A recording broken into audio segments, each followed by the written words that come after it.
Alright, so last time we opened with Ash being introduced to his new ship as it was prepared to set sail. He was given the opportunity to name it and gave it the name the Artemis. After a brief discussion with Sasha, Julius, Towns, and Pequod, Ash was able to see Ceres in her newly reacquired armor as they set forth to Zeta Reticuli. Tommy picked up Ricky from the flower shop, him being panicked due to the fact that Ash could not come with. Tommy decided he would lead the effort himself. Sol and Colt were brought to see their new home that was freshly completed. They had a nice time exploring their house before being startled by Zap, already waiting there, and in a bit of a panic about the upcoming World Championships. All the boys were then whisked away with Tommy to start heading to the island. Tommy was more well equipped than they really could have imagined, and was also quite poorly dressed for the engagement, but he insisted on coming anyways. Some heavy discussions were had between some of the Rainfall men on the boat ride towards the island. Meanwhile, the Rainfall girls tried to have a nice time at the pool house, with some pretty heavy and angry discussions being had between Pequod, Suletta, and Davine. On the island, the boys found ruins, and funny enough, the land squid did exist, but it was purely an herbivore. They were then attacked by a massive amount of raptors. They were able to fight off the large horde before Carter was drawn away by seeing a single one run off with the gemstone he was looking for. Then he, Colt, and Ricky were jumped by two seemingly human combatants before Carter, Julius, and Hunk were lured into a great lighthouse by another seemingly human combatant. This mysterious woman's helpers fought Julius and Hunk, while Carter defeated her one-on-one to claim the gemstone. On the way back to the ship, Tommy attempted to punk on a raptor like Ashton Kutcher and stabbed Ricky through the leg. While this is going on, the Rainfall girls were in the theater and had a nice discussion together while also discussing some heavy topics, especially some of Pequod's upbringing. Back on the boat, a sudden realization came to Tommy as he looked at the gemstone. He came to understand that only an ancient Anovian could work it into a ring. Luckily, Hunk knew some people that could help. He brought the Rainfall boys that were there to Anova to ask for their assistance. We ended with the Rainfall boys arriving back home. The family still somewhat fractured by drama and frustrations, but for at least one of them, the light at the end of the tunnel burned brightly. They knew that they were on the path to fix some of the issues that plagued them, and I believe that is everything. Yep, alright, that's enough of that. Okay, so getting into the episode. Clive finds himself in Sasha, Julius, and Icy, and I suppose Pequod's private office. Sasha is staring at Clive, points at him. What exactly is he doing here? Pequod's just faking a smile. Davin looks over at Sasha. Well, Clive here. He has become the ambassador to the Anovians. She chuckles. Davin just gives her a smile and shrugs. He's very skilled at it. Hunk, they love him, right, Clive?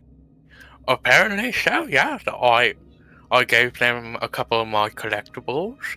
I was nice to them, and now I'm the ambassador for them, apparently, man. Sasha will look at Pequod. Pequod looks at her and shrugs. Julius looks at Clive, looks at Sasha. If the Anovians like him as much as they've all claimed that they do, I don't see anything wrong with Clive being the ambassador if you don't. Define collectibles. Well, there was this old gaming system called an Atari, released around the 1960s to 70s. I gave them that along with a couple old games and a CRT TV. Oh, and my old PlayStation mug. She makes that exact sound. Alright. Hug, it's true. Davy nods. Yes, it is. He is actually the only one of us who had some sense while meeting the ancient Anovians, so you can actually thank him for having these allies now. Well, I'm eternally grateful. Is this an official position? Pequod, I guess so, Ambassador Clive. Oh, wow. I didn't actually realize there was an official in town now, so thank you. I'm very honored. He puts a hand on his chest and bows to them all. Suletta looking up at him out of the corner of her eye, smirks at him. Clive gives her 2 thumbs up and a big, well, if he had teeth, a big toothy grin, but he has no teeth. So what are you going to bring them today, Clive? Sasha said. Well, we had brought up Pokemon games, so I decided to start them off with the first one. I have a Game Boy. He pats his back pocket in his pocket that Nicole over there made for me. I have a Game Boy, a copy of Fire Red, and I didn't think that was enough, so I also got them an NES and just a simple cartridge of Mario. Sasha starts laughing. Pounds clap. Pequod just sighed. I think it's a natural progression of things. Start them off with the Atari, first system available at the time, and then bring them up to the NES. Natural progression. Okay, fair enough. And then what's the other reason you want to take the kids out there today? Hunk. Xenomorph skull. Sasha. Okay, right, yeah. Davy nods. We suspect if the kids see that, they'll ask some questions and they'll get some answers, along with any questions that any of us may or may not have about them. Pequod, are we sure sending our children who are drama-filled morons to the planet's a good idea? I think it is. I think they probably have a lot of questions that maybe even we haven't thought of yet. Okay. She'll just nod her head, won't look at Julia. Julius just feels super awkward sitting in between the 2 ladies there, and he's like tapping his finger on the desk in front of them, looking at the holo communicator in the middle of the table. So we take the kids. They're having some type of like celebratory feast for Davine, the wife, for killing Kamul. Kids should have a good time, gather information, and Clive will be there to help. Clive, you can ask questions too if the kids are too busy causing drama.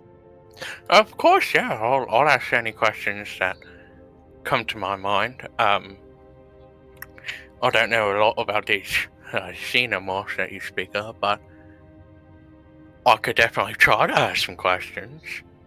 Well, you're probably going to come to learn, Sasha points at him, since you're now officially the ambassador of EarthGo. Pequod, yeah, Clive, just smiles at him. Clive gives Pequod a smile. Oh yeah, that is true. I didn't necessarily think of that, actually. What's Scar going to do without you today?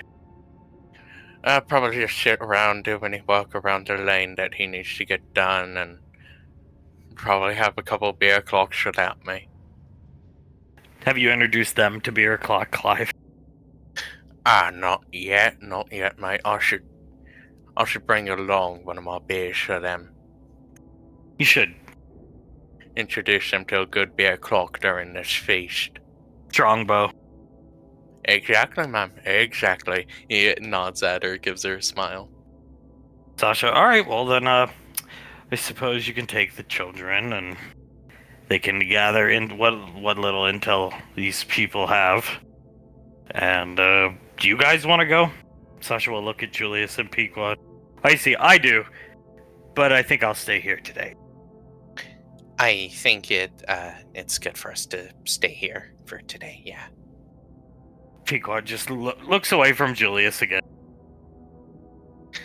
Julius looks at Sasha. You can always come down to the lane if you want. Hang out a bit there. Towns try to relax, yeah. Just spend some time on the golf course. Maybe Binksy can cook up some steaks for us. Sound good? Sure, Sasha shrugged. Julius nods. Looks at Icy and thinks in his head, wow, I actually got her to come down to the lane for once. Icy about to say something back. Sasha, you don't want to go meet your biological sister? Icy, no, I do. but I think I need to stay here looking at Pequod. Julius just clicks his tongue a bit, nodding along with what Icy's saying. Are we keeping an eye on Ash's flower shop? Blaze? Yes, I've been keeping my eye on the place. Ricky's been doing good, right? There's no reason for me or Mom or anyone to step in. No concern whatsoever. That's good. At least keeping him in check then. Well, speaking of Ricky and his father, I'm gonna put a call through to Ash. We need to see where he is, first of all. I don't know if you guys are aware, but he has his own ship and he's tracking down these individuals. The kids are gonna handle a place called Port Nowhere. Ash is gonna hopefully find these people and end them. So we're giving the kids the Little League assignment. That's for the best. Clive raises his hand slightly. Do you want me to exit the room for this? I don't know if I have the kind of clearance for this kind of thing. Oh no, you're officially the ambassador. You have clearance. She sits back in her chair. Soletta snickers to herself. Oh, okay, that's wonderful. Clive leans forward a bit, whispers to Soletta, Oh, you're just enjoying this so much, aren't you? You look so awkward. Yeah, thank you. I feel awkward. Sasha, alright, I'm gonna give Ash a call. She starts typing on her computer. Clive feels the urge to blow his nose. Soletta can see his nose start to twitch, and he turns his head, and then Pequod just looks down at her lap, trying to fight back laughter. Blaze sighs. Talons, that was awesome. Sasha just glaring at Clive. I'm sorry, ma'am. I have a medical disease. It's like my teeth. It just happened one day. Hunk stroking his chin. You get used to it, right there. Oh yes, very used to it. Even Letty's somewhat used to it, believe it or not. She gags slightly, because Clive was right behind. You see, one of the first times that ever happened, she yelled at him quite a bit and then started to gag profusely, so this is progress. Do you do that? Did you do that when you met the ancient Anovians, Clive? Yes, I did. Did they enjoy it? Actually, yes, strangely enough. They actually said they would fix all my issues, my medical issues, in my facial area, I guess you can say. Well, maybe they'll do that for you today, right, dear? Yes, maybe they will. I don't know if you'll have to bring it up to them or not, but perhaps they'll be able to do it today. Hopefully, I would like to eat solid food again. I've always been craving a good nice steak to eat. Sasha, okay, I'm now going to try and call Ash. Are you done, Clive? Are you good?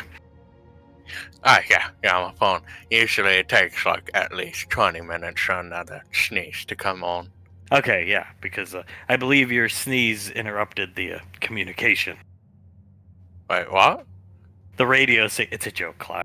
My God, how is this guy the ambassador? Be quiet. Julius starts to laugh a bit. Well, these people wanted to kick the Anovians' asses, and I said we shouldn't do that. I was the only normal one out of the group here. Blaze. Maybe. Soletta cleaning her fingernails, filing them. No, I was quite ready to meet them. We were all kind, weren't we, Hung? Hung, yeah. We were the kindest to them. No ill intent towards any of them, at all. Don't let them convince you of anything, ma'am. They wanted to kick their asses. Well, just Nicole's sister, who we thought was her mother at the time, Sasha. Sasha, I don't care. I'm gonna call Ash, okay? Be prepared for Saris to ask about Ricky. Hunk, okay. Yes, of course. Wait a minute. Hunk puts his hand up. How worried is she? On a scale 1 to 10. Sasha, 20? Hunk, I just don't get how you ruin a flower shop. Devian shrugs. Julius leans back a bit. They have a lot of, let's say, high-tier clientele. So she's worried Ricky, with his lacking social skills, could destroy some of that high-tier clientele. Oh, okay, I get it. But isn't there some chick down there or something?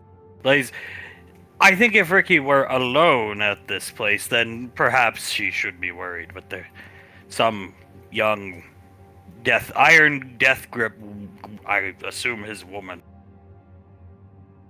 Yeah, his woman. They call each other boyfriend and girlfriend, apparently. So I'm sure Ellie's handling everything on the customer service front and handling cash and transactions and everything. Ricky's probably just handling the day-to-day stuff of handling the stuff with plans. All right, good. Then we assure her that the young lady has everything under control. Yes, we do. All right. Sasha goes to hit the enter button, and Clive feels it coming again. Soletta hears him, hit his knee with his hand. Oh, shit. As Ash and Saris answer, the sneeze goes off.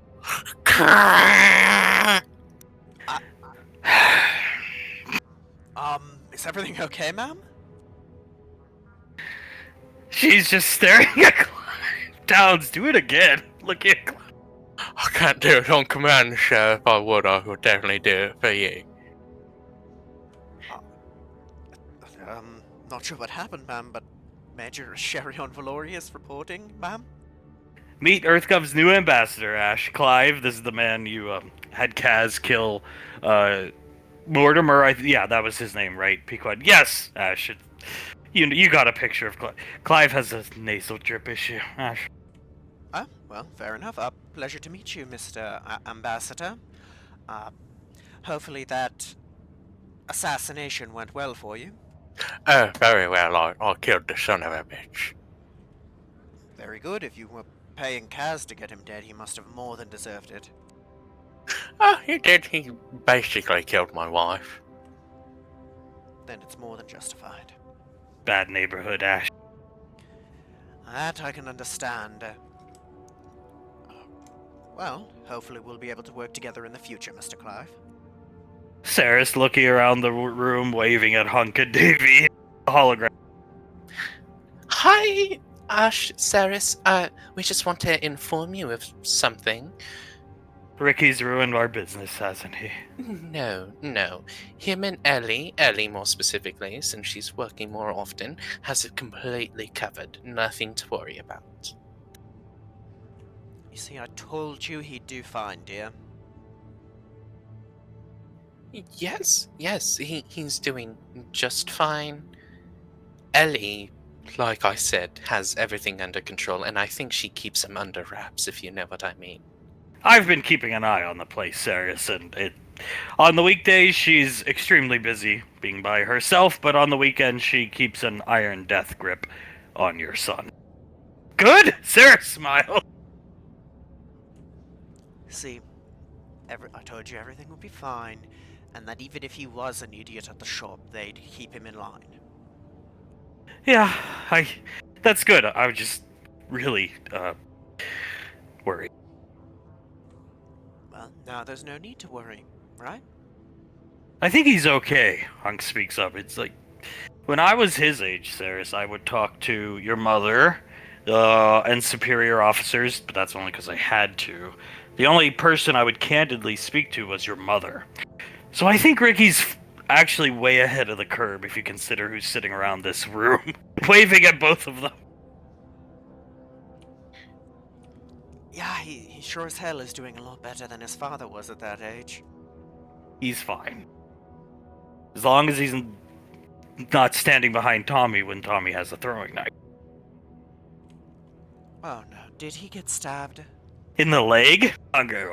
Julius will tell you. Looking away. I just want you to know, Ash, I told your son not on my watch. And he was running at these ancient Anovians. Long story. I pulled him away from a lightning strike, saved him. I did not anticipate the knife over the shoulder into his thigh. But me and Banksy took care of him. Julius is covering his mouth. Ash, before I ask anything, do you know who Ashton Kutcher is? No, I do not. Is he some recruit? No, I have no idea. Tommy said before he threw the knife that was supposed to be a raptor. He said, "Watch this, Julia's gonna con this thing like Ashton Kutcher." Ceres Raptors again. Hunk. Mano Raptors. Tommy with an M60. If you want the footage, we have it. Please do. You got it! You got it, kid! He starts. This will take a while to send to him, right? Sasha. Yeah, he's out there. It'll take it quite a while. I must ask, was it his right thigh? Yes. It was the same exact place as the knife that entered your leg. I'm not upset at all, Hunk. I had a feeling somebody was getting stabbed by Tommy. I had a really. Yeah. We were actually going towards the boat. We were leaving the island. Everything. Then one last raptor poked its head out of the woods, and Tommy did Tommy things. There's this cackling. I see. That's exactly what she did when Ash got hit in the thigh, too. There's. Sorry. No problem. If we remember right, everything with the menace had been mostly wrapped up when I got stabbed, so it's like father, like son. Yeah, for the most part. Hung gestures with his hands, but, I do think you need to give Ricky a little breathing room, Ceres. He's okay. You gotta place some trust in him. Ceres nods. Well, as long as he keeps doing well, I see no issue with giving him a little more wiggle room in that regard. Trust me, he's way ahead of the curve, like I said, considering some of the men sitting at this table. Sounds... My mind was wiped, I don't know. I was hitting on a nun. There's fair point. That is fair.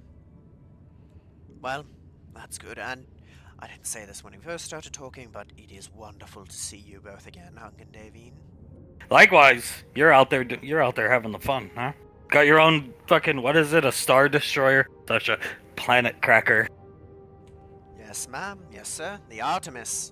Very beautiful ship. As of right now, it's rather boring. Everything is working correctly, ma'am, but it just... keep everything running tightly and just go at the moment.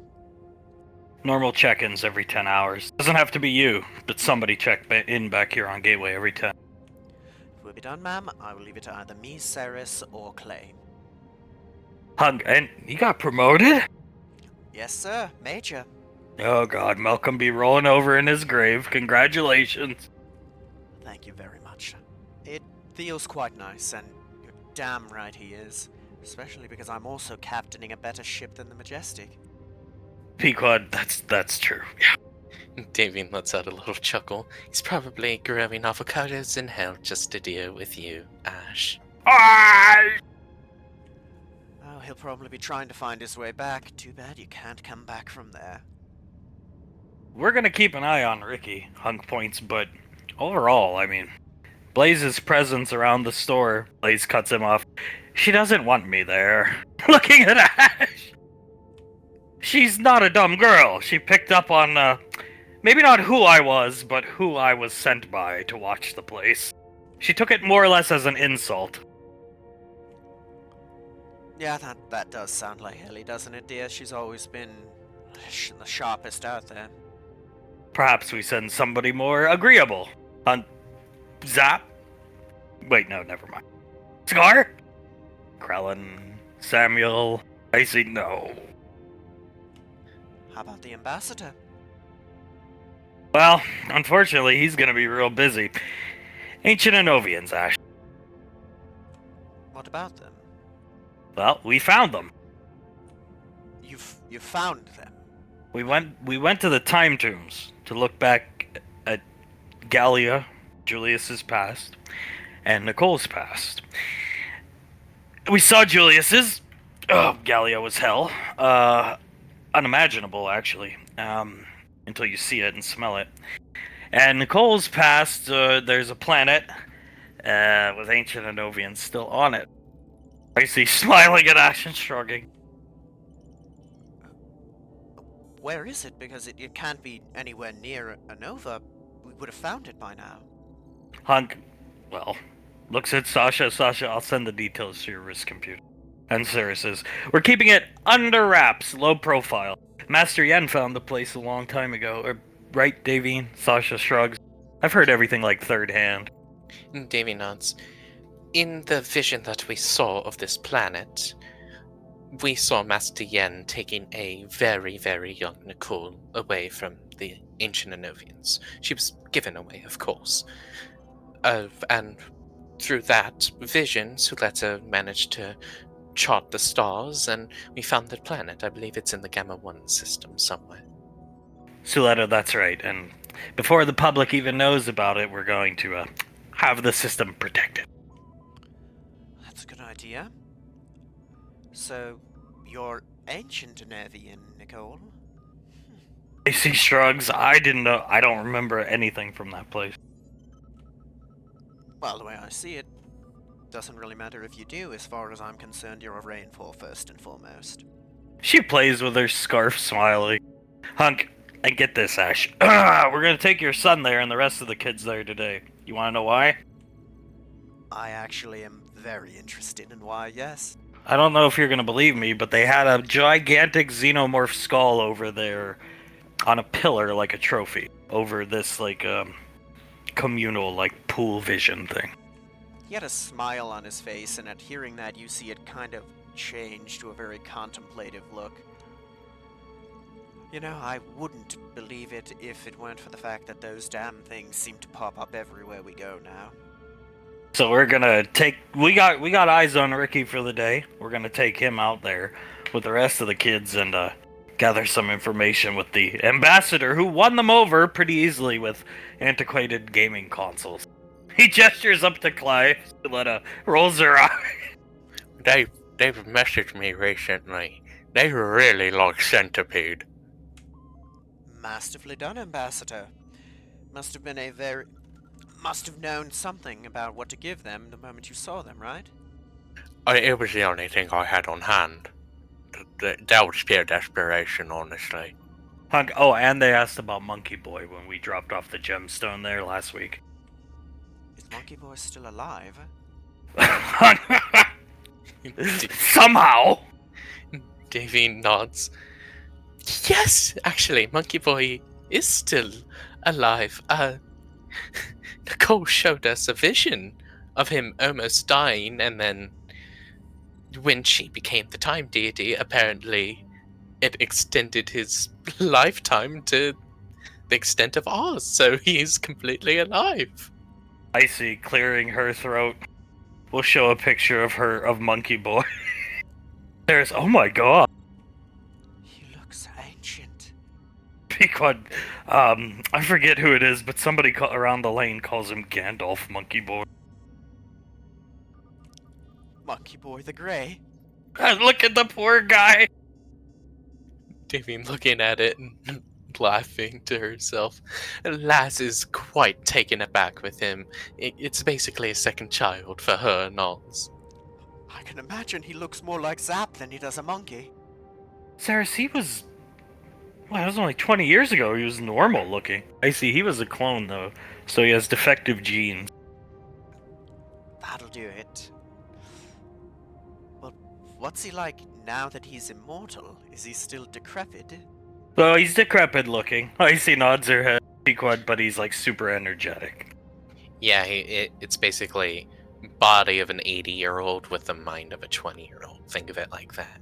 And vigor of a 20-year-old. Likes to jump around. He lives at Laz's house like full time.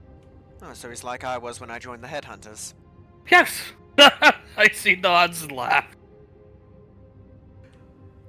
Well, I'm very glad he's alive. That should prove a boon with the Anovians, and I'm happy that Laz enjoys his company. Blaze, I can continue watching your business if you'd like, from a distance. Sarah's, grimaces and looks at Ash. It's up to you. Your shop, whatever. It's up to you. You paid for the place. She gestures at Ash. Man of the house, you gotta make the call. I think we can trust Ellie to keep Ricky in line. You don't have to watch if you don't want to, Blaze. I walked into the building the first day. She assumed I was a customer. I played that angle up, and then about 15 to 20 minutes later, I presume she perused the e-net and saw merchandise of me, and yes. I am quite distinctive looking. He looks down at himself. That is true, and that does sound like Ellie. She's a lot like you, darling. Very smart and quick on her feet. Give Ricky a chance to breathe. Not that you smother him, but give him, in my opinion, I'll let Julius say what he thinks, but I think his stupid phase is well over. Give him a chance to prove himself. Julius nods. He got his stupid out early, I think, which is a good thing when you're a kid like him. You cannot grow when you have someone pushing your weight down, you know? Give him a chance to prove that he can run the place, even if that girl needs a rest or something. So taking an investment in the family business. Just like your mother gave me chances. Yeah. Looking at actions, Sarah. Set me up with SEALs, SIS, all these places. She gave me a lot of chances as I, earned it. Julius clears his throat, just like your mother gave all of us chances, Saris. Right. You can't learn and grow if you don't get the chance to mess up. And besides, he already had his Hot Wheels 6 moment where he pulled out a Woodbury drunk. There's... See? If he's already gotten that out, then there should be nothing to worry about. Fine, yeah. I guess we can lift surveillance, if you will. Blaze, they have our numbers. If they need us, they can reach us quickly. I see, and I have sigils there, so... Yeah. Davy nods. If anyone, me, Blaze, Mark, and Suletta, we're quite available pretty much always, so we'll be able to go there whenever they need help or may not need help. All I'm gonna say is, if you had your girlfriend, would you want... If you had a girlfriend, which you have a wife, we all have...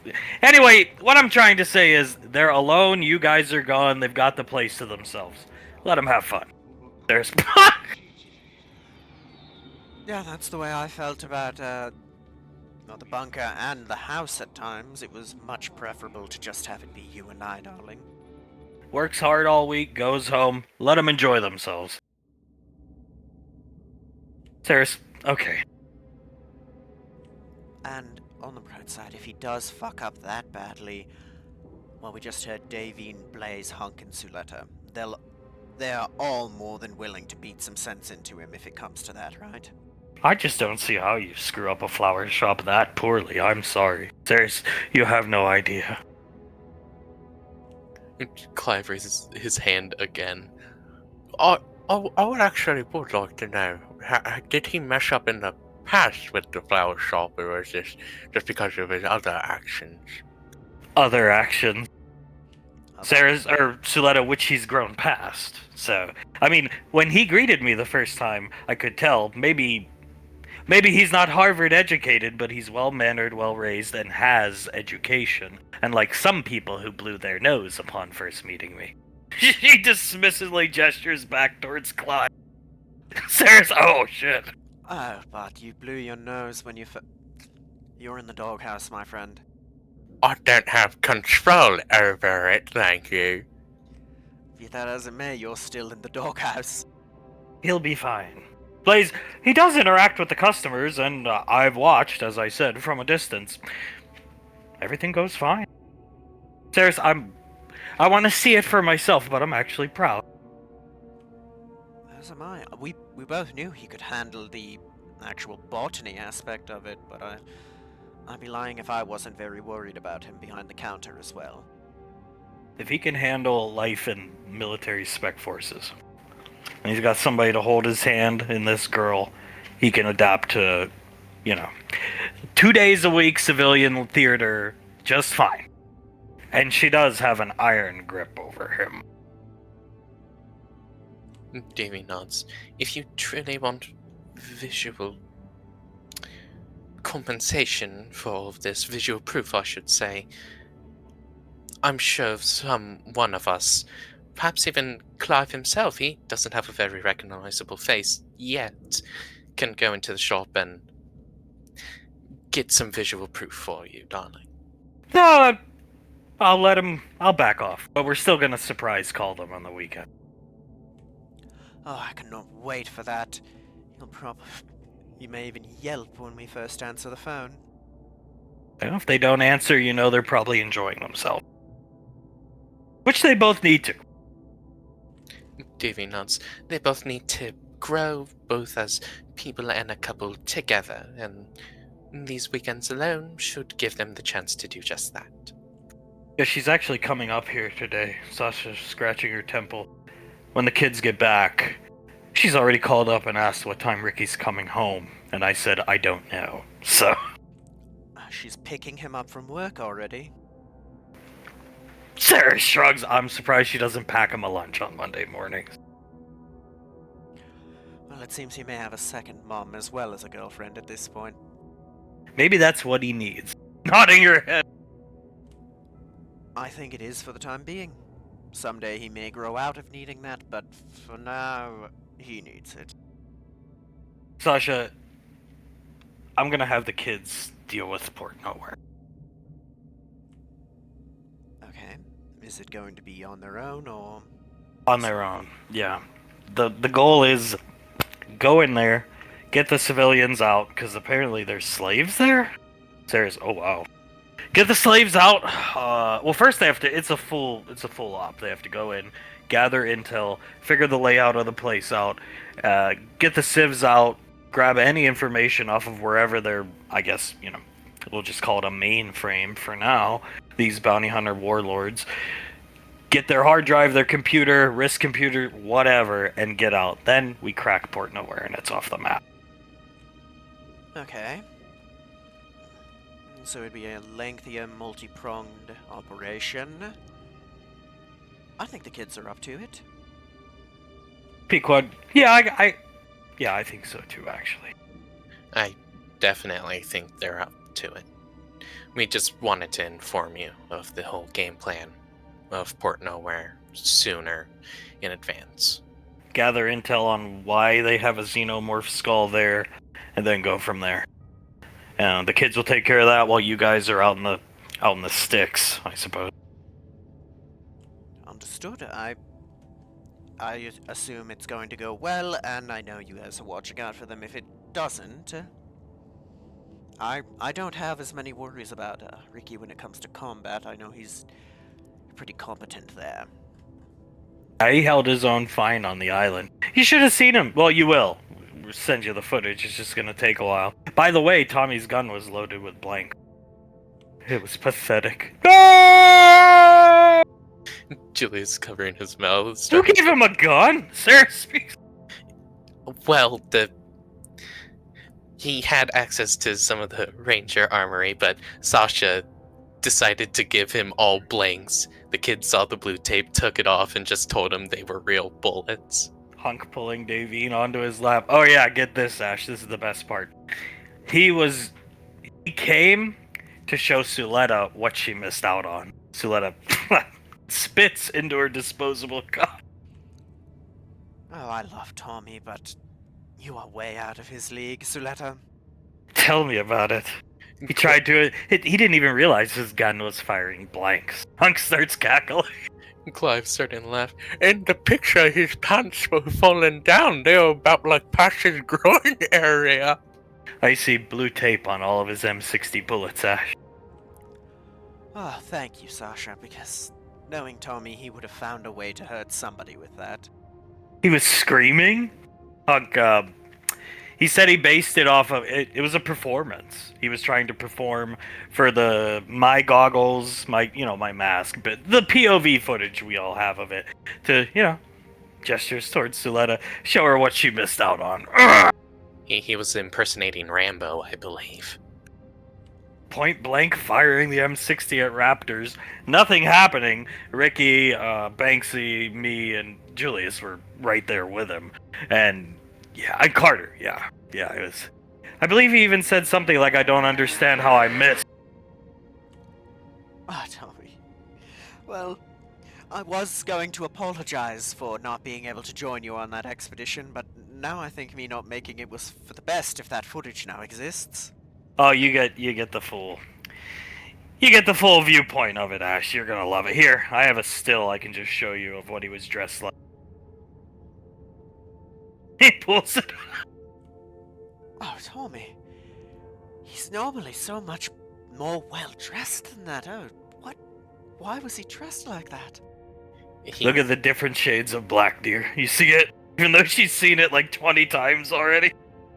Davine laughs just as hard as she would have the first time she saw it.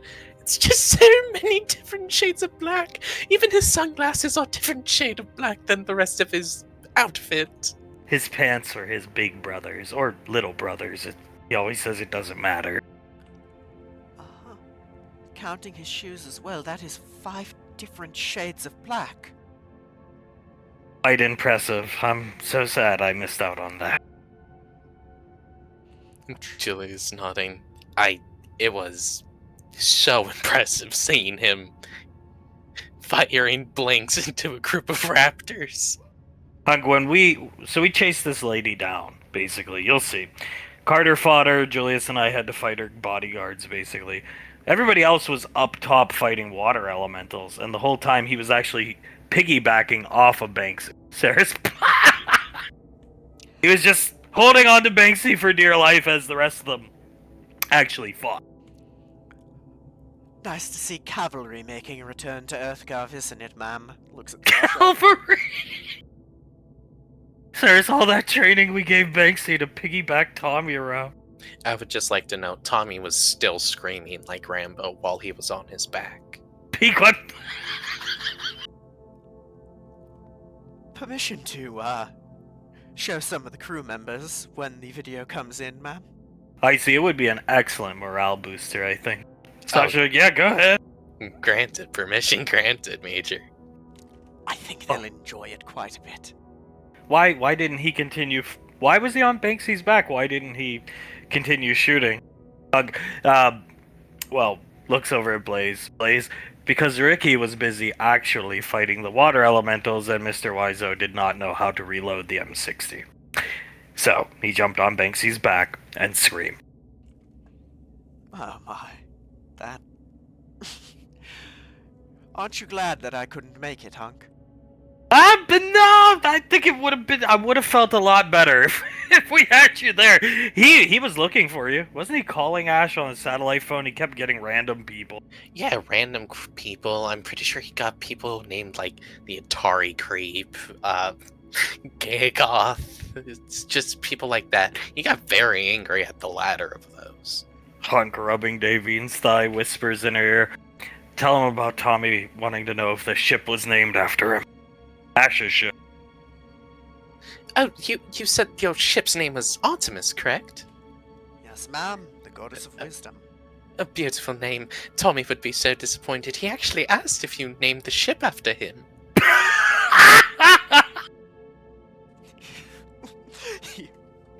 You'll think he'd name it after me, Julius?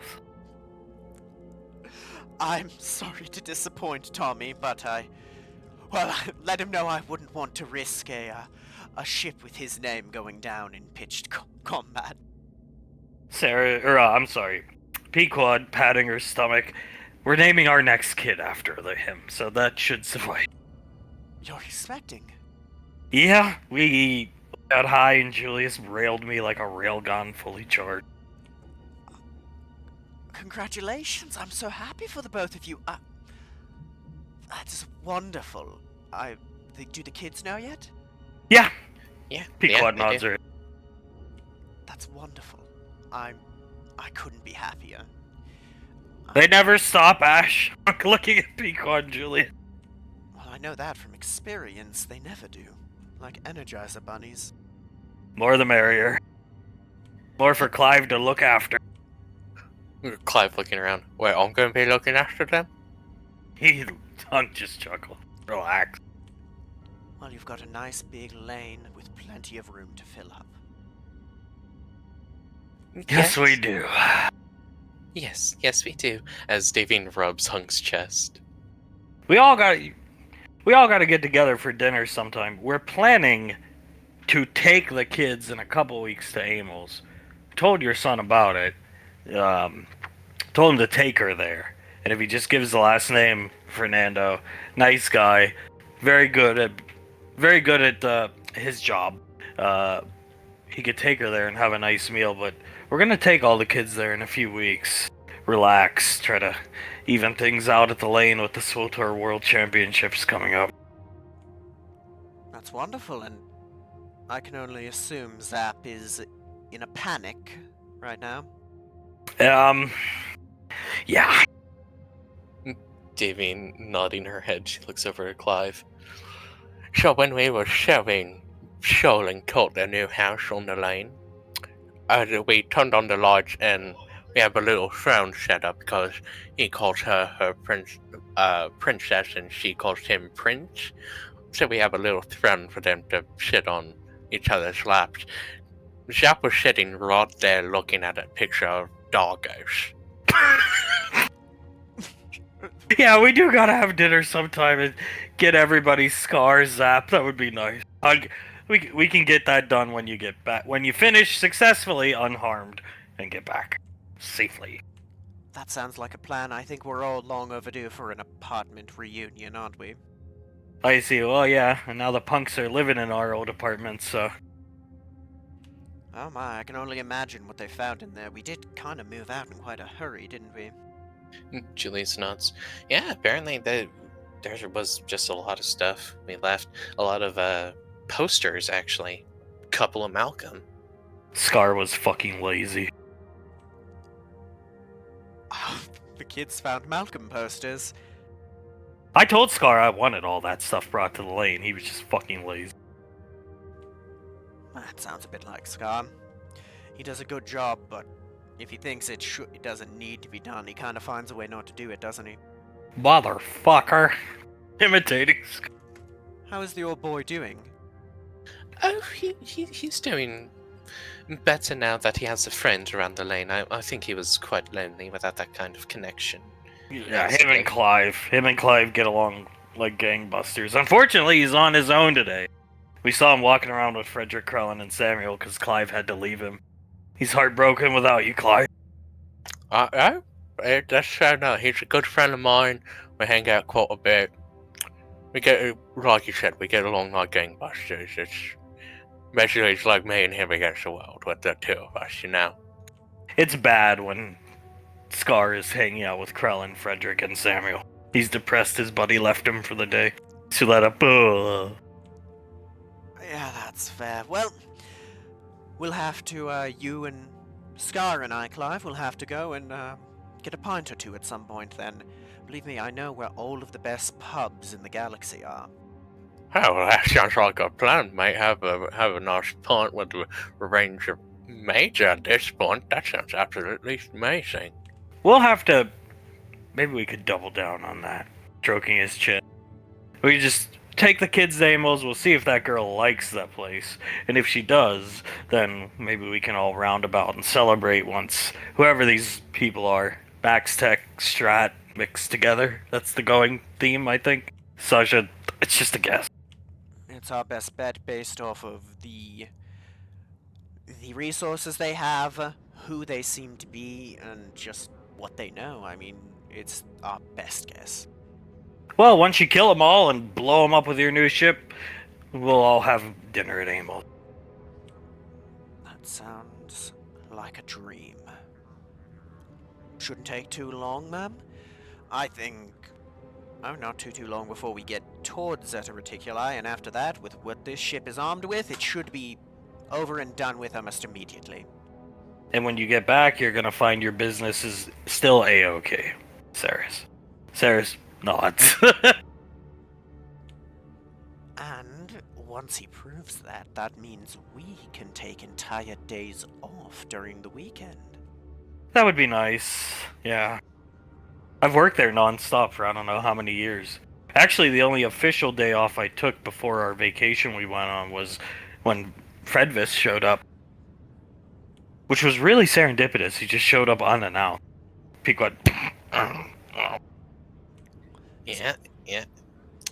One-time show. It was a good show, wasn't it, Saris? Fat fuck. Under her breath. What was that? I see. Winks at Ash, and a guard comes up to Saris. Saris, I need your help with something. Saris, 1 second. Disappearing off camera. Is she out of earshot? She is. She will be right about now, yes. I said fat fuck. Not a fan of Fredvis, are you? He ain't the king. Leaving shaking her head with her arms crossed and her lips pursed. It is an absolutely disrespectful thing to do. Impersonate Elvis like that. It's quite disgusting to watch him get into the sequence suits. I've had to fit him in the past. I'd hazard to agree with you on everything, except that last one, Blaze. I hope to never get the knowledge necessary to agree. Hunk, thankfully you'll be spared of that, but your son did ask for something. He asked me if Fredvis could potentially come out of retirement for a concert for your wife and his girlfriend. And I told him yes, as long as his father agreed, because last time Fredvis showed up there, I don't know if your business got damaged, but I know basically every other building in the town did.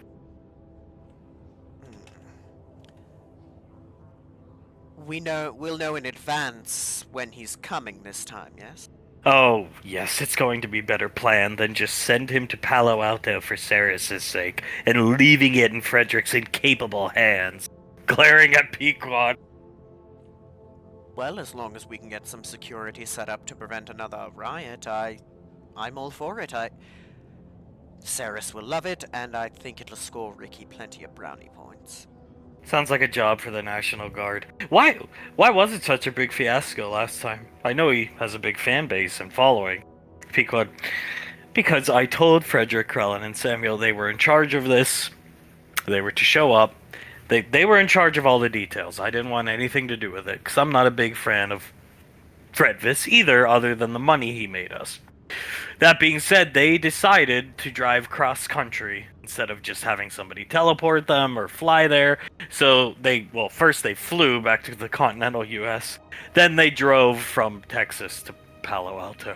Actually, no, they go to New York, Julius? They flew to New York and drove all the way to California. That's why they showed up at like 4 a.m. there. Yeah, it was like from New York City itself all the way down to Palo Alto, California, super early in the morning when they got there, and then he just started to play a concert. Okay, if I remember correctly, we anticipated there would be a big fan base there once he showed up, but not as big as it ended up being. But there were to be some type of the police weren't even made aware. They wouldn't pick up their wrist computers, what we were calling them. So a big fan base, them arriving late at night, and I'm assuming they had picked up some groupies along the way, following them to Palo Alto. Well, Krellin was polymorphed into some, hooker-looking girl from the 1960s, so yeah. And Samuel, a fat black guy. Sounds like the perfect storm of everything that could go wrong. Why didn't they pick up their wrist computer? Because there was no wrist computers in the 1960s when Elvis was at his peak. They took them off. They were method acting quite a bit. They also said there was no payphones on the road, so they weren't able to contact us while they were driving. Payphones? Jeez, makes... Yes, that sounds like the Stooges. Frankly, I'm surprised that the town didn't blow up with them in charge. Hunk, alright, so this time around we'll do some better planning, get a grip on Fredvis, and have security in place to stop any rioting. Fan rioting, is that what it's called? Pequod hero worship? I don't know. Julius shrugs. I would just call it crazed fans trying to get to Fredvis for some reason. Fredvis? She comes back behind us. Fredvis, we're just talking about the, last time he had a concert in Palo Alto and the devastation it caused. Oh, I remember. Somebody threw like a cement cinder block through our, the front window. Because Fredvis came in and greeted me personally. Yes, they did. I'm pretty sure the, one of the pizza parlors got torched in the ensuing riot as well. And that he was with this, like, very stoic, muted young female. Sorry. Yes, I believe people were calling her his femme fatale at the time. Sweat towel on his neck. It was... Davine shaking her head. I can't believe he never just threw that sweat towel into the crowd. That probably would have made them go even more crazy. Hell, I would have wanted it. Well, I think he didn't, because based off the footage I've seen, it was literally dripping wet with sweat by the time he got off the stage. Oh, you never know, Cyrus. Leaning back in the chair with Davine, maybe Fredvis will make his return someday. I would hope he would. I mean, wouldn't it be delightful for me to actually be there to go with you to his concert next time? Most of the fan base assumes he's dead. He would. Davine tilts her head. How did they figure that? Well, he was just so popular, so successful, then he vanished. Who would do that? Who wouldn't want to ride that wave of popularity? You'd have to be like either stupid or crazy. Yep. Yeah, that is very true, darling. He might be dead, but who knows? Maybe he's not, and he's just planning his next big break, if you will. It's like they announced his induction into the Hall of Fame the next day, and it's like he just was like, okay, that was my goal, I'm done. So that Well, I'm sure he's not. I think the, people were calling him the heir to the king of rock and roll. I think someone like that is probably still around and kicking. Do you ever see him? Fredvis the pelvis is what people call him. You ever see that pelvis gyrate? I've seen videos of it, Miss Cyrus, yes. Never got to see it firsthand, though. It's quite a sight to behold. What is your favorite through grit teeth Fredvis song, Cyrus? Jailhouse Rock. Noted. That's a wonderful choice, darling. In terms of Elvis, that's my favorite Elvis song. Elvis is pretty good, but Fredvis is just hands down the best. He's the... She closes her eyes, gives Sarah's polite smile. He's the king of rock and roll. Can you imagine him on stage with Monkey Boy? I see. I think Monkey Boy isn't a fan of Fredvis. He used to run away when we'd play his music. He used to cover his ears, let out a screech befitting a monkey, and run off into the woods. Is that statue that they built to him still up in Palo Alto? Serious? Oh yeah. Polished and cleaned daily by the local sanitation workers, too. It's Graceland. You guys should come down sometimes. See the statue. It's Graceland. It's the home of Fredvis. Palo Alto went from just Palo Alto to the home of Fredvis, Graceland.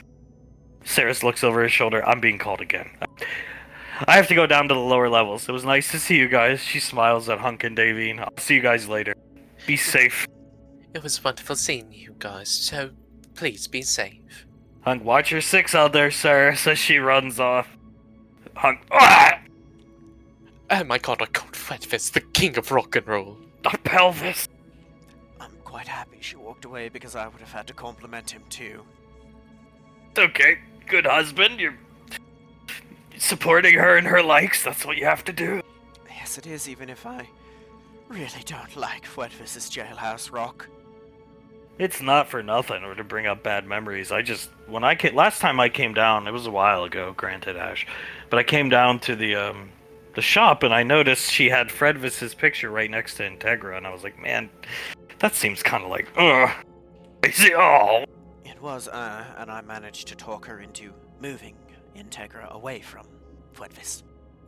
I believe Integra deserves her own wall, yes. Blaze chuckling.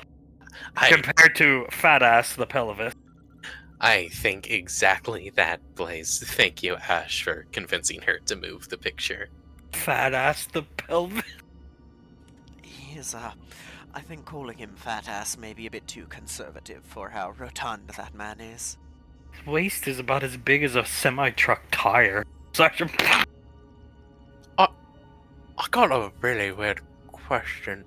Are people not able to, like, realize that Frederick and Fredvish are just one and the same? That's the... No. Ceres doesn't pick up on that. Last time Ceres was at the lane, she went around and hung out with the Stooges. She was keeping an eye on the kids, too. But she wanted to talk to Krellin. And, you know, when you want to hang out with Krellin, that means you're with Frederick and Samuel. So, she was right there with him and didn't know. So, and I think it's best we keep it that way. Yes, it is. I'd hate for the magic of Fuedvis to be ruined for her. But it does make sense. She hasn't really spent all that much time around, Frederick. I think she was, not in the apartment when he really started being there full time. Ceres, and he wears a fuck ton of, like, prosthetic the makeup. They bought makeup from the 1960s. It cost like 8 million credits. I had to buy it for them. And yeah, he's basically like Elvis near the end of his life, if you know anything about Elvis. Only fatter. Yeah, it just looks like normal Frederick is 10 times more fat and unhealthy. Well, that sequin suit is not very flattering on him. You could see every fat roll, and Julie's like shivers a bit. Hunk, my favorite is when he sits back and you can count the number of chins. I think I tried to count during the videos of him playing, and I lost count at 4. I did count one time. The makeup adds 5 chins. Who does the makeup exactly? Samuel. Well, you go. I think Samuel just sort of takes the makeup and slathers it onto Frederick's face to handle it. And then my going theory anyway as to why people struggle to recognize him is he sweats so profusely during his performances, the makeup then starts to run, and it does somewhat obscure his face. That's true. He does sweat quite a lot. I could see that as a big possibility. That's a very, intelligent conclusion. No, I'd say you're most likely right. Can you believe they asked me to join them on their trip to Palo Alto? Wanted me to be one of the groupies. Did you have any want or need to join them when they offered? No, I hate Fredvis. The thing is, they were just asking every beautiful woman around the lane who was 18 or older. Davy nods. They asked me as well. They wanted to get their hot, just like Elvis, a hot circle of groupie women around them to then have the men follow them, to then have more women follow them, and thus propagate the lie and the mockery that is Fredvis. Right, okay, and all that he was left with was Krellin polymorphed as a 1960 sucker. And a sweat towel. I can't forget about the sweat towel, sir. My apologies. We'll make sure Frederick throws the sweat towel this time to Sarah. That's easy. You should have him sign it and then throw it to her. Easy, done.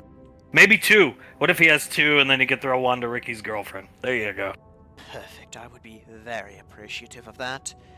And that was actually a good plan they came up with. I'm shocked that the Stooges came up with something that actually might have worked. Perhaps they need some chaperoning this time. I think Scar would be an excellent fit. Pequod, no, I think you would, Blaze. Blaze, son of a bitch. Looking at the ground. That was a nice try, Blaze, but we both know you would do... I love Scar dearly, but you would do a better job of it. You are quite used to, hurting children. Scar's liable just to clock him, I think. Pequod, exactly. And Blaze, you know, from the bottom of my heart, I would do it. I would totally do it. But I just got so much business to do with this ambassadorship, you know how it is, mate.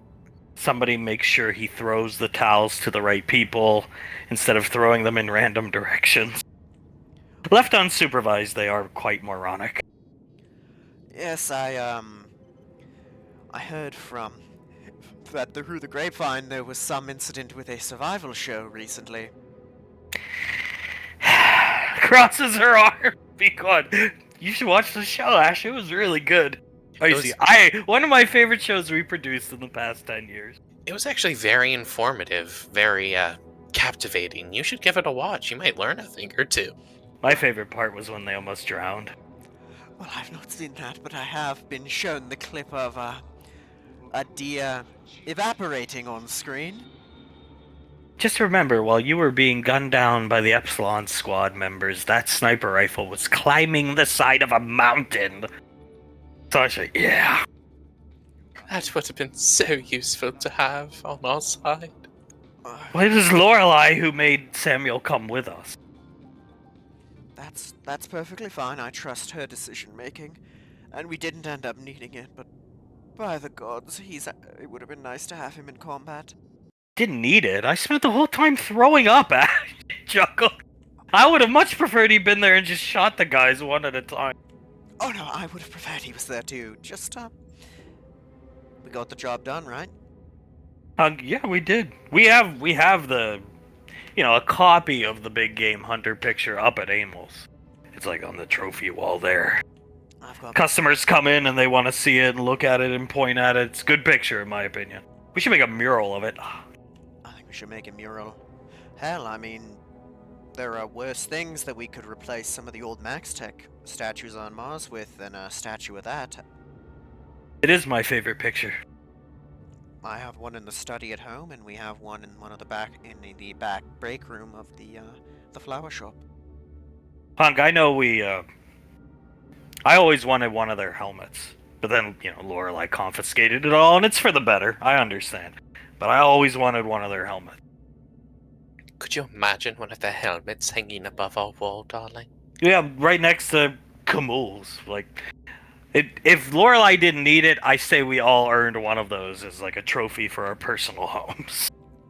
Julie's nods. Oh, I definitely think so. After getting shot with it, I wanted the commander's rifle hanging up above the fireplace. Yeah, what did ever happen to that? Sasha, Lorelei took it, or eat it. That is a real shame, because that thing would have made a delightful centerpiece of my collection. Maybe we could have avoided the whole fight back in the day if we had the ambassador there with us. Yeah, show him Atari, Clive. See how that works for you. You know what? Maybe they're big video game fans. You guys never knew. Maybe he could have talked Tawaz out of joining the cult by showing him a Game Boy. Or just getting his neck snapped. I think the Ranger General's suggestion is what would have happened to me, honestly. Pequod starts laughing. Oh, don't sell yourself short. You formed good relations with a race that was thought to be extinct. How many people in history can say they've done that? Well, not many, mate, but that my thing was pure luck. You think if I go out to another alien species that we haven't discovered yet, hand them a goddamn PlayStation mug, you think they're gonna be all hunky-dory with us? Pequod, well, as the new ambassador, you're gonna have to. Smiling up at Clive. Clive's eyes widen a bit and he leans back in his chair. Pequod, what? You thought you were the ambassador just to the ancient Anovians? No, you're the ambassador of EarthGov. I'm planning a tea with the Primarch to introduce you to the public. That's wonderful. That's wonderful, Mamai. Can't wait to appear. It's appearing on Fox, I would assume, since all the channels are Fox now. Yep. Prime time. Wonderful, wonderful. I'll be sure to be there. Oh, yes, you will. And if you're not, I'll have Scar come find you. Clive just nodding to himself. But, what if it's like one of those space hunters from your miniature game that you made? I'll have to deal with one of those. You will always have guards with you that are more than capable of protecting you. Okay, good. If it was just me by myself, I would probably have to step down from this position. But if I got guards, I'll handle it. You'll be fine. Welcome to the weight of responsibility. These things are not fun, but they come with perks. Oh yeah, no, I bet I got all the strongbow I'll ever need, that's for sure. When you were living at your place in the UK, did you ever think this would happen to you, Clive? No, I didn't think a rainfall would come knocking on my door. Didn't think I'd become an ambassador. I thought I was just gonna, as depressing as it sounds, I thought I was just gonna live out my sad existence until I was able to meet up with my wife again. Hung. Well, you got a good deal. We're glad to have you. Well, I am glad to be here, that is for damn sure. Believe me, I know the feeling, but fate has a funny way of coming for us in the ways we least expect. And I'd say you did win the lottery.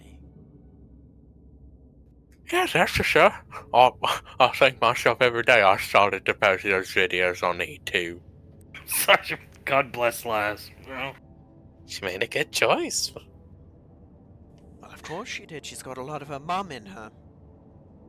hers wasn't brain damage. Aye, that's true, but think of how productive of a member of the Lane Scar is. Oh, yes, absolutely. Scar, she picked well. I'm, of all my kids, the most proud of her. Julius nods. Yeah, I think the same for me. I'd agree. She's definitely the most put together of them. She's a fine young woman, and I think she's going to be a wonderful adult in whatever she chooses to do. The others still got some time to grow. They need some time. How are things going for poor Carter? Hopefully better. The ancient Anovian, she's gonna make. Hopefully the ring is ready today. I didn't really think about that. It should be ready, and everything will be fine. Hopefully, and Soul, they're in the same boat as Ricky. Like I was trying to tell Saris. Now they got a chance to prove themselves. Gotta let them, prove themselves. They got offered a chance to quit, the military, and they chose not to. So now's their chance. Yes, it is, and like I said, the only way to grow is to fail. And you need freedom to fuck up in order to do that. Or build a meth lab in your parents' garage. In-law's garage. Which one of them built the meth lab? Membrian, and that's the end of the conversation. I'm going back to the lane. She gets up. Goodbye, Ash. Be safe. I will. Goodbye, Pequod. I'll see you next time.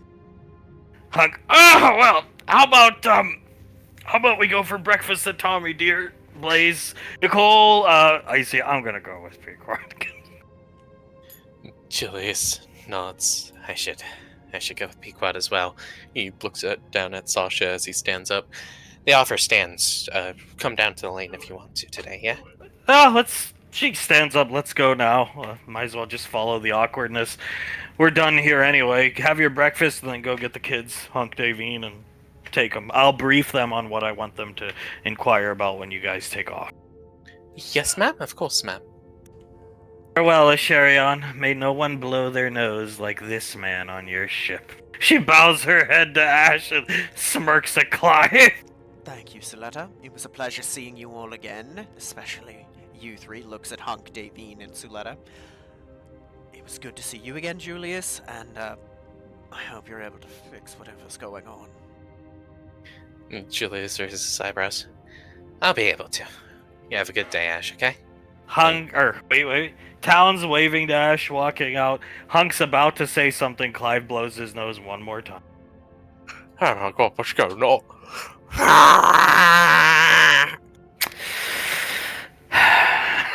Hunk sighs. I was going to say, be safe, Ash, and when you get back, Amos. We'll be safe, and that is a date I think we'll have earned it by then. Dinner's on us for taking out the bad guys. You might want to get all those out of your system, Clive, before we get the kids. I'm trying, mate. I am trying. She just leaves. 10 hours, Ash. Check it. Actually, Ash, Yes, I have a really bad feeling about this. My gut. And I always trust my gut. That's what Lorelai taught me to do. Every 5 hours. I'll do it every 5, if not more often, ma'am. If your gut's saying something's wrong, then something's wrong. Every 5. Not a minute late. Understood. Julius will nod up to Ash. See you in 5 hours, Ash. And we'll cut the transmission. Transmission cut. Alright, let's go get breakfast, Clive, okay?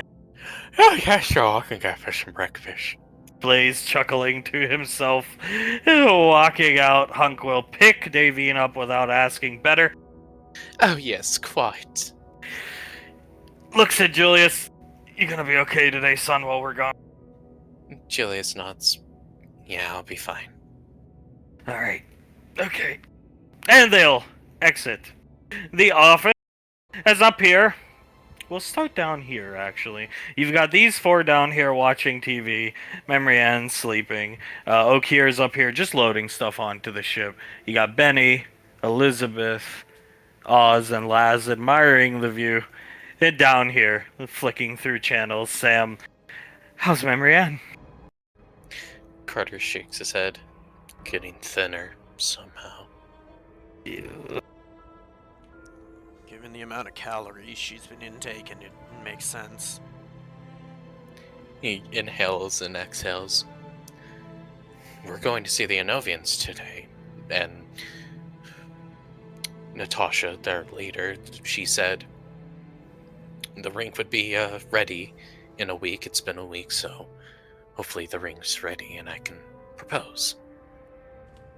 Okay, that's good, right? That means it should be done this should be over with by the end of the day. Hopefully. Flicking through the channels. Every channel's Fox. Why am I even trying? JJ purses his lips, arm around Sam. I think it will be. We just gotta have faith and hope about this whole situation. Right, yeah. I have faith. I have faith that it'll work. Just in the back of your mind, you always have the worst situation playing out. Or at least that's how it's always been for me. No, same here. You overthink stuff and it just eats at you, right? Anxiety. Yeah, I have quite a bit of anxiety about this situation. I suppose it isn't really anxiety. Well, it is anxiety, but a combination of it and nervousness because I am about to propose to the love of my life. And JJ nods.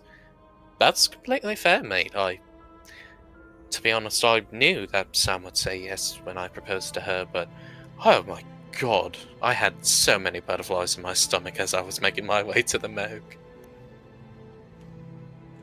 That's when Colt destroyed my game, man. Yeah, Colt did, and I had to buy you a new one, didn't I, love? He kisses her hand. She nods her head. Yes, you did. Bad boy Colt was that day. Terrible boy, terrible boy. He smiles at her, gives her a kiss on the forehead, and looks towards the screen. Look at that, another advertisement for the memory anniversary. Hi, it's me, Tommy Wiseau. I'm here today with cardboard cutouts of Carter Rainfall and Marianne Rainfall, cause Carter is a fucking moron, and she too sickly to be here with us today. And if she can't be here, then Dumbass can't be here, cause linked by magic. Ha ha ha. I would like to cordially invite you to the memory anniversary next year, February 14th. Broadcast live, watch parties, the Vatican, Times Square, Jesus statue, you name it, on all major colonies in EarthGov space and Frontier space. Tickets go on sale very soon. More details in the coming weeks. Carter leaning forward with his elbows on his knees, rubbing his temples. February 14th. She starts laughing. Where did he get those cardboard cutouts? They were terrible, low-res quality. I'm pretty sure those were from like a couple years ago, so they would looked way younger than they do now. They look like he took like old small PNGs and just stretched them out to human size. That's my favorite thing about him, and that's how you can tell he is truly a successful businessman. He's very straight to the point. Yes, he did not hold back against Carter. JJ looks over at Carter, who's just getting more and more nervous. Yeah, that's usually what happens when the memory anniversary is mentioned. Carter sits up. It'll be fine. I just gotta listen to the advice that was given to me, right? And JJ nods. Yes, exactly. Yeah. All she probably wants is you. You don't need to top it. That would be impossible. For every anniversary you having to top the previous one, that would be somewhat impossible. So just, on those days, be there with her, treat her like the queen she is, you'll do just fine, Carter. Yeah, I mean, JJ is the master at relationships, so just listen to him. Agreed. Sam crossing her legs and arms leaning into JJ. JJ smirks at her, looks down at Sam. You have no idea how happy that makes me to hear, Sam. Just listen to her, Carter. If she tells you not to talk to bums, don't talk to bums, right, JJ? Yes, don't talk to bums, or else you will have one of the weirdest conversations you'll ever have. What happened with you and a bum, if it's okay to ask? Now we bumped into this strange bum who wanted money, and we gave it, well, he gave it to him, and then he hit Laz and Oz up for money. He probably recognized JJ as a rainfall, and I assume Laz, and knew they had money. So, put on a show of sympathy, I guess. Probably, and then probably went to buy booze with it, but he called me Jacoby, Sam Sarah, and I believe he called Laz Omega Ruby, Jay Shining Emerald, and also the Penguin. He was drunk. Or on some type of drugs, I could tell from a distance. I think he was profiling on everything, if he's saying that kind of stuff. The Penguin, that's actually like a couple levels steep, sort of creative for a complete drunk. I don't know, man. It was just funny overall at the time. Just don't talk to bums and always listen to your significant other. That's what I learned from that. I'll put that down on the list of wisdom from JJ. Memory Ann coming out eating a granola bar.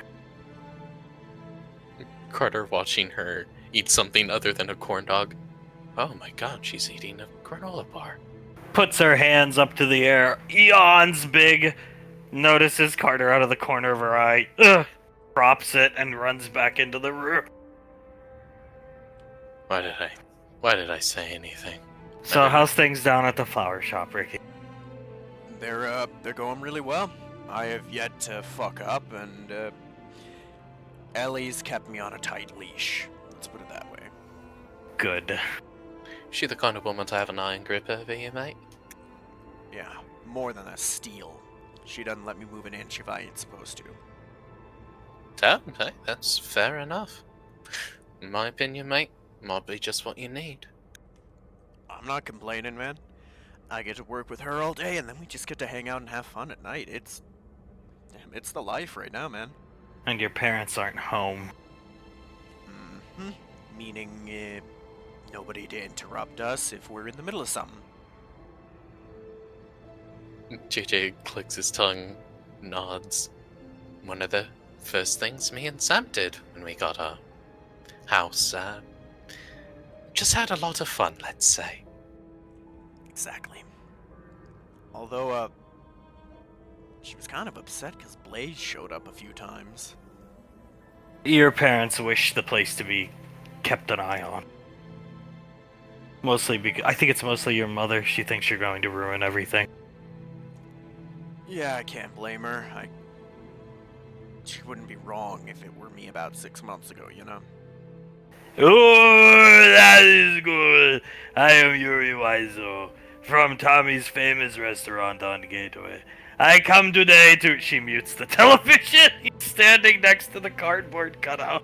Jesus fuck, that scared the shit out of me. Wow, he even has his brother advertising it. Carter shaking his head. Do you think it's just the same commercial, just with Yuri instead of Tommy? I think so, just with a Yuri spin on it. She'll unmute the TV. That is why you don't date somebody you shouldn't. Much like Carter being a complete moron. If you like a girl, you should go after her. Don't be like him and ruin your relationship and somebody's health. Gesturing to this one, she'll... Oh, sorry. And mute the TV. Carter grunts a bit, stands up. I'm gonna go remind her of what we have to do today. I'm sure she remembers, but I would like to see her. I guess this is the more detailed version of the commercial. Carter walks up to it, looks at Yuri. Weird that Tommy would put Yuri in the position to have it more detailed. And then he'll start to walk off towards their room. Fair point. Looking at the screen in Colt and Soul's room, Colt rubbing her head, rising. Her eyes open up and looks up at Colt. Hi, honey. Morning. Breakfast burrito. Oh. She sits up in bed, pats the spot next to her, scoots over so he can sit down and starts eating it. He sits down next to her. Ancient Anovian. Yeah, Ancient Anovians today. I'm actually pretty excited. Carter and Memory Ann Ring Day, too. Oh, God. It's supposed to be ready today, right? Supposedly, yeah.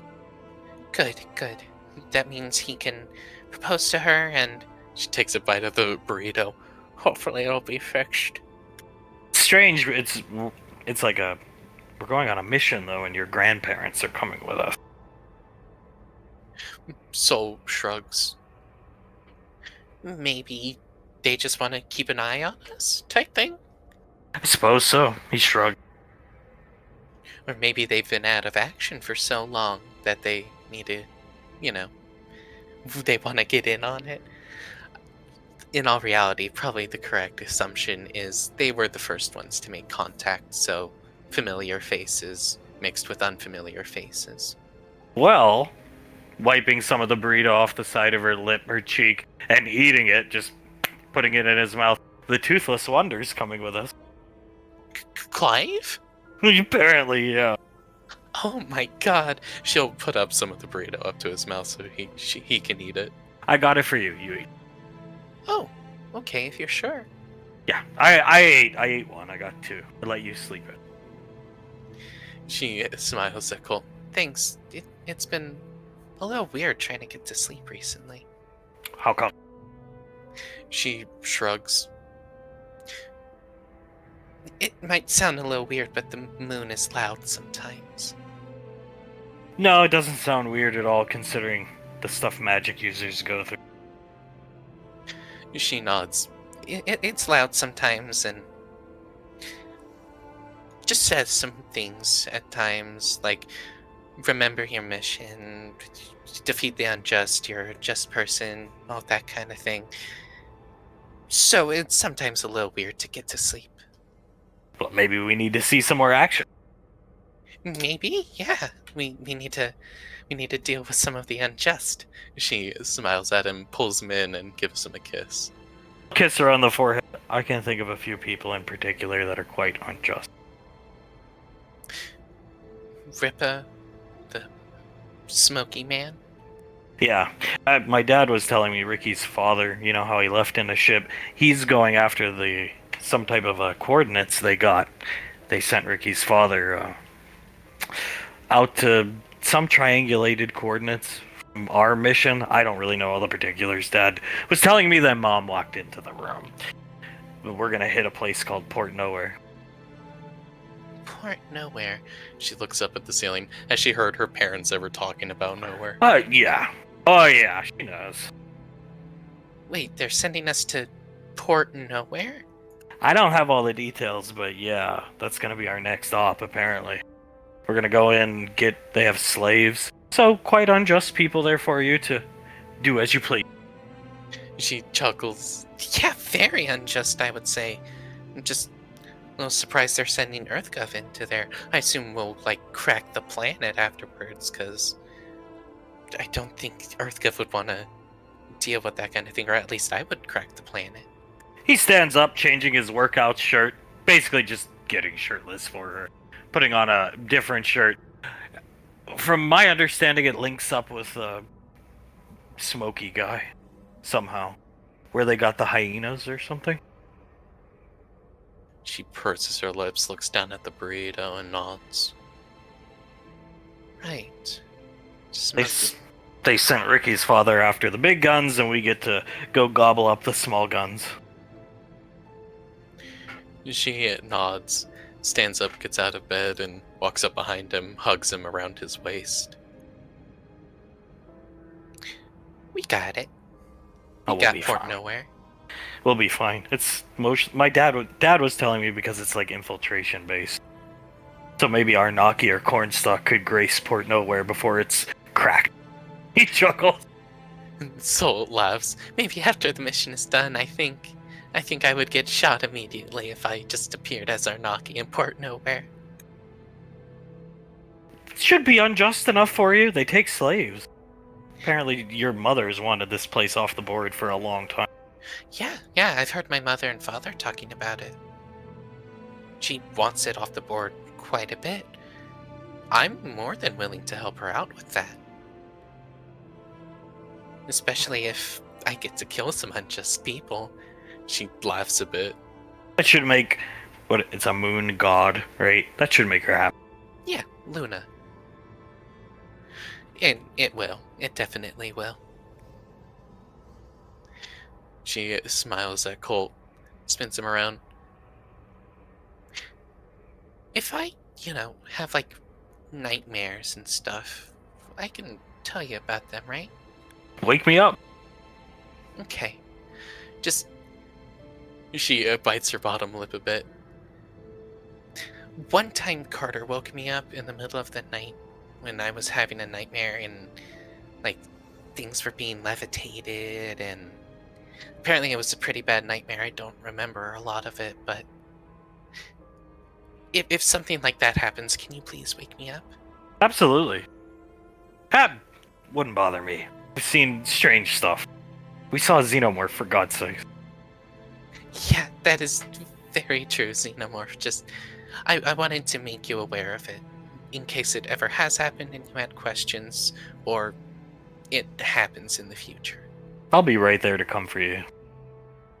She smiles. I don't let you go when we sleep, so, yeah. No, you don't, and She wraps her arms around his neck and gives him a kiss. I really appreciate that. It was, he kisses her back. It's actually, you know how I said I've seen Stranger Things? Yeah. Saturday night, Zap was in our room at like 3:13 in the morning, sitting in that gigantic recliner we have in our new place in the room. He was sitting there with the picture of Dargos. I've seen Stranger Things. Nothing you do can scare me away from you, believe me. If I could go back to bed willingly, because I'm with you, it's fine. I just went back to bed willingly and didn't make a fuss about it. You're more than worth everything, trust me. He was just groaning, honey. We locked the house door. How did he get in? I don't know. I had to pee. I woke up, heard, oh, looked over, couldn't see anything because it was pitch black, reached for the little lamp, turned it on, and I could just faintly see his outline sitting in the recliner. Decided I'd just go back to bed and hold my pee, not disturb you, because I, arms wrapped around you, and went back to bed. Soul smiles, shakes her head. Was he holding up the Dargos picture just the same way he was when he was in the throne? Yes. Oh god, the World Championships are definitely getting to him, aren't they? Is that what it is? They're taking a toll on his psyche? I think so. I don't know what else it could be. Just whenever he looks at that picture of Dargos, I think he gets put into some kind of trance. He starts sweating. I think it makes him, really angry. Well, you'd probably be angry too if somebody said, what did Dargo say? I'm gonna beat you in a game, then fuck your wife. In this case, fuck your husband. I would be furious, yes. I think I would, in the game, tunnel Dargos for the rest of time if he ever said that to me. Do you think we're the only kids he does that to at the lane? I don't think so. Soul looks around. Should we tell the other kids with personal houses about it? Yeah, I think we should. I mean, if we're gonna go meet an ancient culture, I think you need a shower before you go. Oh yeah, of course I can take a shower. And I'm sweaty and disgusting, so I need one. Well, it would be smart to save on water. I think we just need to take a shower together, honey. We're looking out for taxpayers by doing so. Exactly. Looking out for Ma and Pa, really. Finish that burrito. She finishes it as quickly as she can. He grabs her hand and drags her into their private restroom. The door slam shut is very loud down here, Sam. Well, somebody's having fun. I would say so.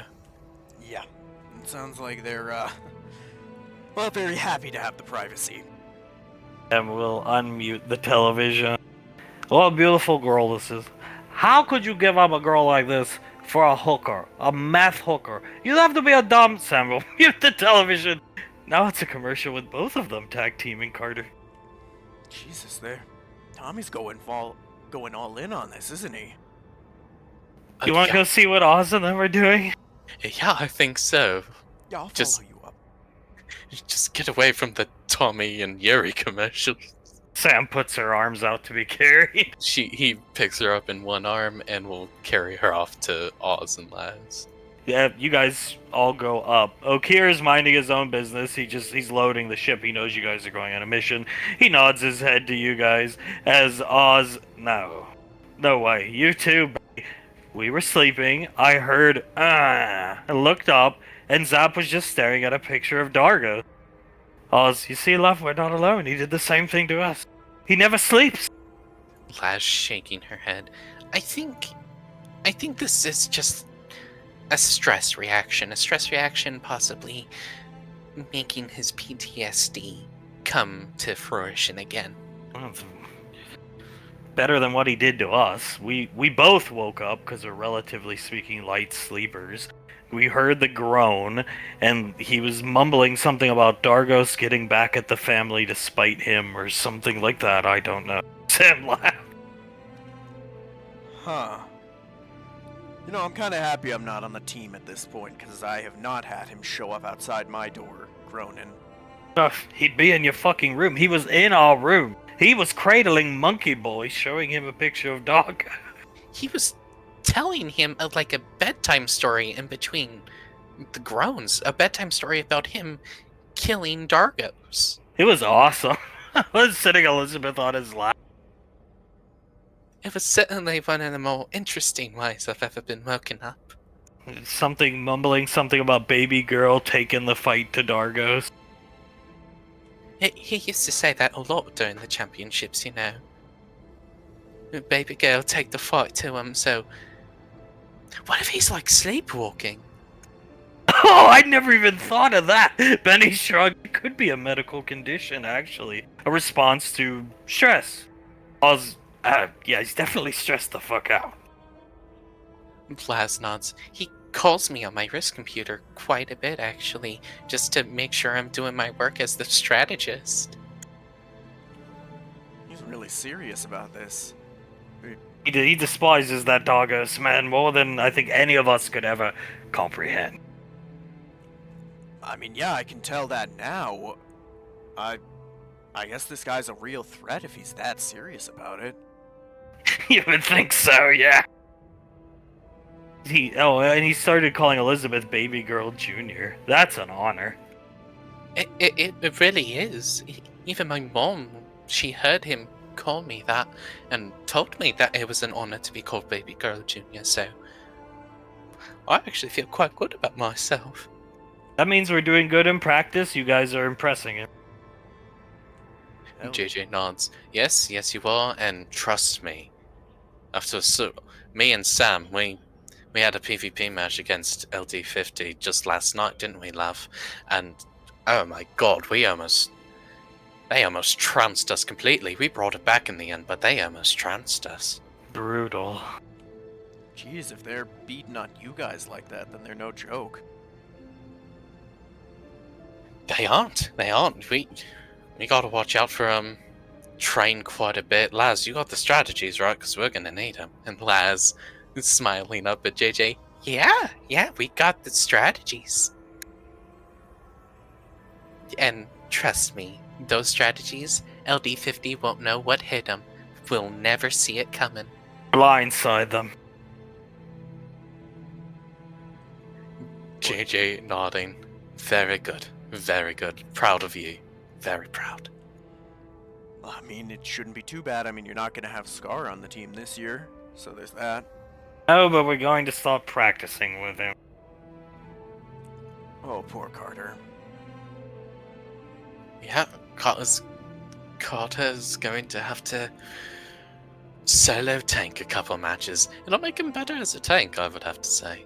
Did Zap get like this during the last World Championships? I wasn't around back then. Laz nods. To my limited recollection of the whole era, I guess you could call it, yeah, he got pretty bad during that time. But it wasn't as bad as this, and JJ shakes his head. No one near as bad. He said some weird things about doggos, for sure, just... Well, I don't think he was ever in any of our parents' rooms groaning at a picture of doggos. I think Grandma Davy might have had an accident and chopped a tusk off. Would have thrown another knife into his leg. Is it true he milked that injury for sympathy? Yes, it is. You know what? You might actually be able to see him. He still tries to do it, and it doesn't work on Grandma, but he still tries. She stabbed him in the leg? From my understanding, it was an accident. She saw a silhouette standing at the back door late at night and chucked a knife. It's not something she seems to like to talk about. JJ shakes his head. It's actually something she's quite embarrassed about. I won't bring it up, but I'll make sure not to startle your mom, Elizabeth. Elizabeth nods. That's a good idea. She has a fought response when she's scared. Good to know. I would rather not get stabbed. Let's see what Carter's doing down here as Ricky says that. Carter, whatever Carter's doing outside the door.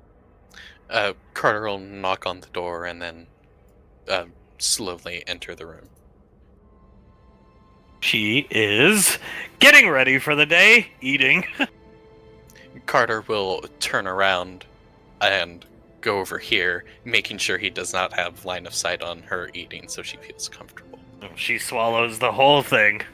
He sees like 4 wrappers on the ground. I just came in to remind you about the Anovians today. Anovians? She perks. Oh, is today Friday? Yeah, today's Friday, honey. Oh, we're going out with Grandma and Grandpa? Yeah, Grandma, Grandpa, Clive, I think. Okay. That's good. Yeah, he turns around, looks at her, walks up to her. Are you ready? Do you need anything to get ready for today? I've got my sweatpants on, my crusty shoes, and hoodie. Extra crusty. He looks at her up and down, smiles at her, and puts a hand on her cheek. In anything, you will always look beautiful, honey. Feel my hair, Carter. It's extra greasy. He swallows hard and feels her hair super greasy and pulls his hand back. Haven't washed it in 2 weeks.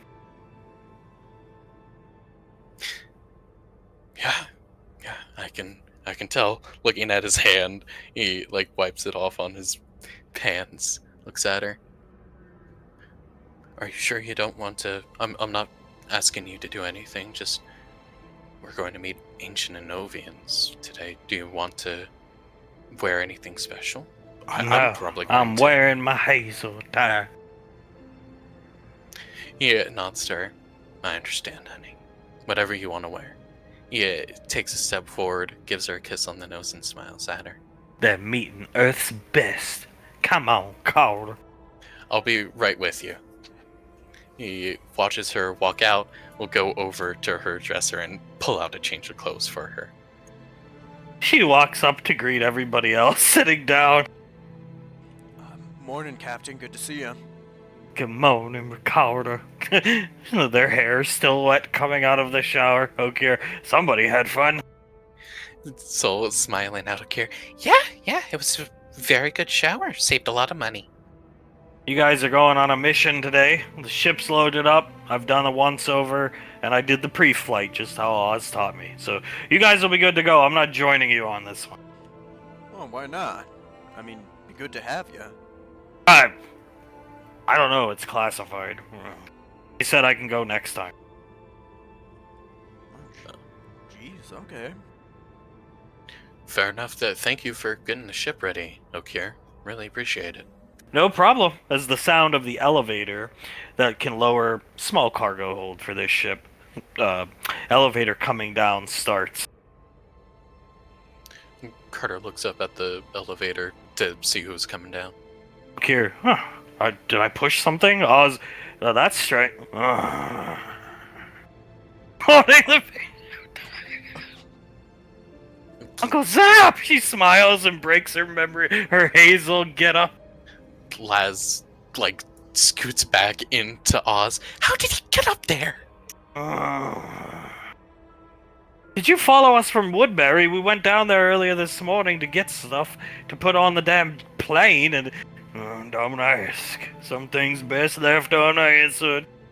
Thames just starts laughing. Well, that is just insanely cryptic. How long have you been up there? A couple hours done pondering things. Got a lot to be worried about with that Dargos guy? Yes, I do. Dargos done causing strife in the family, I think, to get back at me.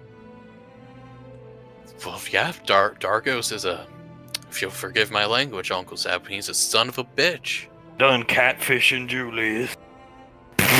She starts JJ covers his mouth and starts to laugh. Catfishing Julius? Yeah, I think so. I come to the conclusion that Dargos is easy. Oh my god, oh no. After much thought and contemplation, I was sitting in your parents' living room, Carter, just watching your father sleep alone, and that's when it came to me. Carter nods. Right. Maybe for the time being, we keep this theory to ourselves, right? Don't want to show our entire hand just yet. Not yet, but soon. Dargos done coming. You shouldn't be going out to some planet we need to be practicing. It's a mission, Zap. We have a mission to go on today. Your mission is to beat LD50 at the championships, Carter. When we will fulfill that mission. Soul nodding along with Carter. We will fulfill that mission, but we do have to fulfill this mission too. This is our job, Zap. As the strategist for the team, how did you not see this coming, last? Too much time with Monkey Boy, clouding your judgment. Oh my god! That has to be it, Zap. Too much time with Monkey Boy. Clouding your judgment. Clouding my judgment, Zap. I'll make sure to keep an even more vigilant watch on whatever strategies LD50 is creating. We done practicing tomorrow at 11 a.m. Be there. Be there or be square, sir. I ain't gonna be playing Scargun, done gonna take my spot so I can contemplate things, but I'll be in the room with y'all. Carter immediately loses the smile he had. We at the at the academy. Don't set up some computers in the back of the gymnasium so we can all play next to one another. That sounds amazing, Zap. We will be playing with you. Well, not with you, with Scar, in fact, but we'll be playing down there as soon as possible. Shaking the picture of Dargos at last. I want you to refocus your efforts on Dargos and causing strife through the family, okay? I will, sir. She gives him a salute. I will. You can't done let this stuff slip by you. I watch you when you sleep sometime. She blinks. So it isn't sleepwalking that's happening? I gotta go. Luckily, I know my way around Gateway. I was here a long time ago. Good to see you, Mr. Tarak. He was not on the ship, I swear to Well, I did hear groaning coming from one of the cargo crates. That was just my imagination. I got a couple questions, but the big one is, who the fuck is Izzy? Wait a minute. He was in our room over the weekend, Saturday night, I believe it was. Cold. See, we're not the only ones kissing her on the head. Oh my god, he was. I thought I was just seeing things like a pile of clothes on a chair type thing. That was actually him. He was in all of our rooms, apparently. Why does he watch us when he sleeps? Soul speaks up. Stress. I'm not sure. Argos causing strife in the family. Catfishing your dad, apparently. Laz shaking her head. I can't believe I didn't see it sooner. Don't shoot a saw it coming, Goldsmith. Too much time with monkey boys, clouding my judgment apparently. We done might have to take Monkey Boy for the weekend, princess. Last done neglecting her responsibility. Oh, I think we done need to. Looking up at Colt. Oh, so yeah, if you want to babysit him for the weekend, you're more than welcome. We have to refocus, apparently. Yes, we do. Maybe you guys can take Jace as well. Oh, absolutely. As long as you, I don't know. I'm in the same boat. What do you think, Sol? How did she miss this one? I don't know. Too much time with her kids, apparently. Sol chuckles a bit. We would love to watch the kids. It'll give us good practice for the future. Agreed. We need it. Yes. It's hard to, it's not as hard to get Hale nowadays. Memory and, well, yeah, we haven't taken her in a while. Carter clicks his tongue, nods. I don't want her around the meth lab and stuff like that. Well, we can always take her out to the cabin that we went to that one time, yeah? Hazel hate cabin. Carter thins his lips, nods. Right. I'm Yeah. just glad we're not the only ones that Zap creeps on while we sleep. Yeah, that was actually pretty worrying when I saw Zap doing. I got really scared. You can ask Benny. I mean, yeah, you saw a black shape grunting over you in the darkness. Just minding his own business looking at a picture from 2012. Why does he have to do it in our rooms, though? Why can't he do it in his room? Maybe it's like a guilt thing. He feels responsible for the strife being caused in the family. At least that's what he said, basically. It's his fault or something. Dargo's getting back at him. I don't know. Laz nods. That could definitely be it. Could be him making sure we're all getting our required rests, so we are fully rested for the championships. When he wakes us up by his constant and monotone groaning. So yeah, I think Oz's is more applicable, though.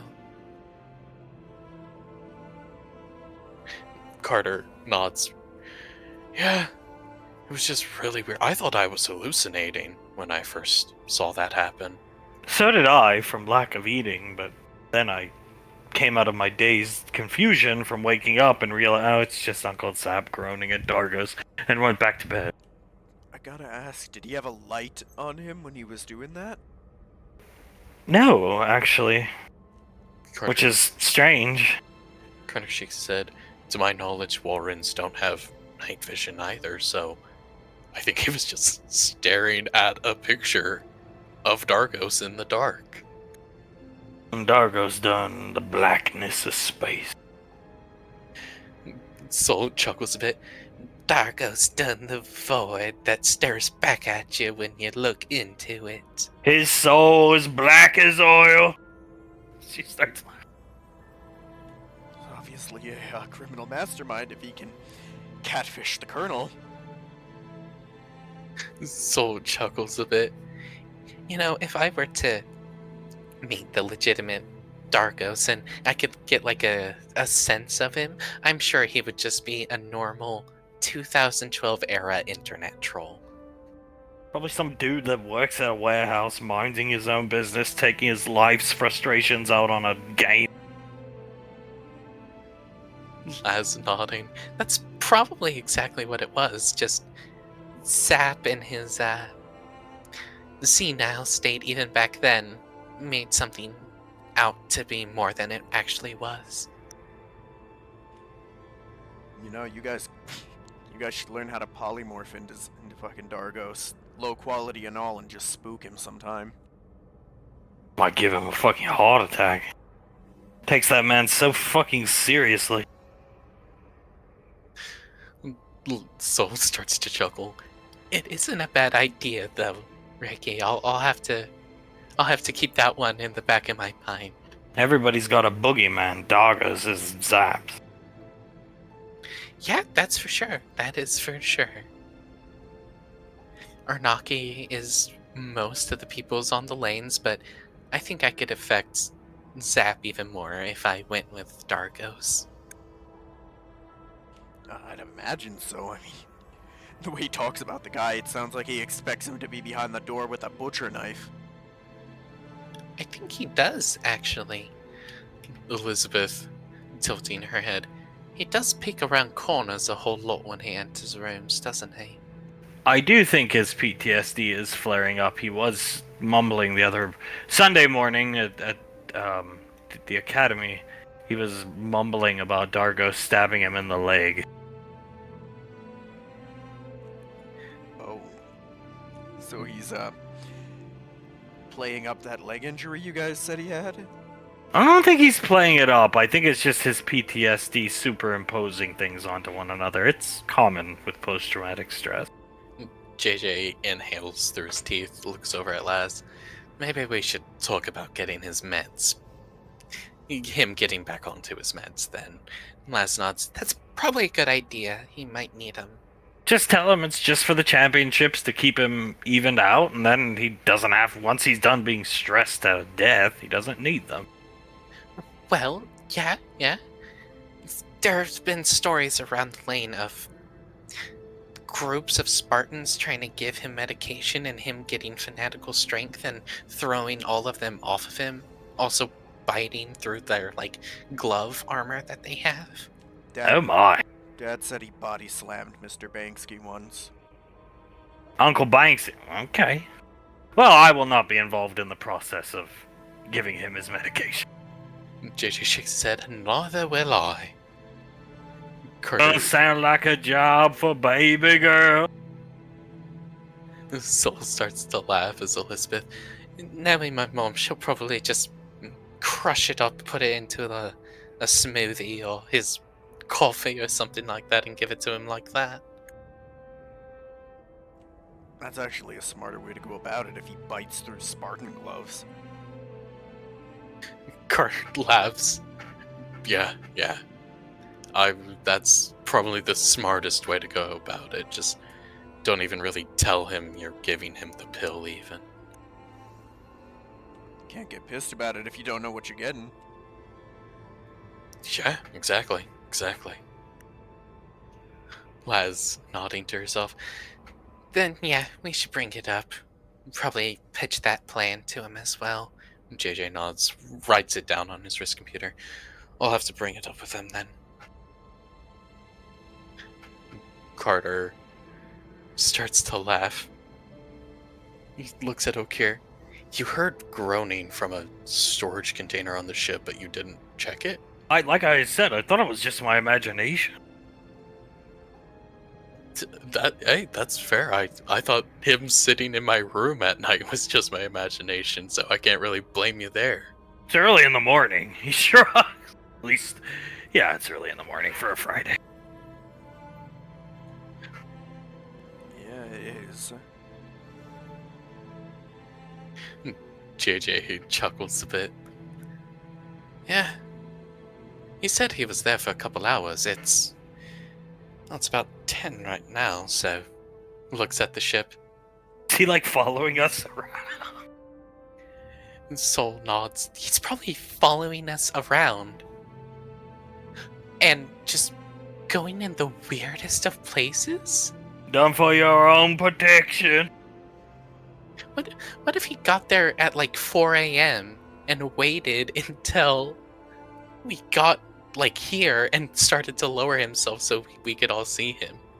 Probably followed the colonel down to Woodbury. Because we had to go down, take the ship down, get it refueled and stuff, and then fly it back up here. So, yeah. That's my guess. For your own protection. Probably keeping you on your feet, baby girl, Junior. Elizabeth chuckles a bit. I really hope he doesn't start to do something like that, like in real life training drills.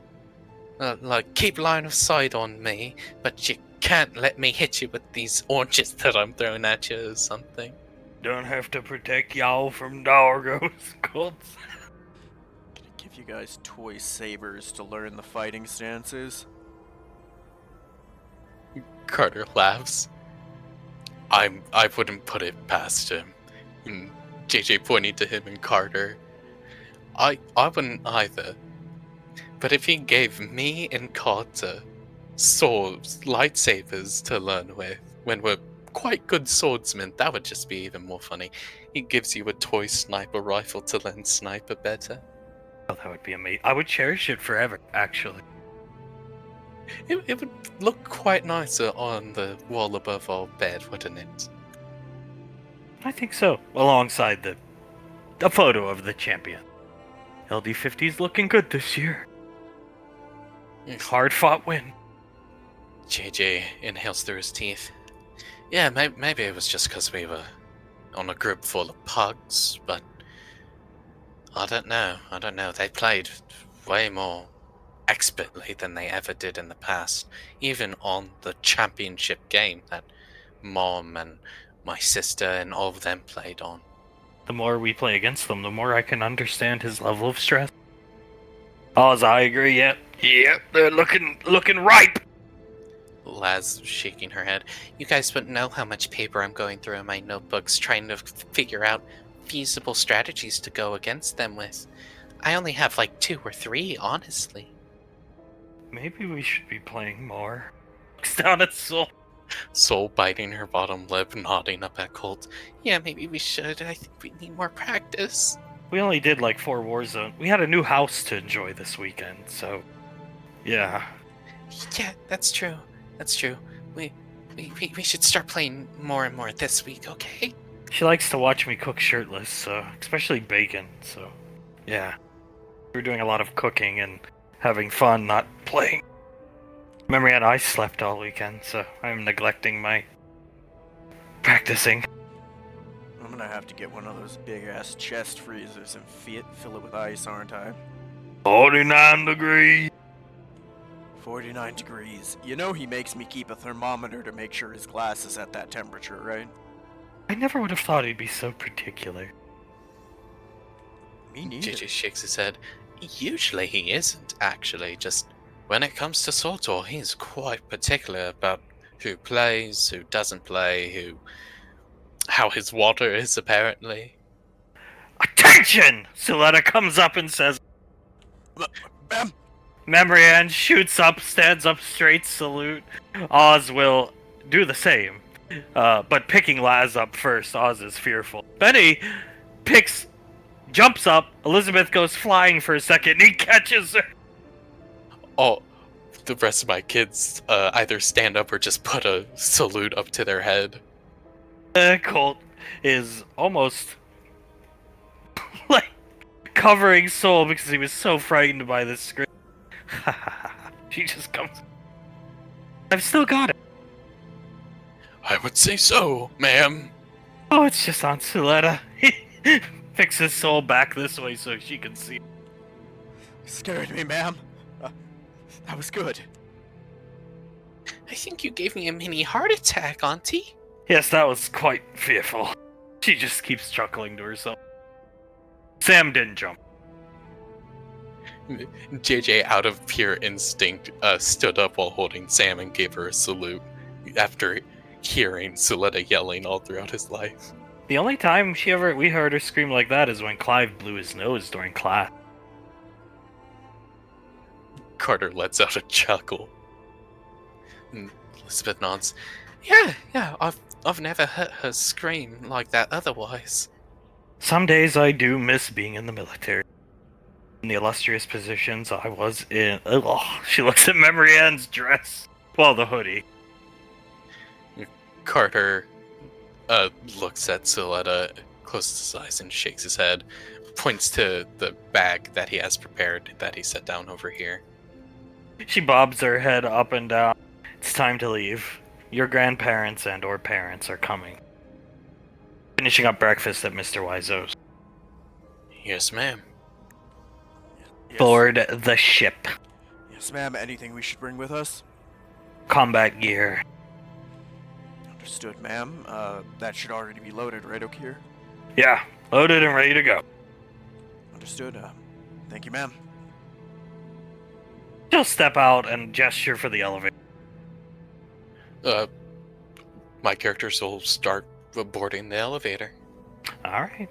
And they do. As flashing out to the deep, dark dankness and blackness of space, Ash and Saris are standing here. Saris done helping whoever she was helping earlier. So, darling, what do you think of her? The ship? Well, the ship at the moment, yes. I never thought you'd have your own ship, Ash, that's for sure. It's breathtaking. You know, I never did either, especially this well. It's too fucking big, though. She starts laughing. Ah, You gotta walk 20 miles to get from one place to another. oh, God, the gym is 3 floors down. It's hellacious. That it is. You, looking over. You definitely brought everything you wanted, huh, Ash? They gave you the run of the place on Gateway? I was told not only do I have free run of any armory, I could recruit anyone I wanted. And, well, if you give me that freedom, it's like a kid in a candy store. Saris looking down at the hogs, all the different types, turns around, looks at Ash. I do think maybe I smother Ricky a bit too much. A little bit at times, darling, but I can't blame you. I mean, it's not like he hasn't given you good reason to. Yeah, he's given me good reason, but I don't think I've ever given him a... Hunk was right, I think. He was. I mean, he always is, right? I never gave him a chance, I just... Well, I never really did either. It's hard not to start feeling like you should write him off after everything that happened. It's a mother's place to worry about their child, but... I think I'll take a step back. I think that's good. And look at it this way. We trust him to rush off into combat. I think we can trust him to help run the shop. But we're still calling them on the weekends at least once. We'll call them as many times as you want. Just once a week. It will be done. And we'll make sure to call at a time that'll spook them, because that'll be quite funny. Early in the morning when they're having breakfast. Perfect. I was gonna say late at night when they're getting home from work. That's even better. What did they say? She said they call each other boyfriend and girlfriend? An iron grip? Yes, they did. Iron grip on Ricardo, and that, like they said, boyfriend and girlfriend. I'm proud of him. He's obviously gotten his life together to a pretty big point, more than we would have guessed if he's already got a girlfriend. I am grateful that they keep an eye on Ricky for us, though. Oh, I am too. As much progress as he's made, he's still learning how to be a man. I just have really bad daymares about him getting drunk, getting in a car, and driving through Palo Alto and causing untold amounts of damage. This guy, chuckling, going this way. Luckily, I think he's gotten that out of his system, darling. Didn't know your kid was a drunk.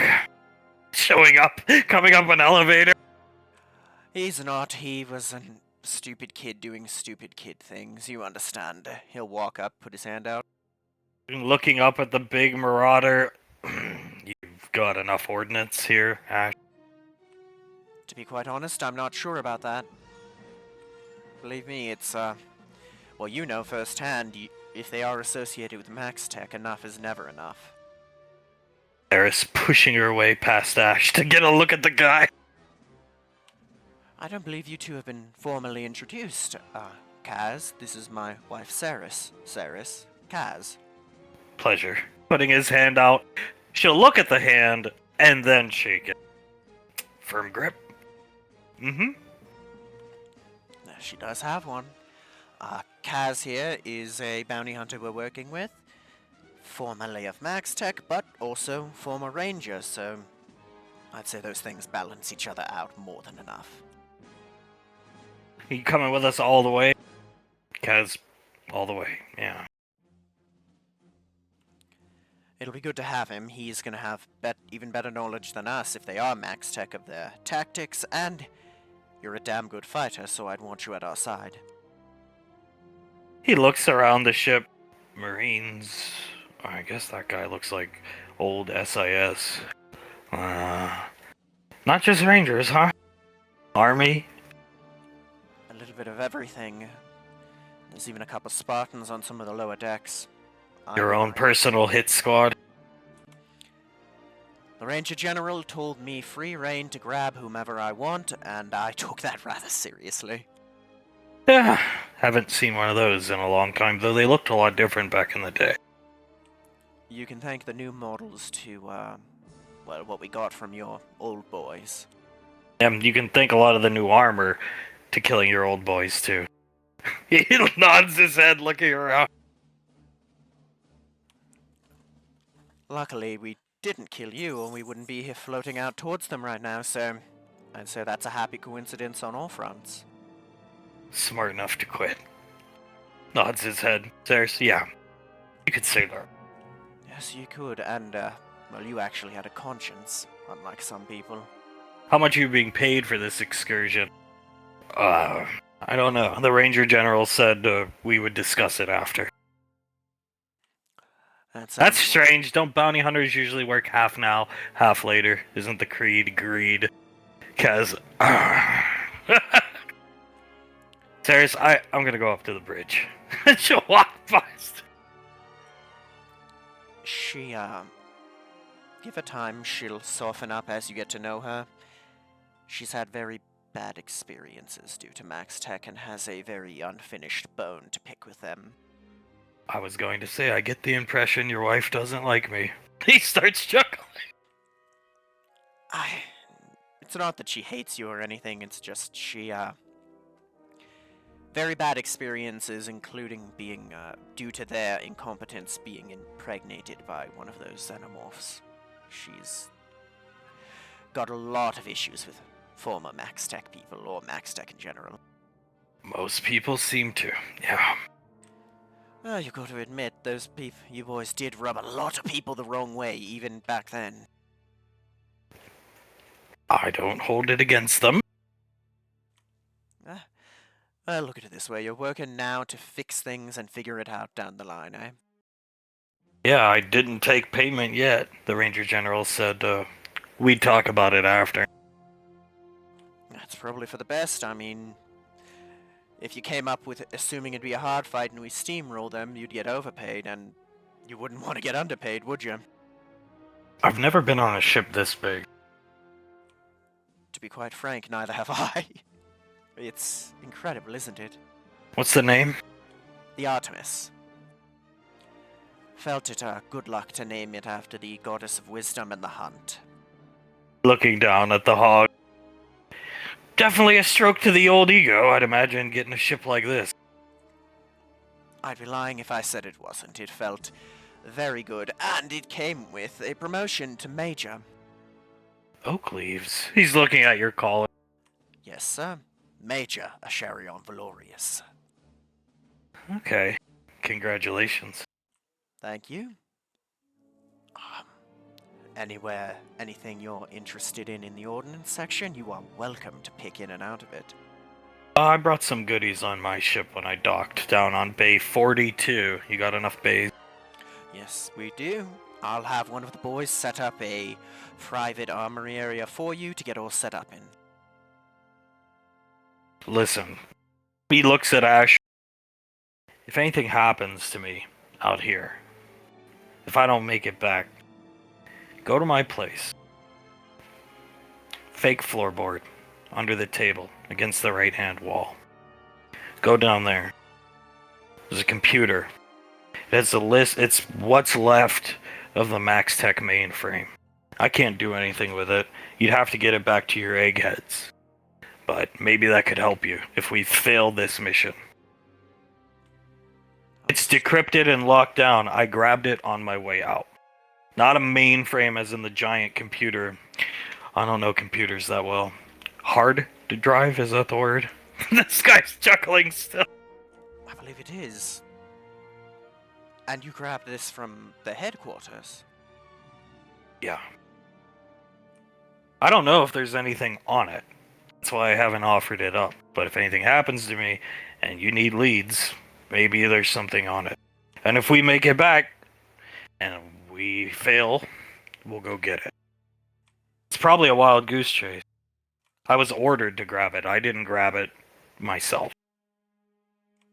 No, I understand. And then when I left, it was in my duffel bag. So you just coincidentally ended up keeping it? Yeah. What was that guy's name? Tewaz. He ordered us to torch and burn operation that day. Everything we could in the building. When somebody had the bright idea to blow up the main office complex. Don't get me started on that. I would have gone more surgical in that regard. It might lead you to stores of Max Tech old technology bases. I couldn't tell you. I grabbed one of 1,000.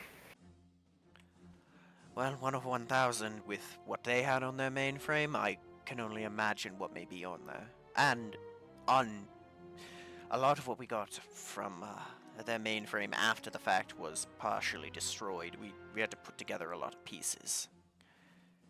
What you've got may actually help us in that regard. Hopefully you don't need it. I'd much rather not need it, but prepare for every eventuality and pray for getting the best one, aye? He nods, looking up towards the bridge. Gonna give me a tour of the ship which leads to the bridge where your wife is that doesn't like me. Yes, sir. He's gonna start motioning along. Well, you've seen where the Marauders and the Hogs are. We've got jump packs in the back there, and as we continue up, we've got more of a, I guess you could call it a living quarters / break room up here as he moves forward. He's looking around. This is, well, I guess a staging / communal area up here, and the bridge is straight down the hall as he leads him to the bridge. Does your wife normally hate most people? Is she like hard to get along with in general, minus the Max Tech history? No, not for the most part. She wants, Nice. He nods his head. She wants to like people and give her time. She'll warm up to you. Duly noted. All you gotta show her is that you're on our side and you're loyal, and that's the big thing that matters to her. Maybe you could have one of your armor smiths, he gestures to his shoulder pauldron, scrape off those old Max Tech logos. It will be done immediately, and if you want, we'd be more than willing to replace them with Ranger emblems. If Don't get ahead of yourself. you miss every shot you don't take. He gestures towards the bridge, not wanting to be the first one in the room. He'll walk in. Clay, what is the situation at the moment? Everything's boring, sir. Good to know. That's good right about now. How far out of Zeta Reticuli do you think we are? At least a month. Well, buckle in for the long haul, Kaz. It's gonna be a while. Hey, it's nice to have your wife here, though. Saris nods. Oh god, it's so much nicer to have you here, darling. I love you three, looks to his squad. But being on long rides without her is not fun. Former You Ranger? love us, sir? Don't get ahead of yourself, O'Neill, and yes, former ranger. Yeah, she nods her head. Well, nice. Well, I'd say former ranger at this point, eh? There's a long time coming getting back in the swing of things. Long time coming, and by the gods, it could not have come soon enough. Cass will just cross his arms and sit down. Well, where we're going, we're probably going to be in for a hell of a fight, and I'd want no one other than my wife at my side for that. In my opinion, if it's really Max Tech remnants, it can't be that many of them. No, it can't, although their numbers may have been inflated somewhat, because it would appear that at least some members of a former EarthGov organization are working with them. Numbers can be inflated pretty quickly if you think about it. There was that one crazy bitch that attacked the Moog. It's basically like uneducated colonists as who? Look here, Saris. A ghost from our past went insane and recruited a bunch of colonists on an anti-magic users crusade. That was the cause of the fighting in the Moog. Oh, nods his head up. Okay, yeah. News gets out to my place pretty slowly, but yeah. And let's just leave it at that. There's some not so fun memories to do with that. But you're right. These things it is pretty easy to find desperate people on the fringes of space that you can indoctrinate. We didn't get to see any action out there. Hopefully we get to see some action out this ways. Hopefully we do, but I do hope it's nothing serious.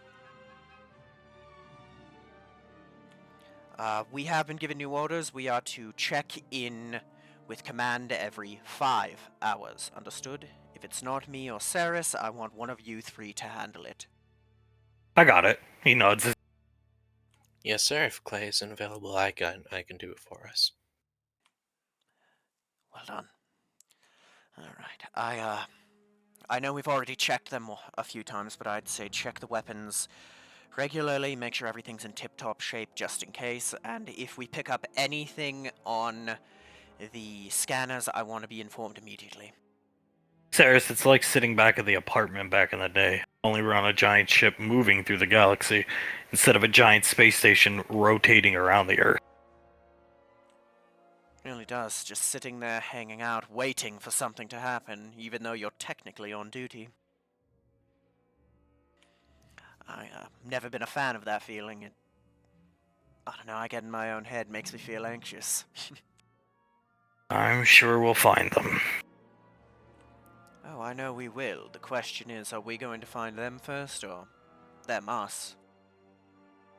Hopefully we find them first.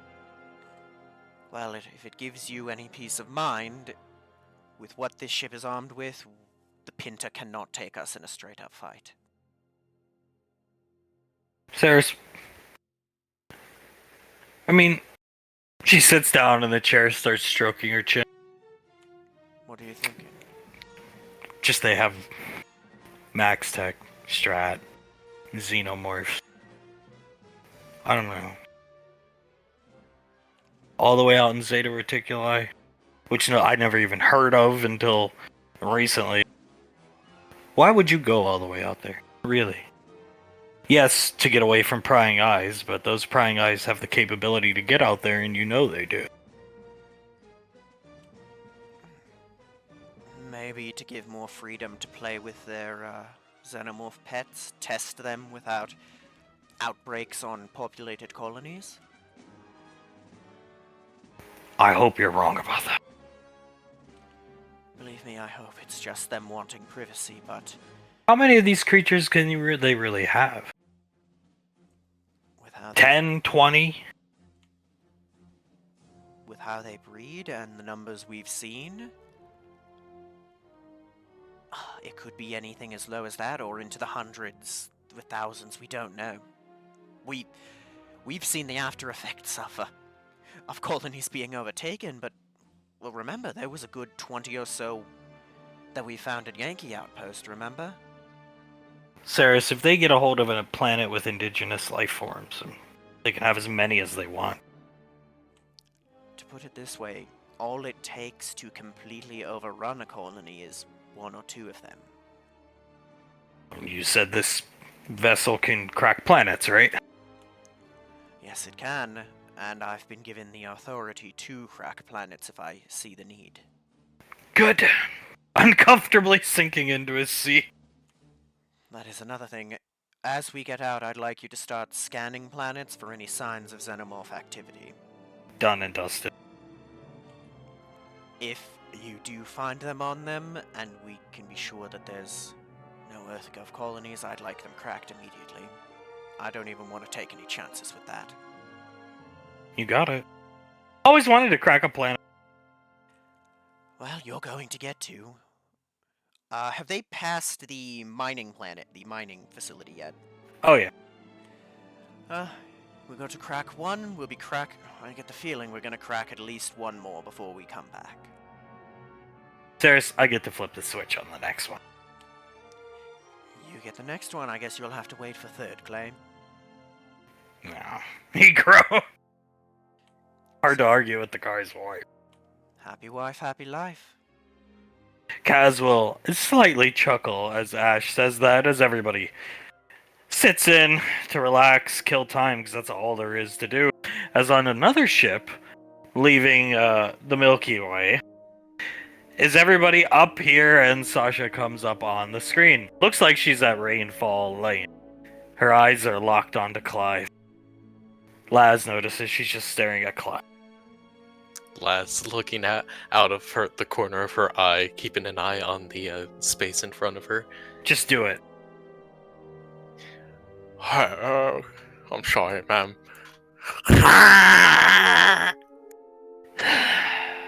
She groans as Sasha feel better. Yes, I did. I'm trying to get it all out now, ma'am. Okay, good. So, for those of you unaware, ancient Anovians exist. Marianne, looking inquisitively at Sasha. They were found by Grandma and Grandpa through time tomb shenanigans, going to the time tomb. It's personal stuff. There are certain people in here who don't need to be privy to the Rainfall's personal family business, so don't ask. You're going to this planet to meet these people. Why? Because they have a xenomorph skull on display. Yes, the same creatures that you encountered on the mining colony. Marianne, blinks. Colt, yep, mumbling to himself. Any xenomorph? Sasha just stops talking. That's a good thing then, ma'am, right? If they're alive, then that must mean they know something about how to fight them, right? That's what we're hoping for. That's why you're going. Ask and acquire information. Probe, if you have to. You have Clive here, who's built a bridge with them. Get all the information from them you can. Yes, ma'am, not a problem. Understood, ma'am. We'll be done. Acquire any information you can, and then you can report back to us on it Monday morning, okay? Yes, ma'am. Just some points of note. They have the skull. Ask them what it is. We have names for them, and we have names for them that we made up, like King, or Praetorian, right? Or we've heard of Queens. We've never seen one. And there was one that was named Empress. Ask them. They speak English, somehow. Master Yen left them a wrist computer to my understanding. If you want more details, ask Clive, Hunk, Davine, Suletta, Blaze. Either way, ask them about it. Was it a command and control cast xenomorph? Was it just a really big dumb one? We need to know anything and everything we can on these creatures. Don't leave any stone unturned. Right? Yes, ma'am. Understood. Very good. Sasha out. She hangs up. Locking eyes with Clive as she hangs up. I don't think she likes me. Ah, she likes you. He puts his arm around Clive right. He points to the screen. Well, you saw how she was looking at me, sir. Rubbing Clive's shoulder. I think that's the best approach, honestly. The approach she takes. She sees you, can tell you have to blow your nose, tells you to get it out of the way, and then begins talking. Instead of just expecting you to hold it like some people looking over at Suletta. Well, yeah, I do appreciate that. It gets quite tiring holding in my sneezes like that. She walks off. Honestly, I don't see the issue. It's a little loud, but I don't know, you seem like a chill dude. It doesn't bother me. Big soul with it. I think it bothers her, Ricky, because it is somewhat disrespectful and, to put it in simplest terms, gross. It is kind of gross. Yeah, that's fair. Either way, he'll come up and sit down a little further up. So these guys had a bug skull, huh? Yeah, put the ship on autopilot and come relax. This is a relaxing mission today. Pick Stavine up. Right there. Yes, no combat, nothing like that. This is just information gathering with no chance of our lives being in danger. Come on, come sit somewhere more comfortable. Come sit here. Lazel, Yeah, we can't fit two people in these seats. No, we can't. Lazel turn on autopilot, stand up, and put her arms out for Oz to pick her up. He'll pick her up. Let's go. JJ will carry them down here. Clive will join them, and Carter will put his hand up so he can pick her up. Let's go, Ricardo. Yes, ma'am. He'll follow. You wouldn't want to disappoint the family. No, I wouldn't. Carter just shakes his head and follows after her. They had a bug skull. Yeah. Sitting down, putting Davine on his lap. We didn't ask him any details about it, though. That's why you're coming today. Okay. I gotta ask, was it a big one? Huge. Davy nods. At one point we fought a quite large one. I believe we called it a Praetorian? She looks behind herself to Suletta. And Yes. it was very large. Large enough that when its tail hit Mark, my husband, it completely broke his arm. It hurt your mother quite bad, actually. Her leg, I think, right? Yes, her leg was broken completely. Then it spit a wad of acid at your father that was like somebody took a... You ever see those round above ground swimming pools? Yeah. Took one of those and threw that at him. That volume of water. Memory and oh my god, I thought we had it bad. Coming over here. I think I had it in the size of a building. Like two. Compared to the buildings that were on the colony, I would say about 2.5, yes. You know, I'm still very aggravated. Not that I wanted to see the xenomorph, but I never got to see it. And then when I had my chance to actually help, I've got impaled. And so I was fucking useless. Believe That me. whole mission, I was useless. Laz looks at Oz, grabs his face and makes him look at her. You are not useless. The only reason we succeeded is because you managed to fix the electronic system. Well, when you put it like that. He smiles at She smiles at him. Don't call yourself useless, because you never will be. Well, I am the penguin after all. You are, and I am Omega Ruby. He starts chuckling. Cold. Yeah. If we didn't have that trash compactor on, I don't know what we would have done. We would have tried to hold out until those guys got there. Believe me, Oz, you're lucky you didn't see the thing in person, alive, like running at you. That is true. It sliced and diced you pretty good. Yeah, it did. I've been picked apart by a few people in my life. Looks over at Sam. That thing picked me apart even quicker than you did. Oh, I believe it. Elizabeth nods. I had it right next to my face, or at least one of them right next to my face. And I was surely about to die if Sam didn't get there and save me. Hunk, And all the- things... Good. And the doctor, of course. Hunk, all things considered, we didn't really throw down with them that much. Davine shakes her head. No. I can think of that engagement that I was just describing, and perhaps one more that I was a part of.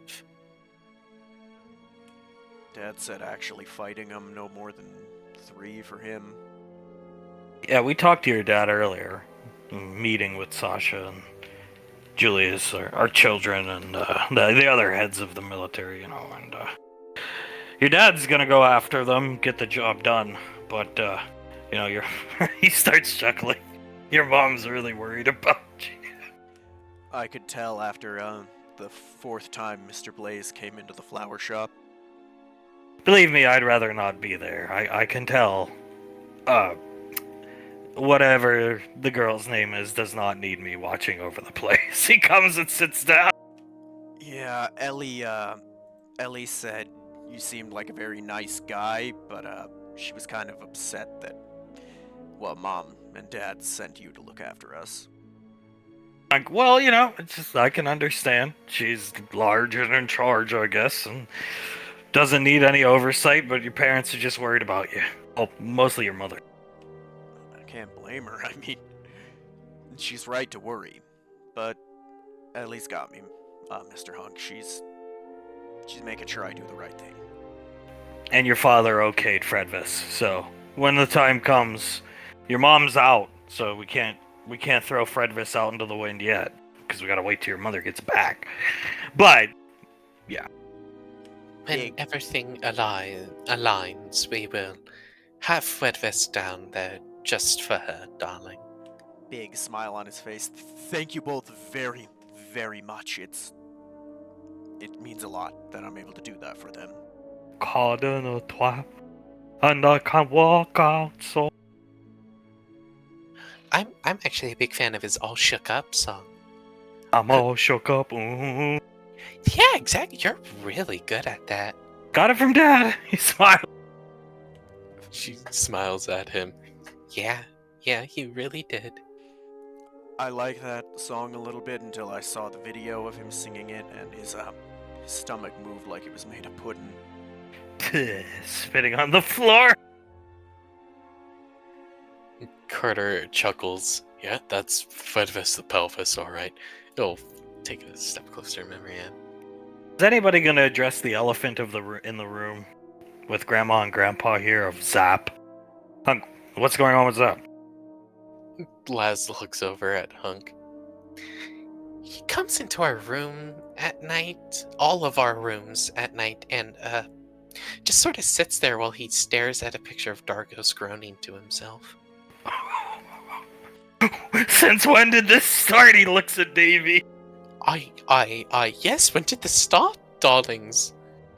Oh, not a couple weeks ago, so around the time we started really practicing for the, SWTOR championships.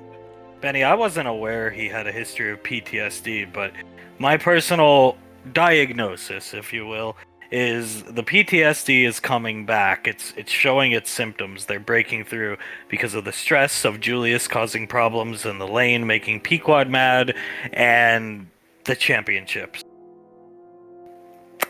Sounds right, actually. Starts rubbing the back of his neck. He apparently spent multiple hours this morning stowed away on the ship and waiting up in the cargo bay to come down with that picture. That's where he was. He wasn't at the academy this morning. We were wondering where he was. He's usually there. Even on like Saturday and Sunday, him and Mama Lan hang out. Usually in the cafeteria in the morning. Yes, we even asked Mama Lan where he was, and she had no idea. Oh, this is... Well, at least he's not, He hasn't started, trying to pull the sympathy card on the knee. Apparently he said this Dargos dude stabbed him. Oh, well, here we go. Yeah, he's definitely starting to lose it again. Okay. Davine sighs heavily. JJ looks over at her. Maybe we can get him back on his meds, you know? Not, like, give them to him, but like how you do a dog. Crush it up in his food type thing. Rubbing Davine's thigh. Yeah, so a long time ago we talked about this. We came up with a contingency plan if this ever happened again. We'll just break up his pills in his morning coffee, give it to him, he'll drink it. If that doesn't work, because it actually didn't work in the past when they would try to crush up his pills in smoothies and stuff, we've already talked it out with Krellin. Big fan of my wife. Krellin's just gonna mind control him, take the pills, put them in his mouth, and then unmind control him. Well, that is a good idea. Yeah, that's a lot more efficient, sir. Yeah, I would have to say so, but it is a last attempt type deal, if you will. We'll try to give him the pills naturally first, of course. Something happened a long time ago. He's looking at Davine, then looks over at Samantha. I can't remember. It was like your mother was, we were living in the apartment. I remember your mom was there, Samantha. Everybody was, but didn't somebody accidentally drink his milkshake or something the pills were in? It was Scar, I think. I believe it was Scar, yes, and he was completely, if you'll forgive the term, he was completely zooted out for the rest of the day, yes? Hunk starts chuckling. What kind of... Yeah, because Zap lost his mind, and we were like, I thought he was on his meds, and Scar accidentally drank the wrong goddamn milkshake. What kind of dosage is he getting if it affected Mr. Scar? It was... Oh, hell. I don't know. It was, I don't know. It was this country woman. She was the Ranger General's... Or the doctor of the head doctor, physician for all the Rangers. She prescribed the meds after looking him over a couple times. It was like a horse... She called them horse tranks. They weren't tranquilizers for horses, but an equivalent dosage, I think. Right, dear? Yes, they had to be very large because of his large body mass. Just say it, he's fat. His fat. They had to be large because he's fat. I love the way he waddles around. Especially when he just waddles around and starts suddenly chuckling out of nowhere. Yo, yo, yo, yo. Yes, exactly. Just picture him waddling around and then suddenly... So whose rooms has he all showed up in? All of you here? All the kids at the lane? All my Sam, kids yes. raise their hand. Sam, all of us. Dad. No. Yeah, I'm the only one who's escaped the pleasure of waking up to see him, sir. Okay, well, you're the coach and the strategist, right? He points at Laz, so not your room, though, because you're not actively playing. He was cradling Monkey Boy while telling him a bedtime story about him killing Dargos. We'll get on this plot problem this weekend, dear. Yes, we will. You guys won't have to worry about it very soon. A bedtime story to Monkey Boy. Laz shrugs. It looked like Monkey Boy was enjoying it. Well, Monkey Boy hasn't had it that good in 20 years, so, yeah. No, he hasn't. Maybe I should start reading them bedtime stories. I think Jace loves the fact he's got a little brother. Even though Monkey Boy looks 50 times older than Jace ever will. Like I said when I first saw him, monkey grandfather. Les starts to laugh. Oh, I love Monkey Grandfather quite a bit. Wait a minute. Was he in Elizabeth's and Benny's room? Look, because that's in our house. They live with us, dear. Oh my god, were they? And Elizabeth nods. Yeah, they were. Shit. Hank starts laughing. Okay. Alright, we'll talk to her. Davine covering her mouth. He got into our house without either of us noticing. Alright. That's, he's stealthy for a big guy. I mean, yeah, if he got on the ship this morning, too, I mean, he had to have gotten on at Woodbury, right? I have noticed an increase of seeing him staring at that low poly picture of Drago, or Dargos, whatever his name is. Yeah, and he said something about, Dargos plotting against him and trying to ruin the family. That sounds like somebody who's stressed out by our son's actions, dear. Yes, he is very stressed out. And I tried to tell Julius drama hits everybody in different ways. I hope he listened to me. Davy nods. I'm sure he did, darling. I'm sure he did. Starts to Dargo stood catfishing Julius. What the fuck? JJ covers his mouth. Yeah, he also said that. He thinks Doghouse is easy. Oh.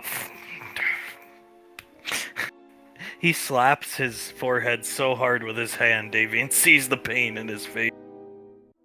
Davy jumps and starts to rub his forehead where he hit it.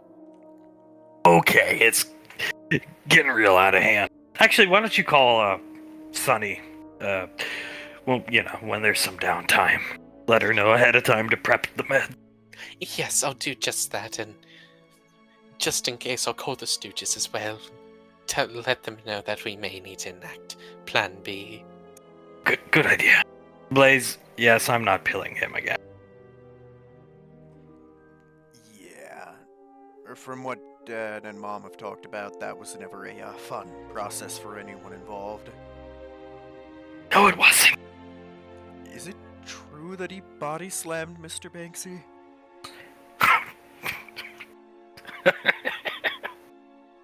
Yeah.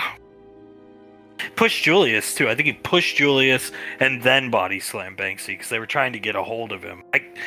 Something like that. Right, dear?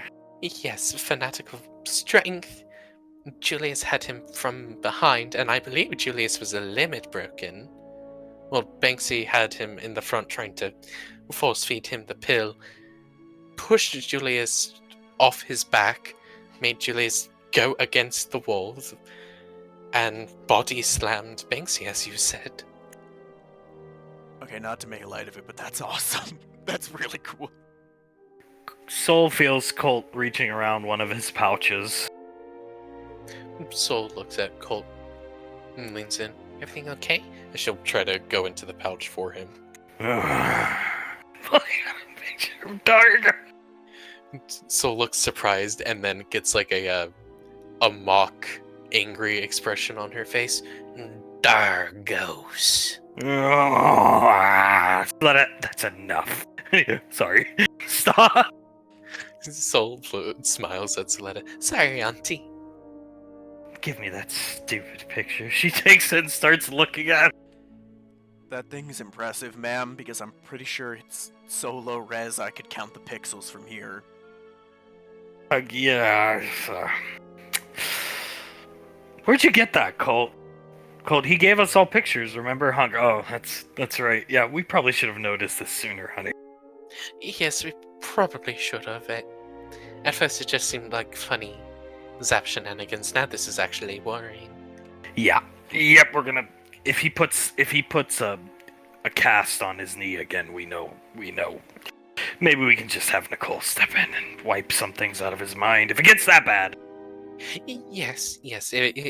Also, if the pills don't seem to be working at all, that's when we can have Nicole come in and do what she does best.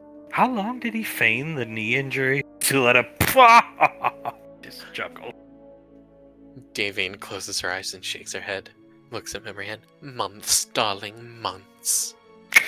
Soletta will hand the picture back to Colt, who puts it back in his pouch. Yeah, and we bought it too for a while, and then I don't even remember how it came to fruition that he was faking it. I think somebody saw him walking around with the cast nut on or something. I can't remember, but yeah. I thought he dropped his crutches and started to run at something. I could be remembering wrong, but that's how I remember that I found out. That apartment was very small, and when drama was happening, you were sucked into it one way or another. So yeah, a lot happened. That's fair. I know the feeling, sir.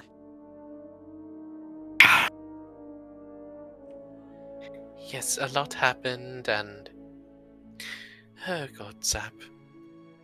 Remember when he had those crutches fashioned into basically rifles, single-shot rifles? Yeah, yep. thinking back, I bet you he wanted them done like that in case Dargos jumped him. Probably. I always assumed it was to guilt trip me even further by being like, now I can finally defend myself even though I'm a cripple because of baby girl. It was hard watching him. I was quite angry when I found out he was guilt tripping you on purpose, but at the same time, it was kind of funny. Looking back on it, it was quite funny. Just Especially considering the fact you are the reason he got a knife to his knee, glaring at Hunk, not Davy. Hunk, oh. I thought it was just some accident that happened. If it's okay, what happened? well, technically it was just an accident on my end, but the ladies were having a ladies' weekend at our beach house, and Hunk decided to keep an eye on us by spying on us. It was also during a time where your mother was being targeted by an assassin.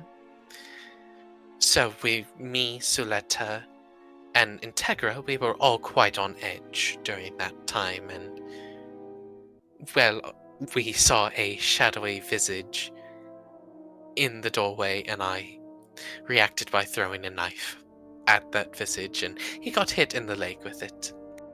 It was kind of like a comedy of errors, really, because our presence, spying on the girls at my beach house, caused them to think this assassin that was after your mother was there.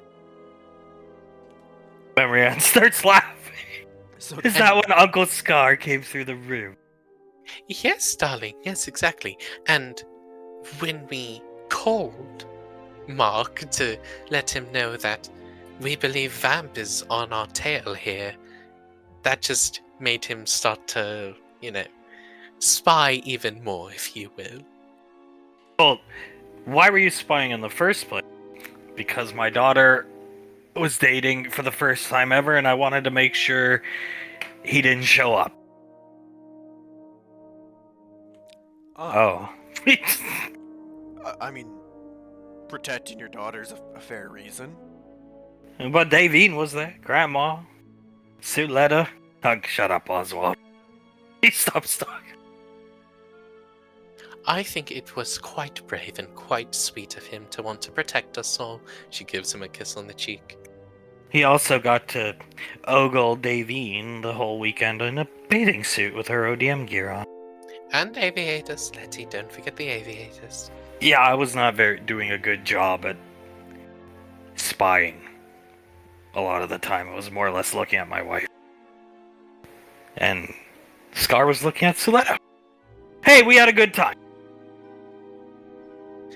Davine smiles at him. I'm glad I could give you that good time, my love. You took Uncle Scar, Zap, on a spying mission? I knew Ricky's father and Julius would say no. He looks at Memory Head. So I took the next best option. And the only reason Mr. Track was at the back door is because he was given an order to go look into the living room through the back door with Mr. Freetooth. Carter nods. So I assume the shadow you saw was not Zap's, because that would be pretty easy to tell. It's basically just a ball. It was Mr. Freetooth's, and you thought that was that assassin, and Davy nods. Yes, I saw Mr. Freetooth's shadow, and I threw a knife at it, and somehow missed Scar, but hit Zap in the leg. I mean, aside from the getting stabbed part, it sounds like there are worse ways to spend a weekend. Worst ways to destroy a Coast Guard vessel, too. Sam, what? Looking. Huh? Zap was given a jetpack, and he went off in the opposite direction of where he had to go and ran into a Coast Guard vessel. Hunk, the plan was him hover over the house, keep an aerial eye on things, because they called us and said vamps in the area, and we didn't put two and two together, realizing it was us causing them to think the assassin was there to kill your damn mother. So then I ramped up efforts to protect the beach house, and Zap crashed through a Coast Guard vessel. But why not put the jetpack on Mr. Scar? He was eating a pizza.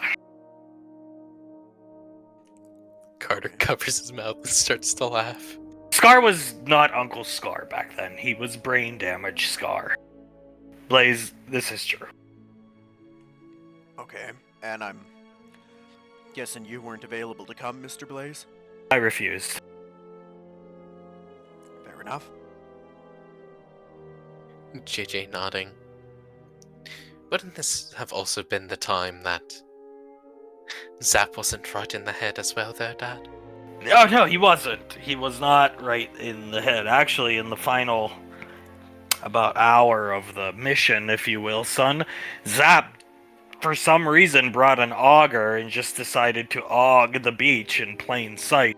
And your mother, thinking it was Vamp doing some ill-gotten deed, ODM geared out there ready to cut poor Zap's head off, not knowing it was Zap, thinking it was Vamp causing a sandstorm. I was very ready to kill whoever was there. I'm glad he somehow got away from me. JJ starts to laugh a bit. Sounds like a fun weekend. Yeah. I mean, yeah, it sure as hell beats some of the days just spending the weekend in the barracks at Woodbury. Little jealous, Colt speaks up. Want to keep an eye on your hot wife or something like that. Yeah, you can say that. She wasn't my wife back then, but oh yeah. Definitely wanted to keep an eye on you. Davine smirks at him, leans in close. No, I definitely want to keep an eye on you. Aviators and ODM gear. Just try it sometime. Think JJ would get a kick out of it. JJ immediately looks at her with the look in his eyes that she can recognize all too well. I can do that. Please do. Just the gear? And a bikini and flip-flops, and that's all you need. Gear, bikini, flip-flops, scarf, aviators. Oh my god. He starts to blush just thinking about it. Take her down to the beach house sometime, son. Just plop her up on the roof, walk down to the shoreline, take a look. That's the plan nowadays, Dad. That is the plan. Looking at Sam, biting his lip. I'll do it for you. Colt, that would be nice. Soul looks at Colt. I'll do it for you. I wouldn't mind, I mean... Laz leans forward. I would definitely do it for you, honey. Obviously, I'm gonna do it for you, Benny. Don't worry. Look at that, dear. We've started a new trend. Davin smiles. Yes, we didn't even start the previous one, the finger sucking, but this one we did. She smiles. Speaking of that, take her finger and start sucking it. She bites her lip and starts to kiss at his neck. Memory Ann, I'll stand up on the roof in my sweatsuit, Carl. He looks at her, smiles, and gives her a kiss on the cheek. Thank you for doing that for me, honey. No problem. He'll try to hold her hand. Oh, she'll let him. Oh, there you go. He'll smile a bit to himself as he'll rub her knuckles. So they're putting on a big feast for us. Their guest of honor, the wife, killed Kabul, and their new best friend, Clive. So we're gonna eat today, everybody. Yes, we are. I'm actually quite excited to try out this new taste of food that we probably never have, aren't you, honey? Maybe. Carter nods. Well, I surely hope you do, because I would love to try it out with you. I'll think about it, Carl. He smiles, nods, and shrugs to Hunk. He just keeps sucking Davine's finger, shaking his head. Yeah, it should be cool to try some new food. accidentally missed breakfast this morning, so I guess it's a good day to have that happen, huh? Anybody see, when I was working out in the gym downstairs, before I got your breakfast burritos, honey, I turned the TV on to work out and watch TV. I have something on in the background, just non-stop commercials about the memory anniversary and these two really shitty cardboard cutouts. JJ raises his hand. Yeah, we saw it. We saw those. Yeah, we saw one. Taking Davian's finger out of his mouth for a second, looking at her. Which one did you get? We had the one with Yuri and Tommy. It's more like a 10-minute infomercial than it is a commercial. I wouldn't even really say it was an infomercial, because they mentioned the memory anniversary in the beginning, then at the end, and the rest was just sort of razzing on Carter. It was a pretty lengthy, monologue, sir. I personally like those commercials. She snickered. Especially that one. Carter smiles. I quite enjoy them as well. It was a beach house day all those years ago. That was a girls-only trip. We did a boys-only trip last weekend, and the girls weren't really happy with us, were they, dear? No, none of us were. You want another one of those girls trip only to the beach house? Davine purses her lips. Are you going to be angry at us, like how we were angry at you? I imagine we would, but if you want it... Davine sighs. Truthfully, I quite enjoy spending all my time with you. I don't think we need a girls' weekend. No, not at all. Hey, we're all going to be separated here in a couple of weeks. Wedding.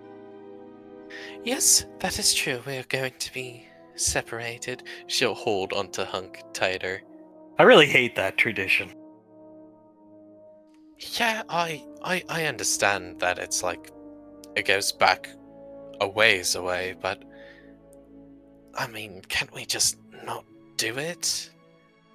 I'm not going to some girls' day vacation. Oh, okay. Soul shakes her head. No, I don't really want to go on a girls' day. And then Laz and Elizabeth shake their head in unison. Guess we won't be able to recapture the magic of a couple idiots spying on the girl. Carter looks at Hunk. I'm not going to be flying through a ceiling now. Nah, no girls' weekend. Sorry, dear. Davine looks at Hunk. I much prefer spending my time with you. Starts seductively sucking on her finger. She, picking up a cue from Sam, flutters her eyebrows at him and licks her lips. Oh my. It's a shame we're surrounded by all this youth. Oh yes, quite a shame. And then we have to talk to the Anovians when we get back to the house, yes? Of course! Their finger in his mouth. This ship is not like the Nova. We had private bedrooms and everything. Carter's eyebrows raise. Wow, you guys had everything as a working council strike squad, didn't you? Private kitchen, bathrooms, bedrooms, you name it. Med bay.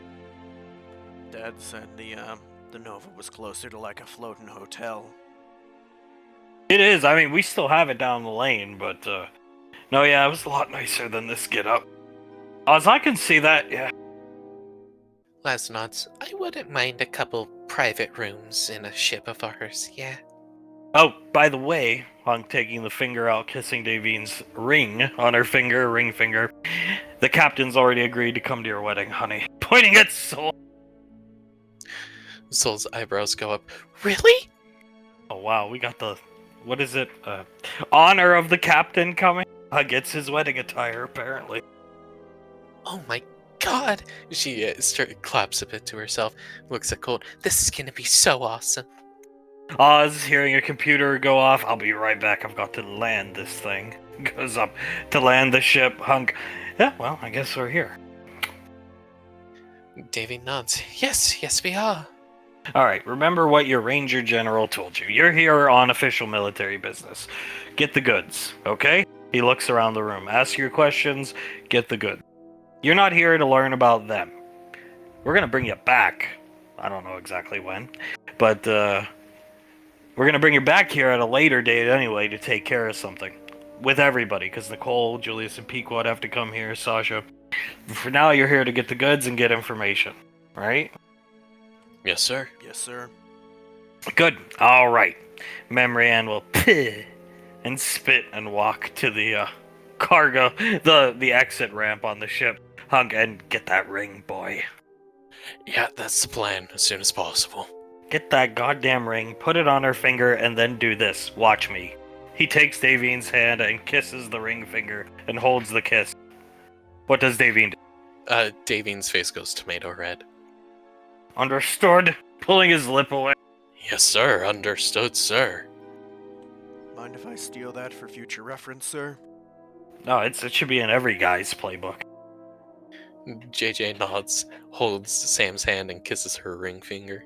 She leans back and blushes. JJ nods towards her. Yeah, see? It really does work. Pulls her in close and gives her a kiss. Colt takes his helmet off. He just put it on when Oz said they were landing. So he takes it off, does it to Soul.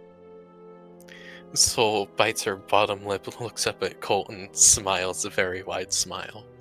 And speaking of weddings and stuff like that, whenever you know exactly what you want, honey, points to Laz, you know where to go. Laz nods. I was just thinking around where we have our house now. Well, that would actually kill two birds with one stone, because, and another reason we need to get Zap back on track is because Zap was helping Oz build this like jet for you that's supposed to be a Laz's mouth is wide open. Nicole? Nicole! He looks around. Oh god, she's not here. Carter looking around. Sam just starts laughing. Laz looks around, looks at Hunk. I'm sorry, what were you saying? Something about Zap doing something at my house? She smiles at him and gives him a wink. Yeah, Zap coming as Oz comes back, coming into your house to... He likes Monkey Boy. Right, Ricky? Yeah, he must like Monkey Boy if he was cradling him, right? She better not be spitting on my fucking cargo bay floor. Follows her down. Disappearing. Hug, I'm sorry. Looks at Davy. Davy just shakes her head. It's okay, darling. It's okay. It's the stress of Julius. Maybe you're right. Looks at Blake. I think it is. We all mess up on letting out information we don't let out every once in a while when we're stressed. Some very sleek hand on Laz's shoulder, spy jet from the 21st century, something like that. Laz's eyes go even wider, grabs Suletta's hand. A Lockheed YF-12? You'd have to double check with Scar, but I've only seen it once. But yes, it's being built under your house. There's a secret compartment in your house under your kitchen table. Oh, Which explains how Mr. Tarak got into your house, but yeah. Oh my god. She looks very excited. I won't go down there. I will make it seem like I don't know what's happening. I can act very surprised, and I'm sure I will. You picked a good man. Kissing her on the head. Yes, I did. A very, very, very good man. He knows it's my favorite, and he's building it for me. Watch this. Attention! Carter stands up even straighter and salutes. JJ does the same. Benny just starts running with Elizabeth. Elevator! Oh my, that's almost pathetic. Huck starts laughing. Soul, goes around Colt and, hides from Suletta. Let's go, children of the corn. Yes, ma'am. Everybody will leave the ship. Except Hunk, Davy, and Clive, Blaze. They all leave. How did I let that slip? I'm telling you, it's the stress Julius is creating. Clive pats Hunk on the knee. It's okay, mate, it's okay. When we get back with Nicole, we can always have it erased from her mind, right? I think it's too late for that. Yeah, fair enough. It's okay, mate. Oh, like they said, like your wife said, we all let information slip at times that we don't want to, especially when we're stressed. She's a good wife. She'll pretend to be surprised. I'm sure. I mean, she acted like you didn't say anything when she heard him coming, so I'm very sure she'll act surprised. Yeah. Oh, I feel like an idiot. Pick Stavina! Davine chuckles. You don't have to feel like an idiot, darling. I probably was going to do the same in a matter of time anyway. The stress of Julius. Davy nods. The stress of Julius, darling. And Dargos. Don't forget Dargos. Oh, we mustn't forget Dargos. He carries her off the ship, whispering Dargos in her ear. Dargos, Dargos. Davine laughing the entire time. Colt's just staring up at the moth. Oh my. Soul's eyes are blinking like slower and slower. It's really calming here. I actually feel good. She looks around, like, not sickly and weak. Carter nods. Same, I feel centered here. That moth is awesome. Yeah, it is. She tilts her head. I wonder what it is. What is the protocol? Should we have Clive in front? Hunk, yes. Clive nods. Alright. You'll go to the front of the group. Alright, just follow after me. Let me do the talking at first, yeah? Arms out to Clive. Both guards. Clive walks up to them, gives them both a bow. Hello. May we see Natasha, please? They nod their heads. Hunk, I think they have, like, telepathy, kids, so they can reach her wherever she is. Okay, makes sense. Nice I think, anyway. It would make sense. Icy's capable of doing it, so they should be able to do it as well. This place is gorgeous. You sure you don't want to have your wedding here? Our wedding here? Soul looks at Colt. We can if they would let us. If they would, wherever you want. This place is gorgeous, and if you feel good here, huh? Maybe the reception here. Yeah. Oh, yeah. The reception here. It's very calming. Like I feel like I can easily go to sleep here. We're gonna get a tour of the place, kids. They're gonna show us around more, because the two most honored guests in their history are here today, so. Really? Oh my god, that's so cool. Just brace yourself for when she takes off the helmet. Oh, I'm sure it can't be, that weird to see it happen, Grandpa. Is she ugly or something? Blaze, quite the contrary. I don't even know what to do, sir. This is overwhelming. Does she look like Aunt Nicole? Yes, Benny. Davy nodding to Benny. Yes, just a more elderly version of, not elderly, just older version of her. Honored guest Clive. Coming out! Takes Clive's hand, holding it. He takes hers, shakes it with her. Natasha, how are you? Too long since we've last seen one another. When last I saw your kin, they came with, as Hunk to his neck with a finger, they came with questions. I told them to come back with you. Yes, they did come with questions. I am here, and they wish to ask them to you, ma'am. Questions about what? She'll look at the rest of the group. Soul looks at Natasha. If you don't mind my speaking, ma'am, we heard about something that is in your room. Up there, perhaps? The communal viewing room with the pool? Yes. There's we call it a xenomorph, ma'am. But a beast skull in that room, yes? Then your questions shall be answered.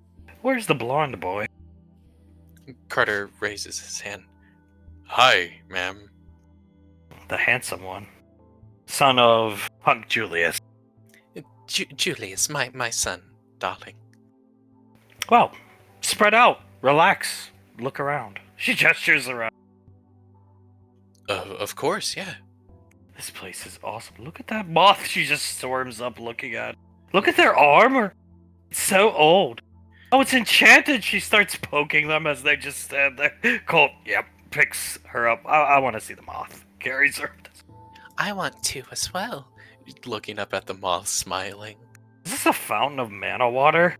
Yes, she smiles.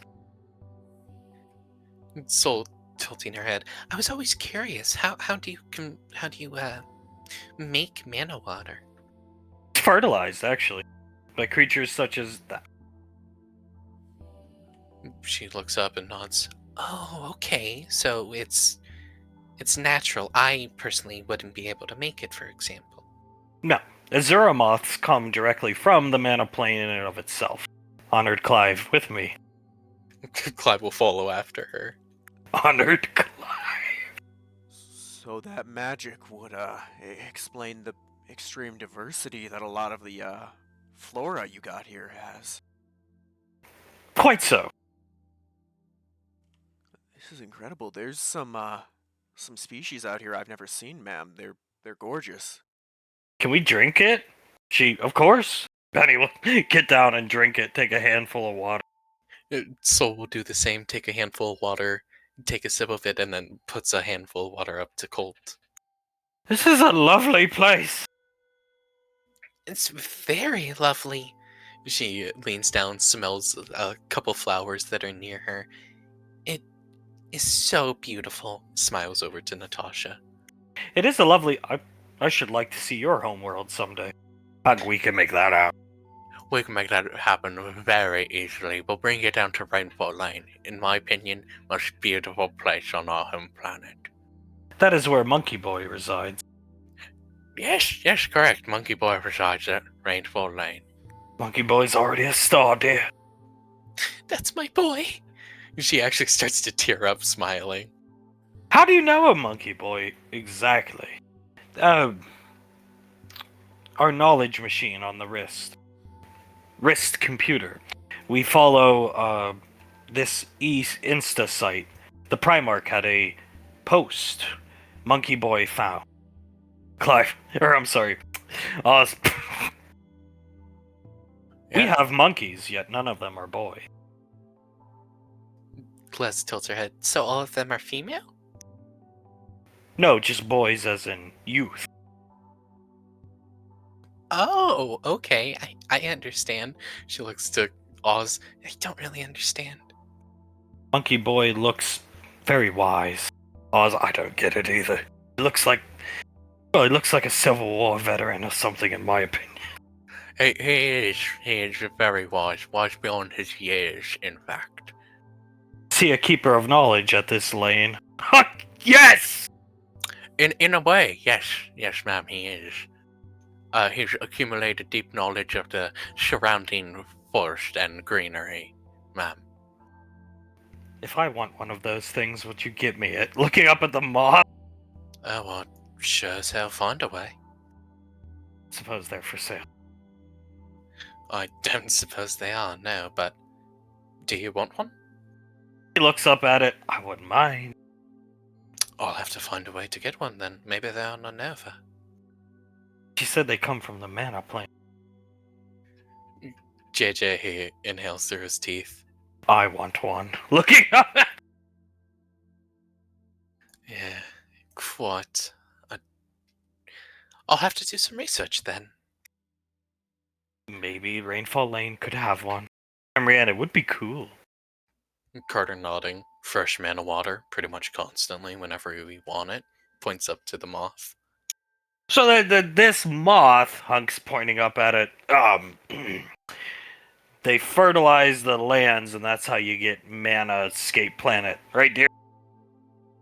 Yes, that's how they mana escape the planet, as he put it so eloquently. So you had like thousands of them on Anova, and that's why everything there, like plants, like Ricky said, and the animals are so like crazy on the mana plane. She turns around. No, not quite. A weapon was detonated on Anova millions and millions of years ago that caused the mana plane to spill uncontrollably onto the planet. Oh, Oh my, that was not something we were aware of. that explains why the wildlife is so nutso there. Davy nodding. Explains why it's so unnatural and overgrown, maybe, is a good way to put it. Any questions you have about our culture, our people, feel free to ask. Okay, you guys are mainly magic users, right? Incorrect. Oh, I'm sorry about if that was insulting, ma'am. No, just most of the men and women you'll see here, they have some magic capabilities, but they are warriors.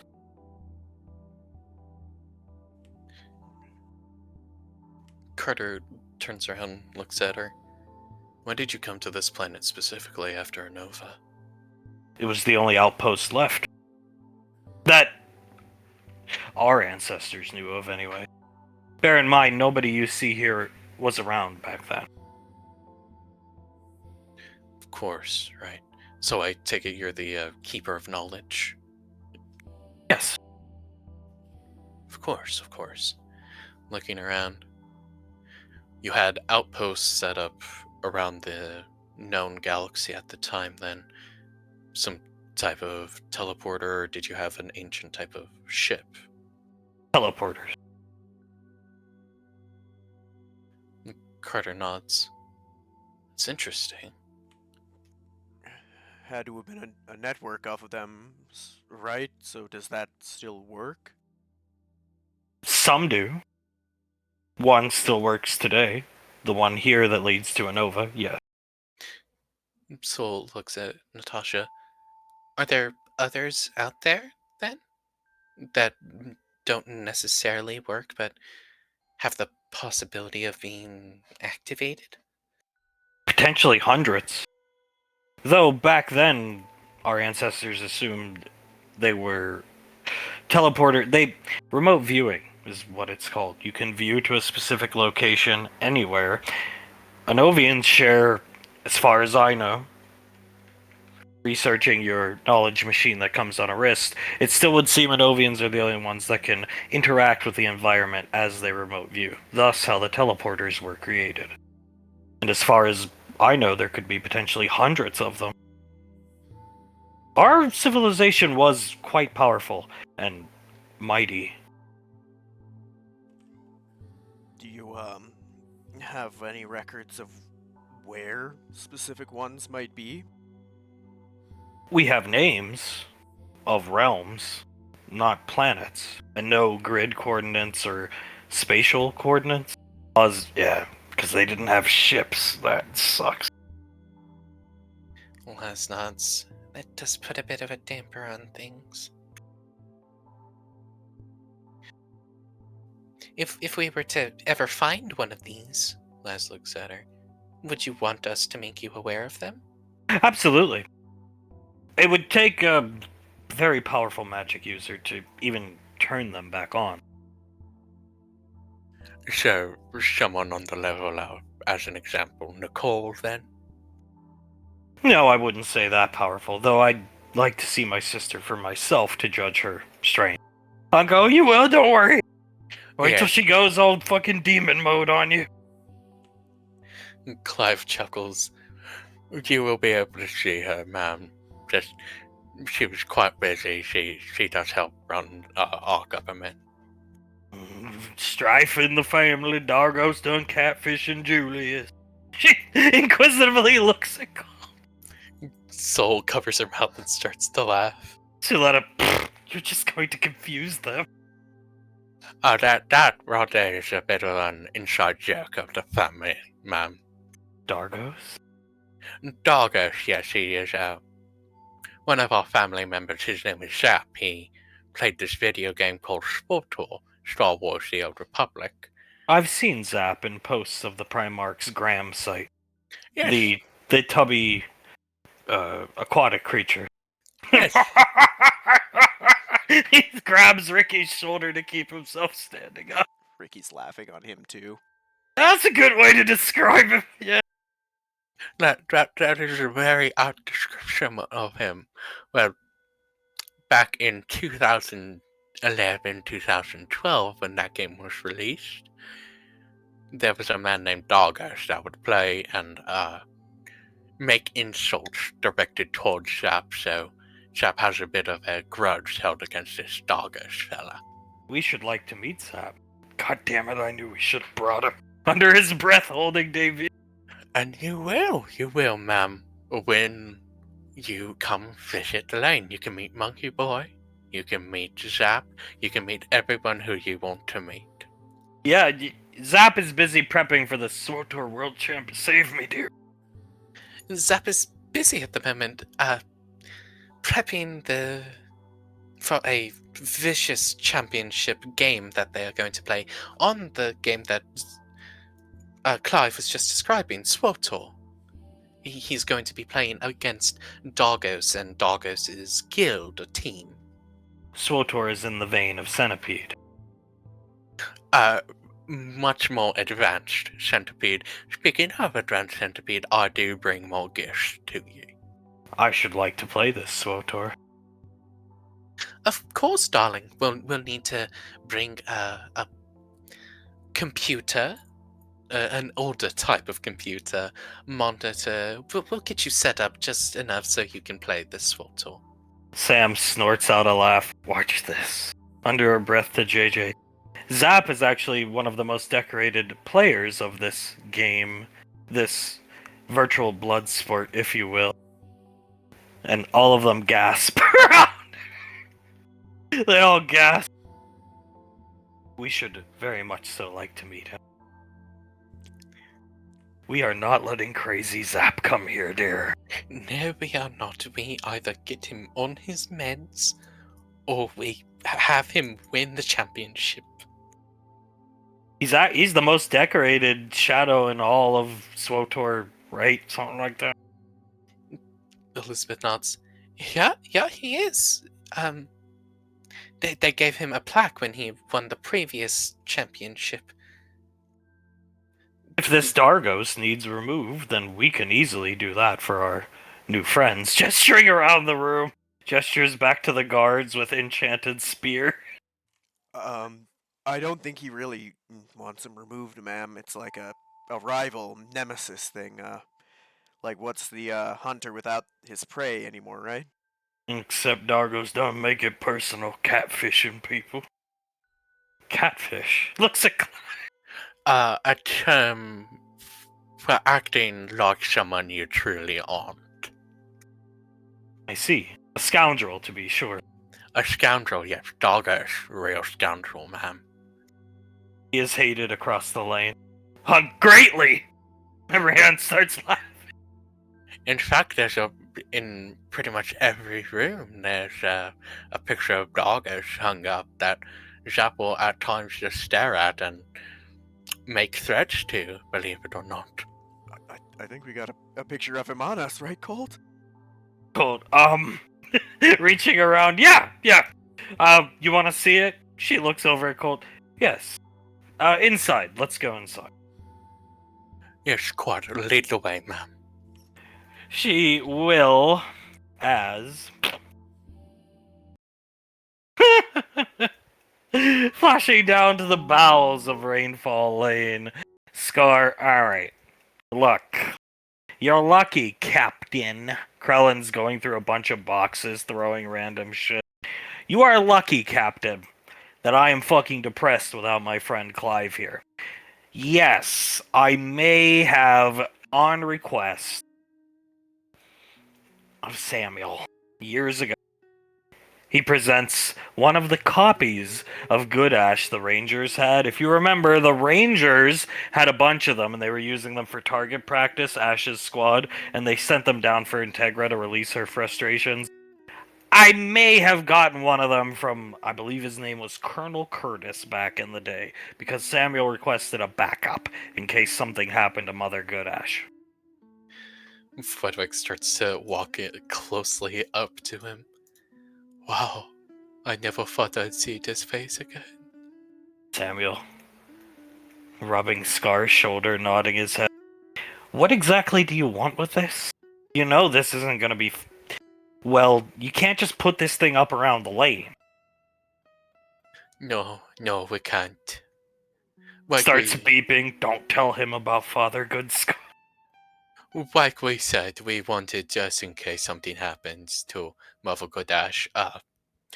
He leans in close to Scar. Organ transplant, if you can catch my drift. Right. Puts his cigarette in his mouth, lights. Okay.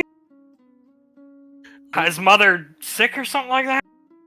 Oh, we don't know yet. We need to get her checked out. That's what we're going to be doing today. Why, Samuel?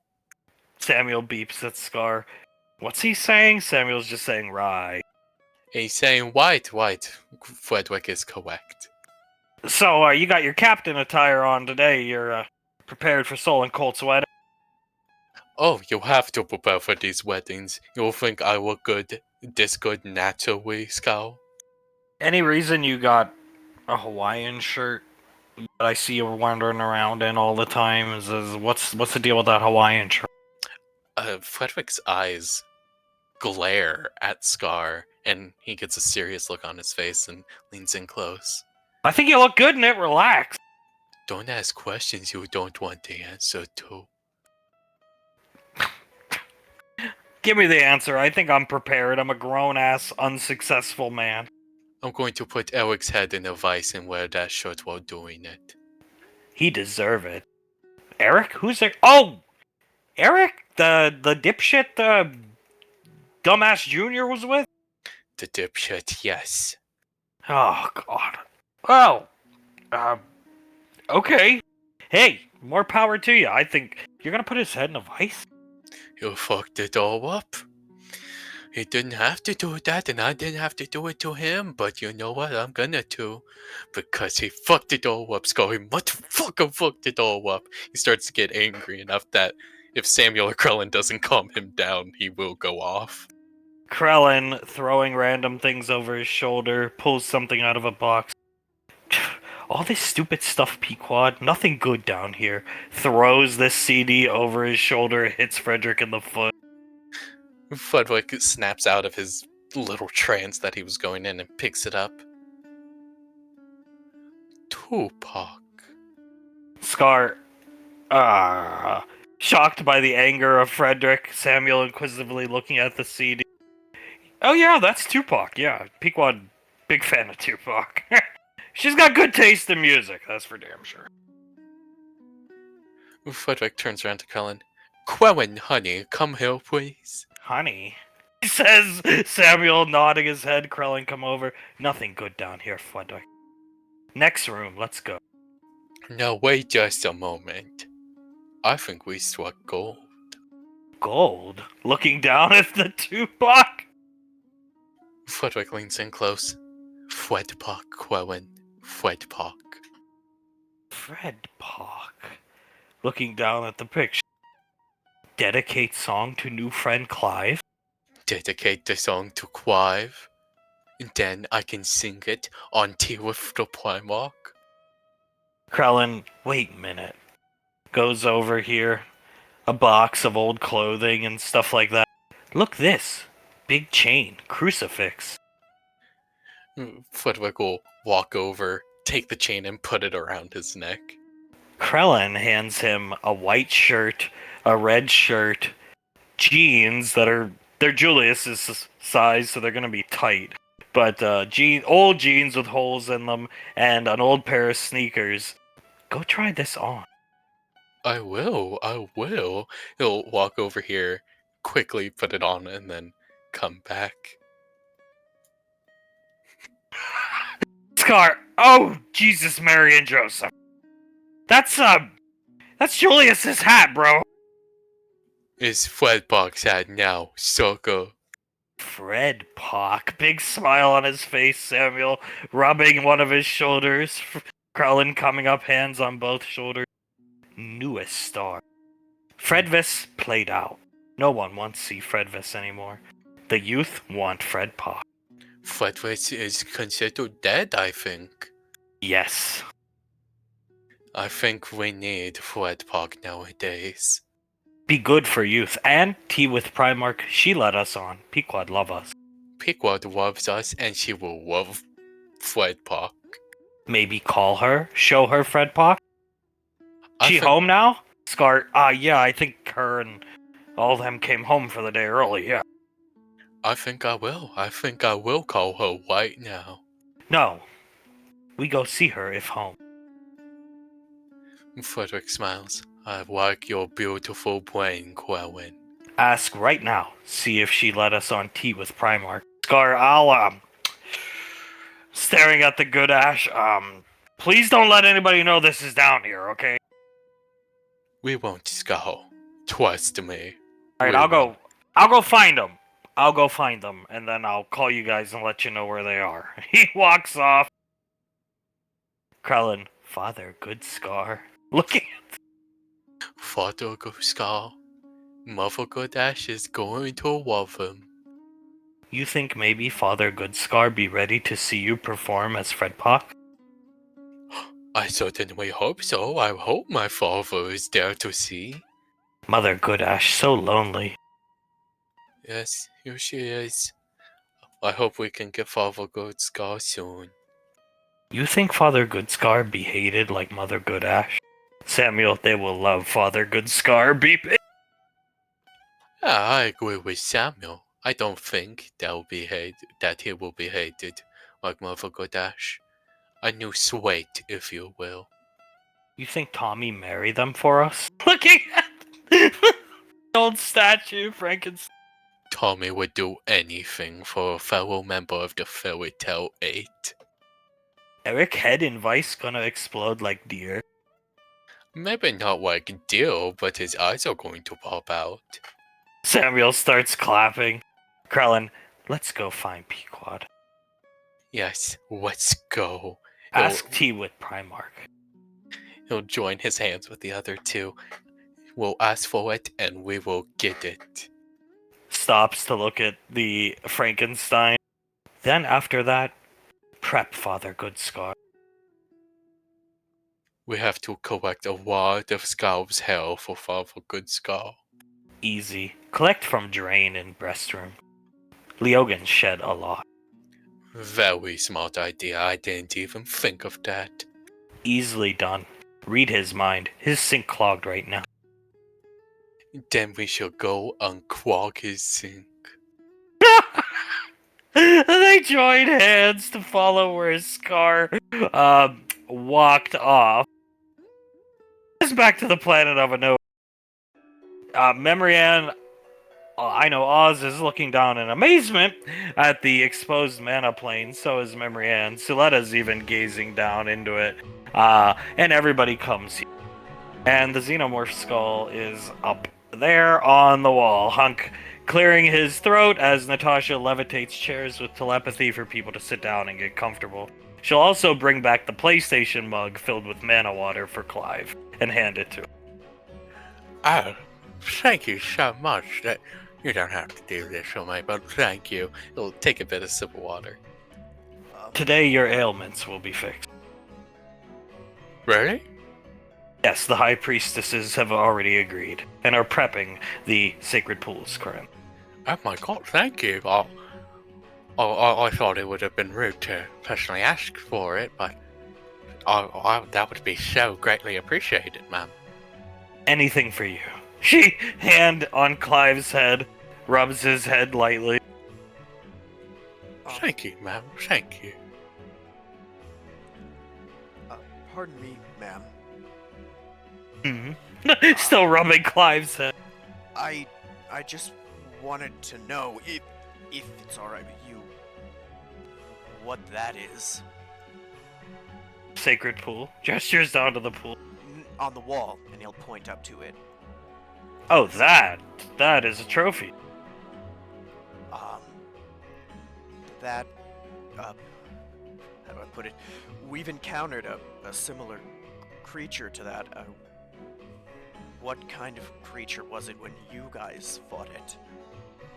Oh. She looks up at it. Let me go retrieve some literature. Really quickly. Oh, of course, ma'am. She'll disappear off.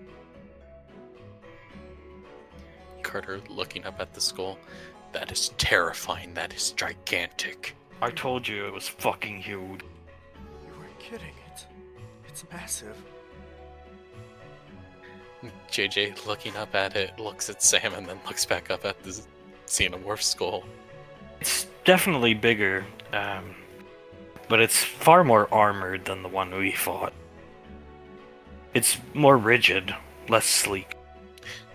Soul nods, which is, saying something, because the ones we fought, they had that, plating on the front of them. It was like the whole front portion of its body had a alien equivalent of a flak jacket or something. Colt, you can say that again, yeah. I think it's called the crest on that thing is huge. This place is incredible. Marianne not even paying attention to the discussion. Colt, maybe we ask about having the reception here if that's what you want. Soul nods, I think that's what I want. Do you want that? Yes. Then we'll have the reception here, she smiles. This place is cool. It really is. It's really cool here.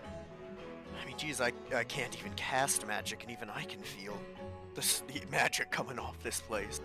I don't want to leave. I actually feel good. Carter nods. Yeah. He'll hold Marianne's hand and start rubbing it. She smiled. He smiles at her, leans forward, and gives her a kiss on the cheek. Coming back with a big book, sets it down on a table. We'll levitate it and then start going through pages. Carter leans back a bit. Is that all on these creatures, or is it like a bestiary of some kind? Not quite. It's an accounting of our people's ancient days. I believe there's a few passages that reference these creatures as deadlight serpents. Deadlight serpents, and these deadlight serpents, do they follow a hierarchy of some kind? The songs of eons past tell of battles between Kumul the Great, she's reading right out of the book, and an order of serpents called deadlight serpents. The ones we saw were very dangerous, ma'am. They were extremely powerful combatants, and they bled acid. Does that match up with your account? Different wording for acid, but yes, corrosive substances. So Kumul killed whatever that is, their leader, and beat them. No. He just goes back to turning pages. Carter tilts his head. Well, if Kumul didn't beat them, what happened? It would seem here that they were encountered by exploring, as we discussed, other realms through teleporter magic, remote viewing, and then teleportation units. They were encountered through that, it would seem. Right. So, through those teleporters, you discovered the deadlight serpents, and then they spilled through like serpents? She's reading right out of the book. That left behind nothing, but she'll look up at Carter, dead. Death. Dead lights. Memorian feels his grip tighten just slightly and a huge gulp. I'm not sure of the history of other species. My first meeting with an elf was a few weeks ago when I met. She gestures respectfully over to Davine, let alone half-elves or quarter-elves. We believed, and our ancient people believed, that we were the only culture, humanity. We expanded throughout some portions of... The word is galaxy, Clive? Yes, ma'am, galaxy. We expanded throughout some portions of the galaxy, yes, through the use of remote viewing and teleportation. but we never encountered another intelligent life form. With the exception of these creatures, they seem to be controlled by some type of telepathy. Yes, ma'am. The ones we encountered were a lot smarter than they looked. This form of telepathy, does it say in your book if it came from one certain one, such as the trophy on your wall there? She starts going through pages. I'll find an answer if there is one. Of course, take your time, ma'am. So, you built teleporters, and then you guys bumped into them, and then what? The ancient Anovians, led by... It was in the early days of Kamul's kingship, if you will. JJ nods. So they didn't overtake the ancient Anovians as they would have, as we've seen them take over other cultures and planets, but I'm guessing this realm that Kumul and his armies went to, it was completely overtaken by them. They appear to have been indigenous to whatever planet they found them upon. Yes. Local wildlife and fauna is what they would be indexed under here. Okay. But they were a destructive race. They pushed Kamul back and his army, and then followed through the teleporter. One by one. That is why this outpost is the only one remaining, and I would venture a guess why the majority of the teleporters have been shut down. I had assumed that the complete downfall of the Anovian race, if you'll excuse me, ma'am, was because of the creature behind the black hole. Yes. So these xenomorphs, they only aided in the extinction, not were the cause of it then. Correct. This happened in the early days of Kamul's kingship, if you will. He was, I believe, in his late 60s. Anovians tend to live natural lifespans 700 to 800 years. He was a youth, if you will. That is why he was called Kamul the Great, after all. She shrugged. He slayed a dragon at the age of 20. Carter blinks a couple times. That's very impressive. Oh my. I can see why he was named King of the Anovians, ma'am. Sounds like a fierce warrior, ma'am. What was your question? She looks over at Rick. I was gonna ask if there was ever a point where your people were able to drive them off of a realm. Oh, no, it was a rough translation, tactical retreat. But they would follow through the teleporters, not physically, but laying some type of embryonic chicken. Egg. English is not my best yet. Inside of Anovians. Yes. It got so badly, the accounts detail here, that Kamul had to slay 200 or 300 of his own men just to be sure, and then thus return to our home planet. Which is why all the teleporters are turned off, deactivated at this point, correct? I would assume so, yes. Our people were never one of conquerors. We never wanted to conquer. It was curiosity and scientific, I suppose, research, loose translation. Drawn to other planets that had strong pulls from, well, as you saw down there, see down there, the mana plane. Carter nods. Seeking knowledge. And that's why these outposts, this being the only one that we know of, still exists.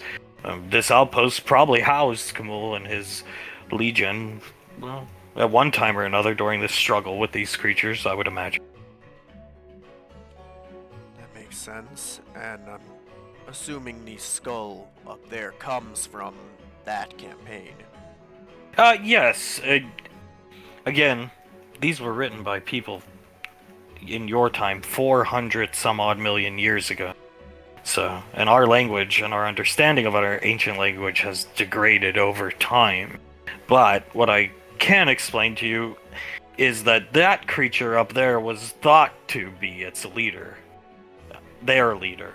The collective, if you will. And when it was slain, the beast still fought with the same focused vigor.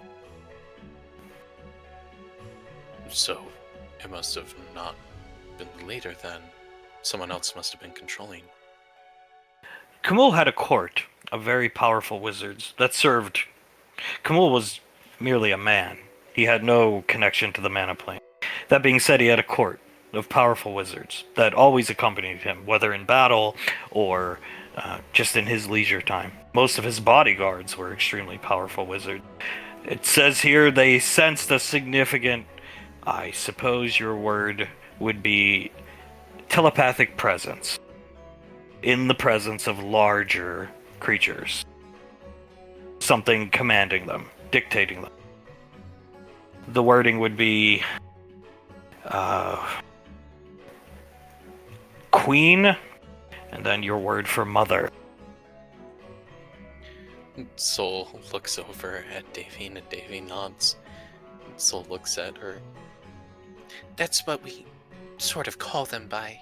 It's a hierarchy, as Carter was describing, with what we know of as the highest being Empress, and going down from there to Queen and then King, so on and so forth until you get to the drones, which is what I believe we fought. These were very powerful wizards that accompanied Kamul. Only the most powerful.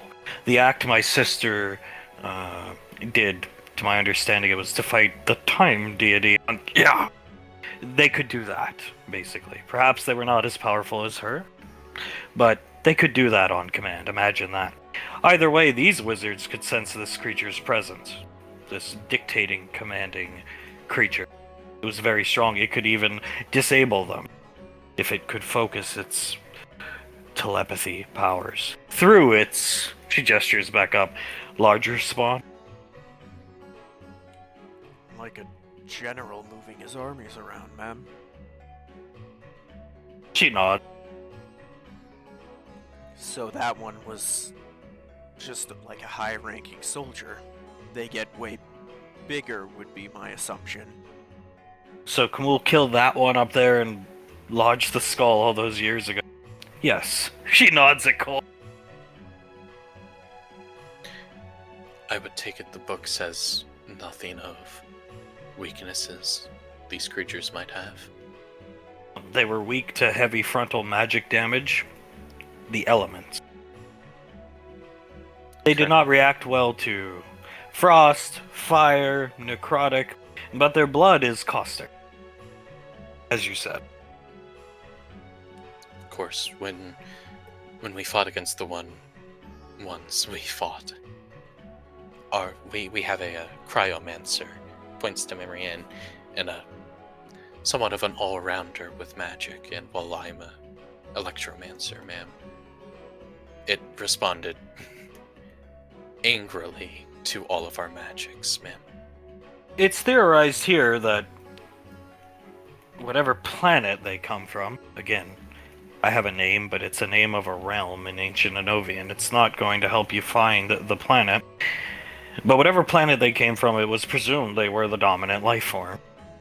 Nothing threatened them, thus their poor reaction to the arts. It makes sense, ma'am. They, the one we saw didn't move like most animals I've seen. It had no fear of us, basically, whatsoever, until that magic was used on it. Most of Kamul's legion had to be outfitted with enchanted armor, swords, spears, shields to protect against their corrosive tendencies. Sam grimaces when she says that. Does it say if there was any classification of weapon that was good against them, or at least performed well? No. She looks at Ricky. Davine biting her lip. I don't think melee weapons would be a choice against these creatures personally. Magic users are what halted their advance. That's scary. Well, that would make sense with how ferocious they are, ma'am. Bows and arrows. So guns. That's what you call them, Clive, yes? Yes, guns, artillery, ballistic weaponry, anything like that. Davy nodding. We had access to some of that enchanted armor. Braces. Some of us were focused on the front lines, myself included, as a swordswoman. When we fought against them, they were invaluable, those braces. None of their acid could do, well, pretty much anything to us. Very powerful enchantments. Hunk Ricky's dad, Ash, I mentioned him last time. She nods her head. He had a gun that we enchanted, and it basically protected people from acid in a radius. She, nods her head. Smart, if you ask me. I would say so. She nods to herself. Very intelligent to outfit your frontliners with those sorts of items, ma'am. She looks towards the kids and then back to Natasha. Something we'll have to consider in the future. Yes, Clive? And Clive nods.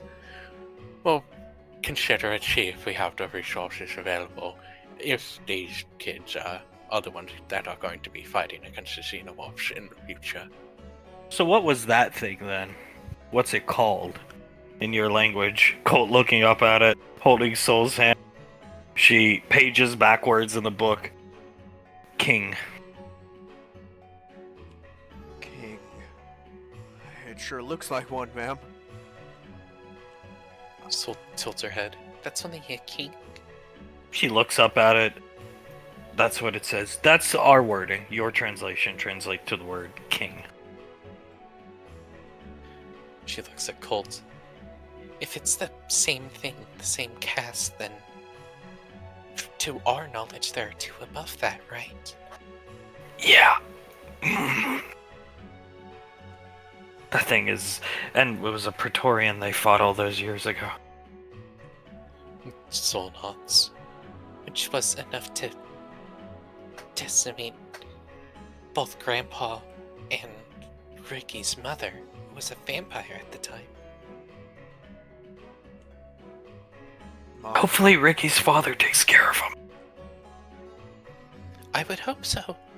I would hope so. She rubs the back of her neck looking up at the skull. I appreciate you answering a lot of my questions, ma'am. Just we've been fighting those and are most likely going to in the future, so we wanted to try and learn anything we could about them. They were a considerable threat. Kamul was not known to retreat. He retreated from them. Does the book say how quickly they overtook the realms? Yeah. Each realm... Again, these are being written in a third person, but she pages through days to weeks. Again, we didn't colonize entire planets, it was an outpost here. Like so, you stand in an outpost there. But, yes. Right, of course. Carter looks down at his feet as he's sitting. JJ looking up at the skull. And this is the only skull you have, or any trophy you have of these creatures. No smaller of them, just this large one. Just that one. She turns and looks up at it. There could be more. On Anova. I don't know. I hope I'm not overstepping my bounds, but would you mind if I take a look at it? Be my guest. JJ will stand up, walk over to it, and take a look at it. Gently tap on its bone to test how really hard it is. It's still, like a fresh kill, it's still hard. It doesn't calcify like a human skeleton, if you will. Doesn't degrade over time. He looks at it. Given that, I would assume this creature had a very tough exoskeleton. If you look at the back, you can see the sword strike. From the sword, your family member wears on his back. JJ nods. He'll go around to the back, look at it. Yeah, Kabul shoved it right in the back of its head, right above the crest, below the crest. Very skilled combatant, ma'am. Realized that the front was too tough to get through, so went through the back. We'll have to keep this in mind for any future endeavors against these creatures, ma'am. It does say here, when facing legions of these creatures, they would target the larger life forms, the larger serpents, and it would throw the creatures into disarray for a short time. But then they would fight with the regained focus and vigor of, again, rough translation, but the word queen, then mother. So like ants or bees. Yes, the big ones clearly act as a conduit. And then, if the big ones are struck down, the title is easily handed off, just as a queen that dies hands it off to a worker bee. How did you manage to kill the ones you fought? Marianne, let it into a trash compactor. Huh? She looks confused at Marianne. Clive leans forward. A trash compactor is a large device that crushes things down to a minuscule state, ma'am. I see. It was horrifying. Marianne nodded. Carter holds her hand tighter, and the other one was taken up by another member of our squad who isn't currently here, with a gravity hammer, ma'am. Oh my. She closes the book. But Yes, so am I. but that wasn't before the two of them wiped out the workers at the place we had gone to, as well as badly wound two of us. I would think so. The Cataphractian and the Cataphractian Guard were, oh well, they were our best warriors, and they claimed many of their lives. Best equipped, best trained. I've seen many fighters, ma'am, but I've never seen something move with quite the same speed and ferocity as that creature. We think they might be a problem on the radar, yeah, like the kid said. So, we appreciate the information. She nods at us. Truly, it's invaluable. We're in your debt when it comes to this, ma'am. Any assistance you need from our people, just ask. Even manpower. Our warriors may not be gun-toting marauders, but they're still taught and trained the same doctrines the old Cataphractian were. Of course. And we appreciate that, and whatever aid that we can give you, just don't be afraid to ask. However, bows, swords, and shields pale in comparison. She'll gesture down to the pool and Colt, what the fuck? His head jumps back. That creature. Carter's eyes widen. What is that? It is a plague drake. Davine looking at it.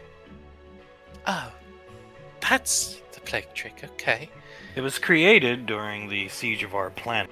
A weapon of war, if you will. It turned against us easily, apparently corrupted by some unseen force. Void, I believe, is the word that was used when last here discussing that time period in your lives. Yeah. Okay. Carter looks at it. Is it a threat currently? To this planet, yes. It's here on this planet. It lives at the southern tip of the planet. South Pole, Clive. Exactly, the South Pole. It was corrupted by the void, its mind, and whenever you did what you did to vanquish it, it went back to its more feral primordial state. Clive looks at it. So now you guys are in constant threat of this plague drake coming and trying to take you or your guardian out, correct? It goes for the Azuramoth, yes. When the planet leaves the atmosphere, the creature when the Azuramoth leaves the atmosphere, this creature will follow it to engage it in the sky. When it comes here, we can fend it off with bows. It's an intelligent creature. It is not stupid. It was a weapon of destruction made in an attempt to save our planet. And I'm guessing it's a bad matchup in terms of a fight for the Azuramoth. The Azuramoth itself is defenseless. It has no offensive capabilities. It can stun, if you will, I suppose your word would be, with webbing. But beyond that, and beyond it can spill raw mana plane, which would do nothing to this creature, it's defenseless against this creature. Perhaps against others, not so much. Clive looks at the picture of the plague drake. Would you like us to take care of it? We would greatly appreciate that. Hunk, yeah. We're gonna bring the old. You know, it's not a slight against the kids, but they're young. They need some more experience. We're gonna bring the A-team out of retirement. Remember, he had claps. Carter chuckles. We're called B Squadron for a reason. Hunk, yeah. Well, you know, we're gonna bring your sister. We're gonna bring everybody. The old squad that saved the galaxy, if you will, the universe.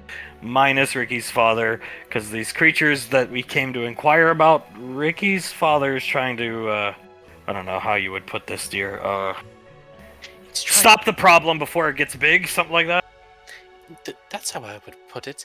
He's trying to locate the cause of the problem and cut the head off the snake, if you will. But, I mean, Blaze, gestures over, Suletta can fill his shoes, and you'll get to meet our champions, I guess, if you will.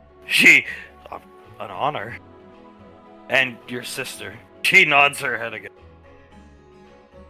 It's quite literally the least we can do for all this information that you've freely given us, Natasha. And, no disrespect meant, but I don't think that thing's gonna be too much of a problem with our children. He chuckles looking at it. Davian shakes her head. No, I do not think so. I think Nicole will eat it. I would think she would.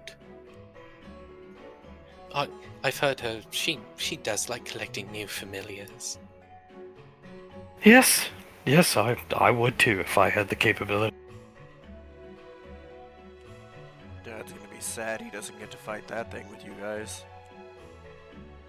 Yeah, I'm looking down at the picture. The image, if you will.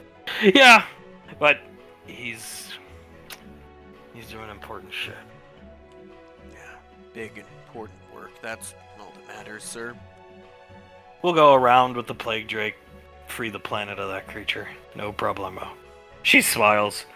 Well, can't see her smiling, but she'll nod her head again. Hasn't taken off her helmet yet. Yes. And as long as we keep that mortal alive, who absolutely beautiful your guardian, if I might say so. Thank you. It's well over 800 million years old. She coughed. Older than Julius.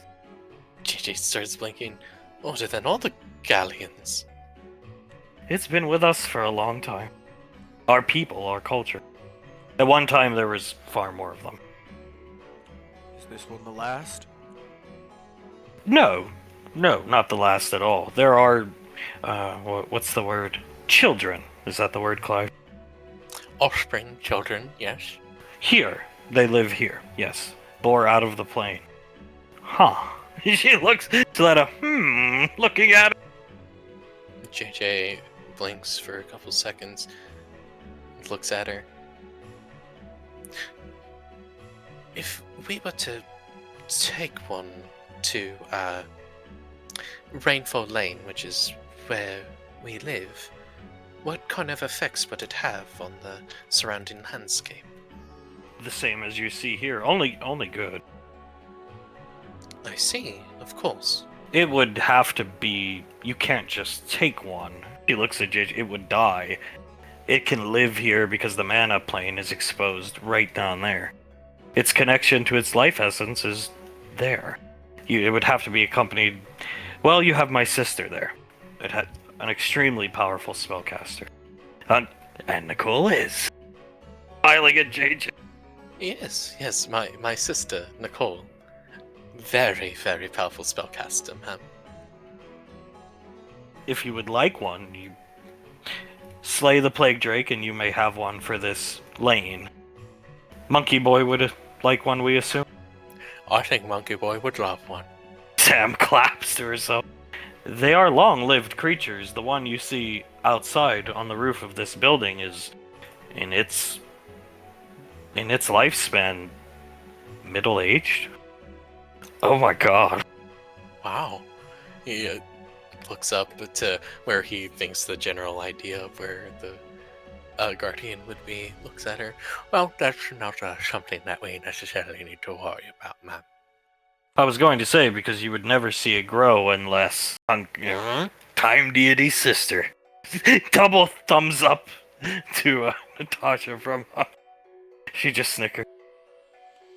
Yes, having the time deity on your side. Very useful when it comes to old age. Siletta puts her hand up. I promise to take the best care of it. I would love for you to come down to the lane. We have a beautiful collection of wildlife from throughout the galaxy. I think you would enjoy seeing my frost tyrants. Frost tyrants squinting around. Yes, darling, yes. Frost tyrants, very beautiful creatures. Very sweet. You'll come back with us. Someday. When things settle down at the lane. Yes, you shall. And there you can meet all the frost tyrants and mana deers and all kinds of special animals that we have there and we take care of there. And then you can meet Monkey Boy. Davine's wrist computer goes off as she turns her head hearing the name Monkey Boy. And Fred Pock appears! Wanting to ask Davine if Fred Pock is okay to be on T with the Primarch, because he's got to check with Davine first. Hey yo, Davine, dog, how are you? What in Christ's name on a fucking waffle? He just starts laughing! JJ, looking at it, starts to laugh. Oh my god, Frederick! Fred Pock, doll. Doll? Davine starts to almost laugh. How can I help you? I was just wondering, I need to get you okay first to get Fred Pock on tea with the Primarch. Yeah! Davine swallows hard. Sure, yes, of course, darling. You can be on tea with the Primarch. I don't see anything wrong with that. Wonderful. What's your first song gonna be? He knows it's gonna be dedicated to Clive, that's all. Oh, no secret. A magician never tells his tricks, but it's gonna be dedicated to my dog, Clive. Alright, Frederick, hey, that sounds great. We'll see you later! Closes the wrist computer. Davine just staring at the wrist computer, starting to laugh. That is the man who makes those horrible shows that are aimed towards your offspring. Looking down at Clive. Thank you! Points at her. Yes! Horrible shows! Yes, they are absolutely terrible. Yes, ma'am, that's who it is. My god, even the fucking ancient Anovians know their horse shit. Colt. Davine laughing. Oh my god. Yes, darling, that was, his name is Frederick. He also lives on the lane. He's quite rotund from what we've seen. Remember, rotund is a good word. Carter nods. Yes, ma'am. Some days it feels like you can roll him around the lane like a ball. Okay, Fred Pock. Wow. Alright, whose idea was this? Points at Soul and Cole. Soul puts her hands up. Not me. And La's shaking her head. Before you point at me, it was not me, Grandpa. Looks down at JJ and says, I couldn't have come up with Fred Park. "Aha!" Points at Benny and Elizabeth. Elizabeth shakes her head. No, how would we come up with something like that? Points at Memory Ann. I think there's one bad accented person already, and that's JJ with the Brooklyn accent. So not me. Carter shakes his head. No, I'm good when it comes to that kind of thing. What a fucking doll. He called me doll. Yeah, he did. He's lucky he makes us a lot of money. David looks at him. Do you want to kick his ass? I would feel so bad, like punching a kid who was like riding the short bus or something. David starts to laugh, and Soul. So that means if none of us came up with it, he came up with that himself. They have too much free time on their fucking hands. I think so. How does he even know about Tupac? I have no idea. They do tend to go through the underground storage units. That's where they come up with most of their ideas. Laz starting to laugh. Oh god, why do I feel like that's going to be a train wreck? So you're not a fan of the children's shows? No, they're stupid. You can see their hands when they move the mechanized steam engine. Oh, thank you, God. I love these people. Clive nodding. In my opinion, the shows are always terrible as well. They actually live with me so I can never voice my opinions. She chuckles. Colt, can we have our wedding reception here? Her head quickly darts over to Colt. Doesn't say anything. Soul leans forward. Is that asking too much? I apologize if it is, but we see it here and it calms me down a lot, given the connection to the mana plane. The plague drake must be dealt with first for safety. Beyond that, all we require is Monkey Boy come. And this zap. Fuck. Under his breath. Laz covers her mouth and almost lets out a laugh, and Soul nodding. And the angry one-eyed furry giant. Carter just lets out a laugh.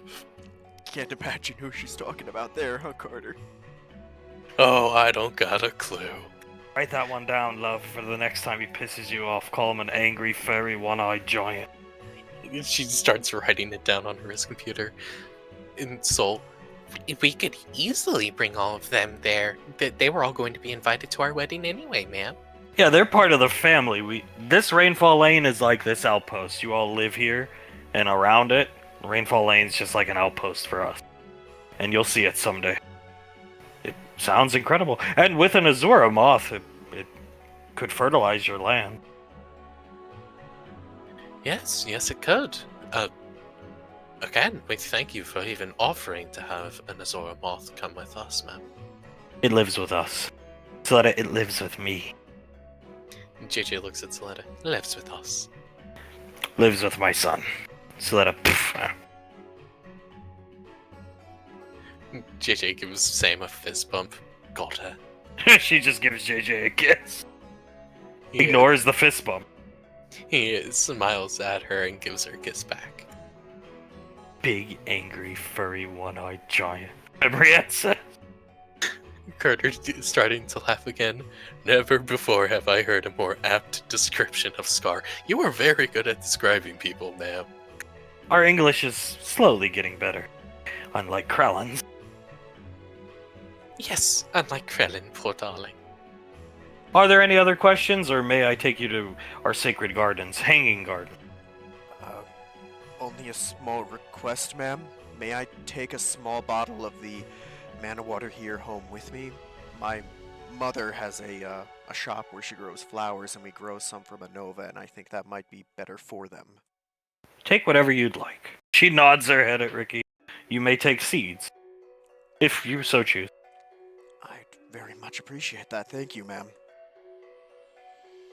No problem. She nods her head. And Monkey Boy will be at this wedding. Yes, of course, Monkey Boy Monkey Boy will be at our wedding. Excellent. She nods her head. Yeah, Monkey Boy's a big star. Quite a large star, it seems. And Zap. Definitely this Zap character. I would like to hear the tale of this Dargos. If we can assist him, we will. Follow me. She gestures and walks down the corridor. Hug. Oh my god, crazy Zap meeting these people. Oh god, that does not sound like a good recipe. Then he picks up Elizabeth. Yeah, maybe we should make sure Zap is drugged sufficiently. I would agree, Benny. Yes, very, very good idea.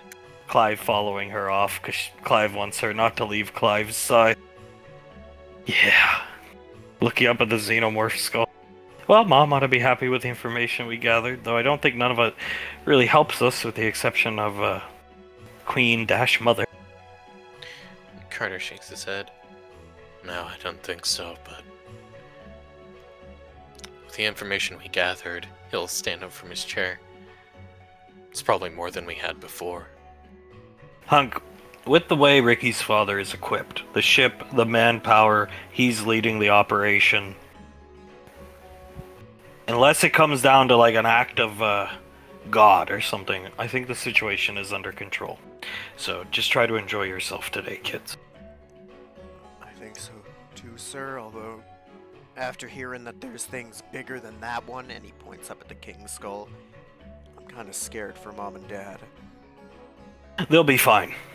They'll be fine. He's well equipped and there's nobody better to be leading the op, so they'll be okay. These creatures are being probably bred by this group. They showed up to capture that woman who had one in her chest. They're breeding them. Max Tech couldn't control these creatures. That means these people can't control them. That means they're playing with fire, then they're gonna get burned. They might just wipe themselves out with these creatures, and then these creatures inhabit a planet. Ash goes down, sees it, cracks the planet, problem solved. I mean, that's what happened with Max Tech. They fucked around with them, they became, well, I don't know if they eat them for sustenance, but they became lunch.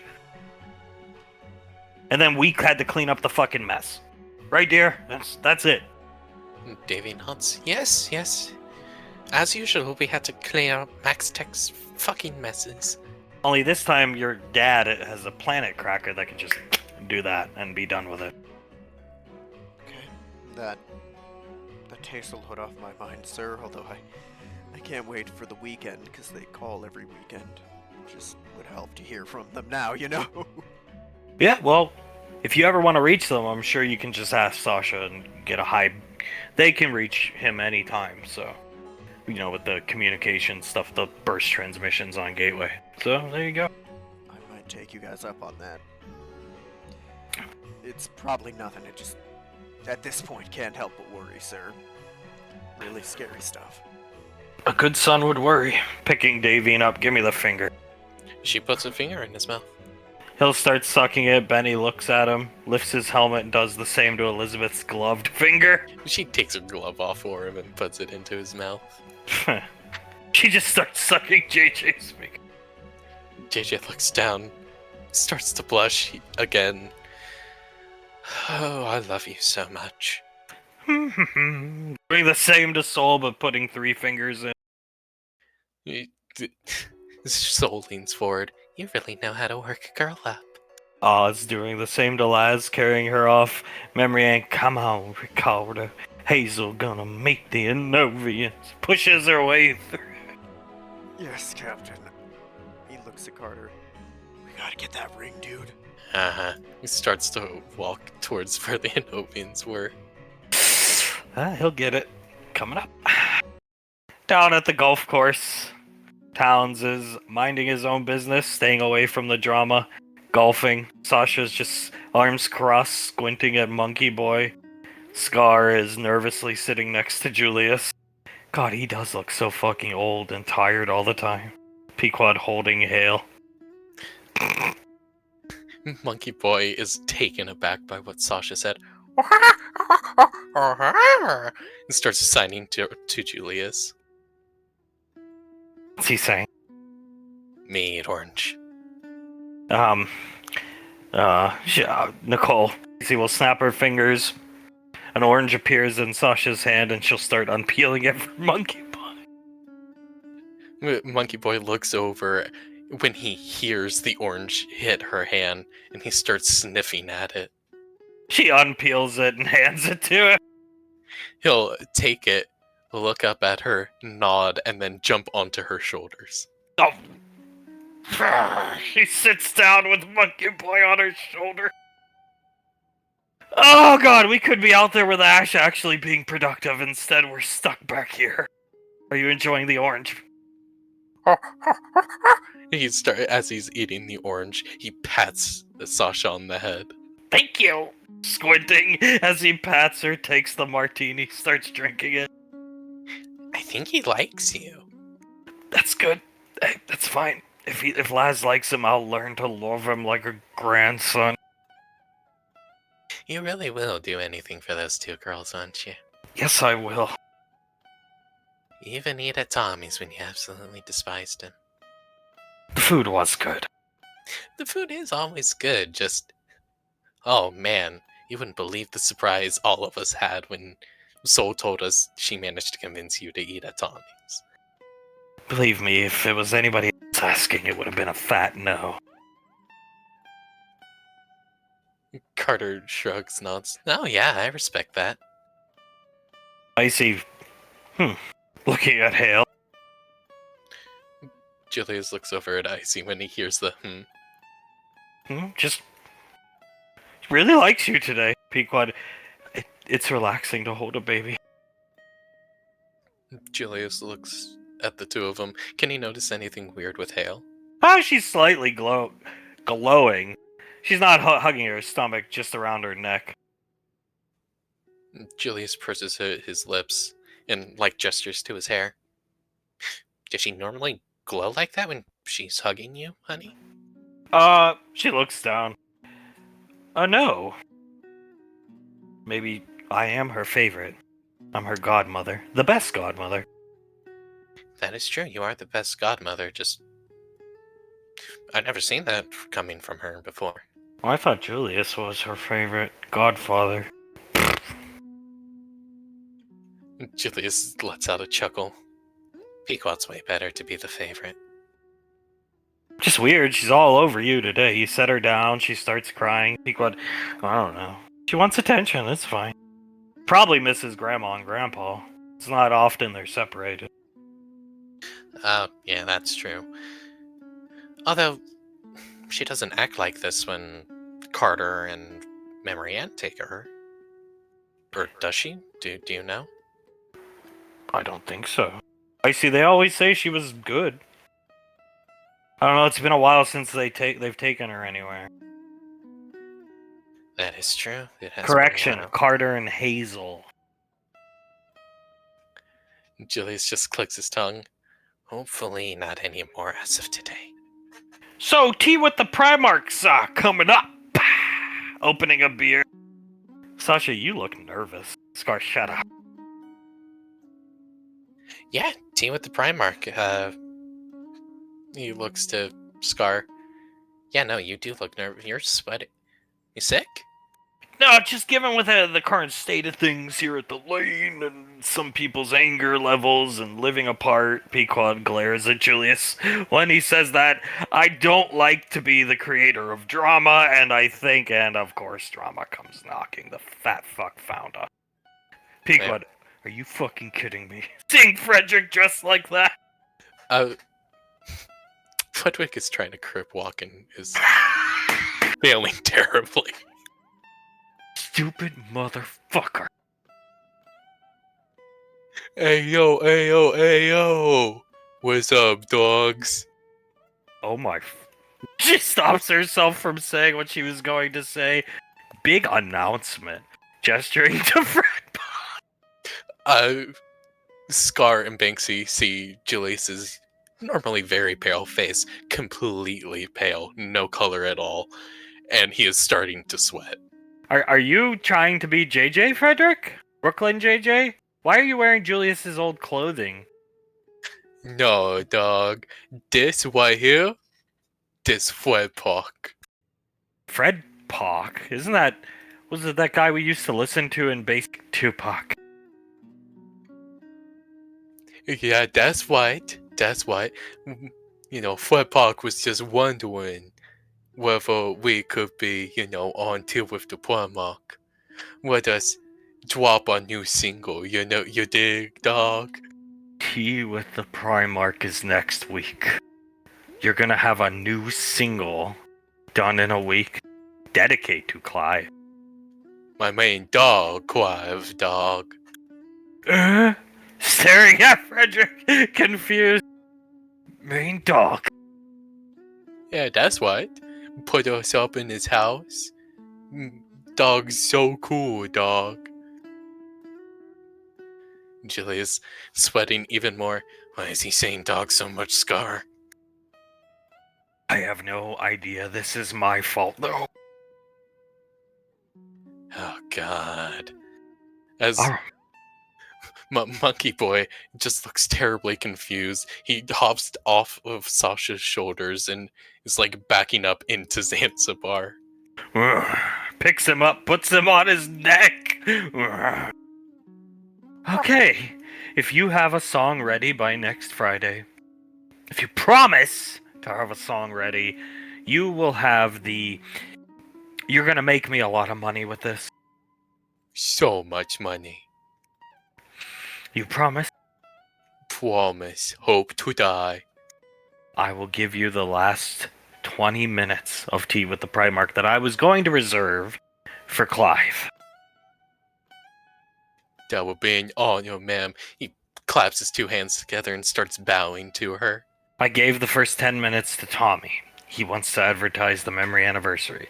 Then I need to introduce the public to the concept of ancient Anovians still being alive, inform them that lethal force will be used if they try to go near the star system they're located in, and Clive is the new ambassador to all of EarthGov. So, you can have the last segment. Sounds perfect to me, Quad. Quad. Chili is shrinking in his seat. Quad? Call me that again, I didn't hear you correctly. I called you Quad, dog.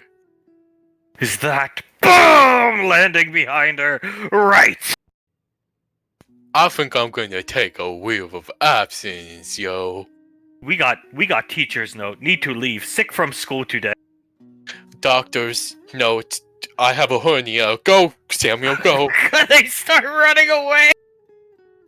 The dragon fiercely roars at them. Get out of here! He flies off. Sounds ignoring the whole exchange. Just changed holes while all the drama was unfolding. Julius still frozen in his seat how he was just a couple seconds ago. Quad. Shut up, Nicole. He leans towards Scar. Is the dragon gone? It's gone. This is my fault. They wanted to go look down in some of your old stuff from the apartment days to get ideas, and they stumbled across a Tupac CD. I'm sorry, Patricia. She just sits down and tightens her grip around Hale, not hurting her, just holding her, rocking her. Right, yeah, well. Julius wipes some sweat off on his pants. If I know anything about the Stooges, that they will, make us some money with this Fredpock idea. They'll give it 110%. They better. They will. They most definitely will. A week to write a song is like a short fucking time, dude. Who knows, maybe Fredpock will just freestyle. Freestyle? Sasha's that guy. He's crip walking. Failing to do so, but... Julius shrugs. I don't know. We never really asked Fredwick about his songwriting capabilities, so maybe he's really good at it. They will most likely just copy one of Tupac's old songs, but change the lyrics to their shooting since it's dedicated to Clive. California Cliven. Something like that. And it will most likely work because, hey, it worked with Elvis. Oh god, I hope this isn't another Fredfest. Fredvis made a lot of money, and that's what your wife liked. Yeah. Julius leans towards him, but she really fucking likes Tupac, man. Oh, I didn't know that. Yeah, who do you think that CD belonged to? Oh, since you were the delinquent, I figured you... No, she introduced me. She introduced me to that kind of music. Well, maybe I'll take them down to another portion of the bunker. Yeah, that might be a good idea, Scar. Julius starts to rub his temples. Oh god. He's angry. Yeah, really? I couldn't tell when the fucking dragon popped right on down. How's the mural coming? It's coming along. It's getting there. I got the sketch done. Gotta get the paint and start on that. How's the couch treating you? Well, I got this like a twinge in my neck. What do you think? Not great. You deserve it. Yes, obviously I do. I know for a fact I deserve it. Have you eaten a meal with her since? The answer is no. Julius shakes his head. No, sir. Oh boy. Monkey Boy, seeing that Pequod is angry, will hop down off of Zanzibar and offer her some of his orange. Thank you. She'll take a piece. She looks very cute eating. He gives her a smile, 2 thumbs up, and goes, and he makes a sign that says very beautiful. Oh. I used to think I was. He tilts his head, hops onto her shoulders, and starts petting her at the top of her head. Busy beat me out. Julius face palms onto himself. What the fuck was that? Julius looks around. You hear that too? Is that coming from behind us in the bushes? Julius turns around. Is that Zapadargos? As he comes out of the bush. Oh my god, he jumped! Hi, Zap. How can we help you? What's going on out here? How long were you in that bush? I don't know, an hour or two maybe. I done figure y'all come here. Pequod actually starts laughing. An hour or two? Okay. We're just sitting around resting. We had a... Why aren't you at work? You done ought to be working. You cause enough fucking problems around here. We got off early today to relax, Zap. Maybe we should have just stayed at fucking work. Julius nods to himself. Yeah, I'm starting to consider it myself at this point. We got done fucking gigantic fucking problems, and y'all's just sitting here minding your own business, eating food, drinking your liquor. Wait. Do we have problems? Is it like problems that I've caused, or like problems around the lane? You know you done being catfished by Dargos. Dargos is Izzy. Izzy! Julius goes pale again. Don't say that name, Zap. Dargos done catfishing you to get back at me for ruining his life back in 2012. What are you talking about? You know that whole not drinking thing for you, Mr. Feels Deeply, but never considered my feelings, but yet you claim to feel deeply? She takes Icy's and Sasha's fuck you. Storms off, leaving Monkey Boy there. You see the problems you done causing? Letting Dargos done obfuscate catfishing you? Julius just looks at Zap. Go back into the bush, Zap. No, we gotta deal with this Dargos problem. He done personal trying to ruin my family's life. We will deal with it. I will deal with it. I will fix it, Zap. Icy snaps her fingers in Zanzibar. No, let go of me. Let go, motherfucking Drake. Dargo's done coming for y'all. He done ruining the family. Julius, sir. He drags him off. Better? Julius pinches the bridge of his nose. Is he on his meds? The stress you are causing him is causing the PTSD. Yeah. I think he might need to be on his meds, Icy. Oh no, I agree, but I'm just telling you why. And the World Championships. You remember it kind of happened in the last World Championship, leading up to it. Yeah, he started to regress.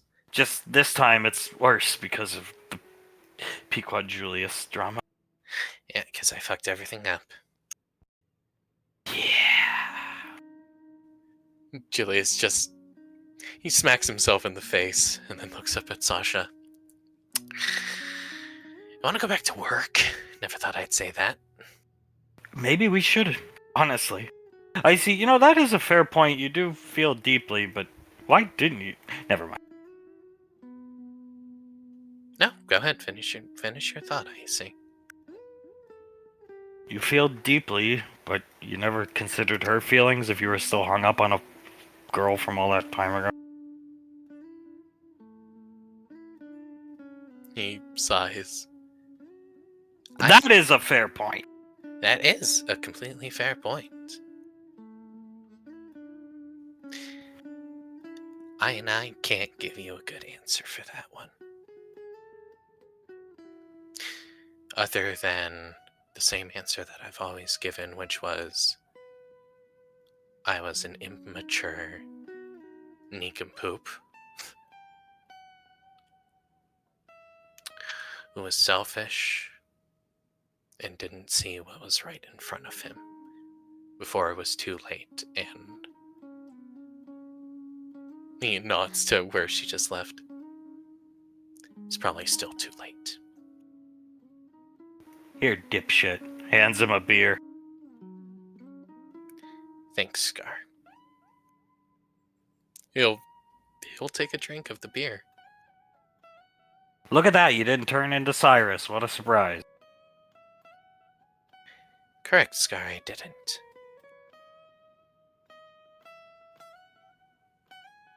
He just inhales and then exhales heavily.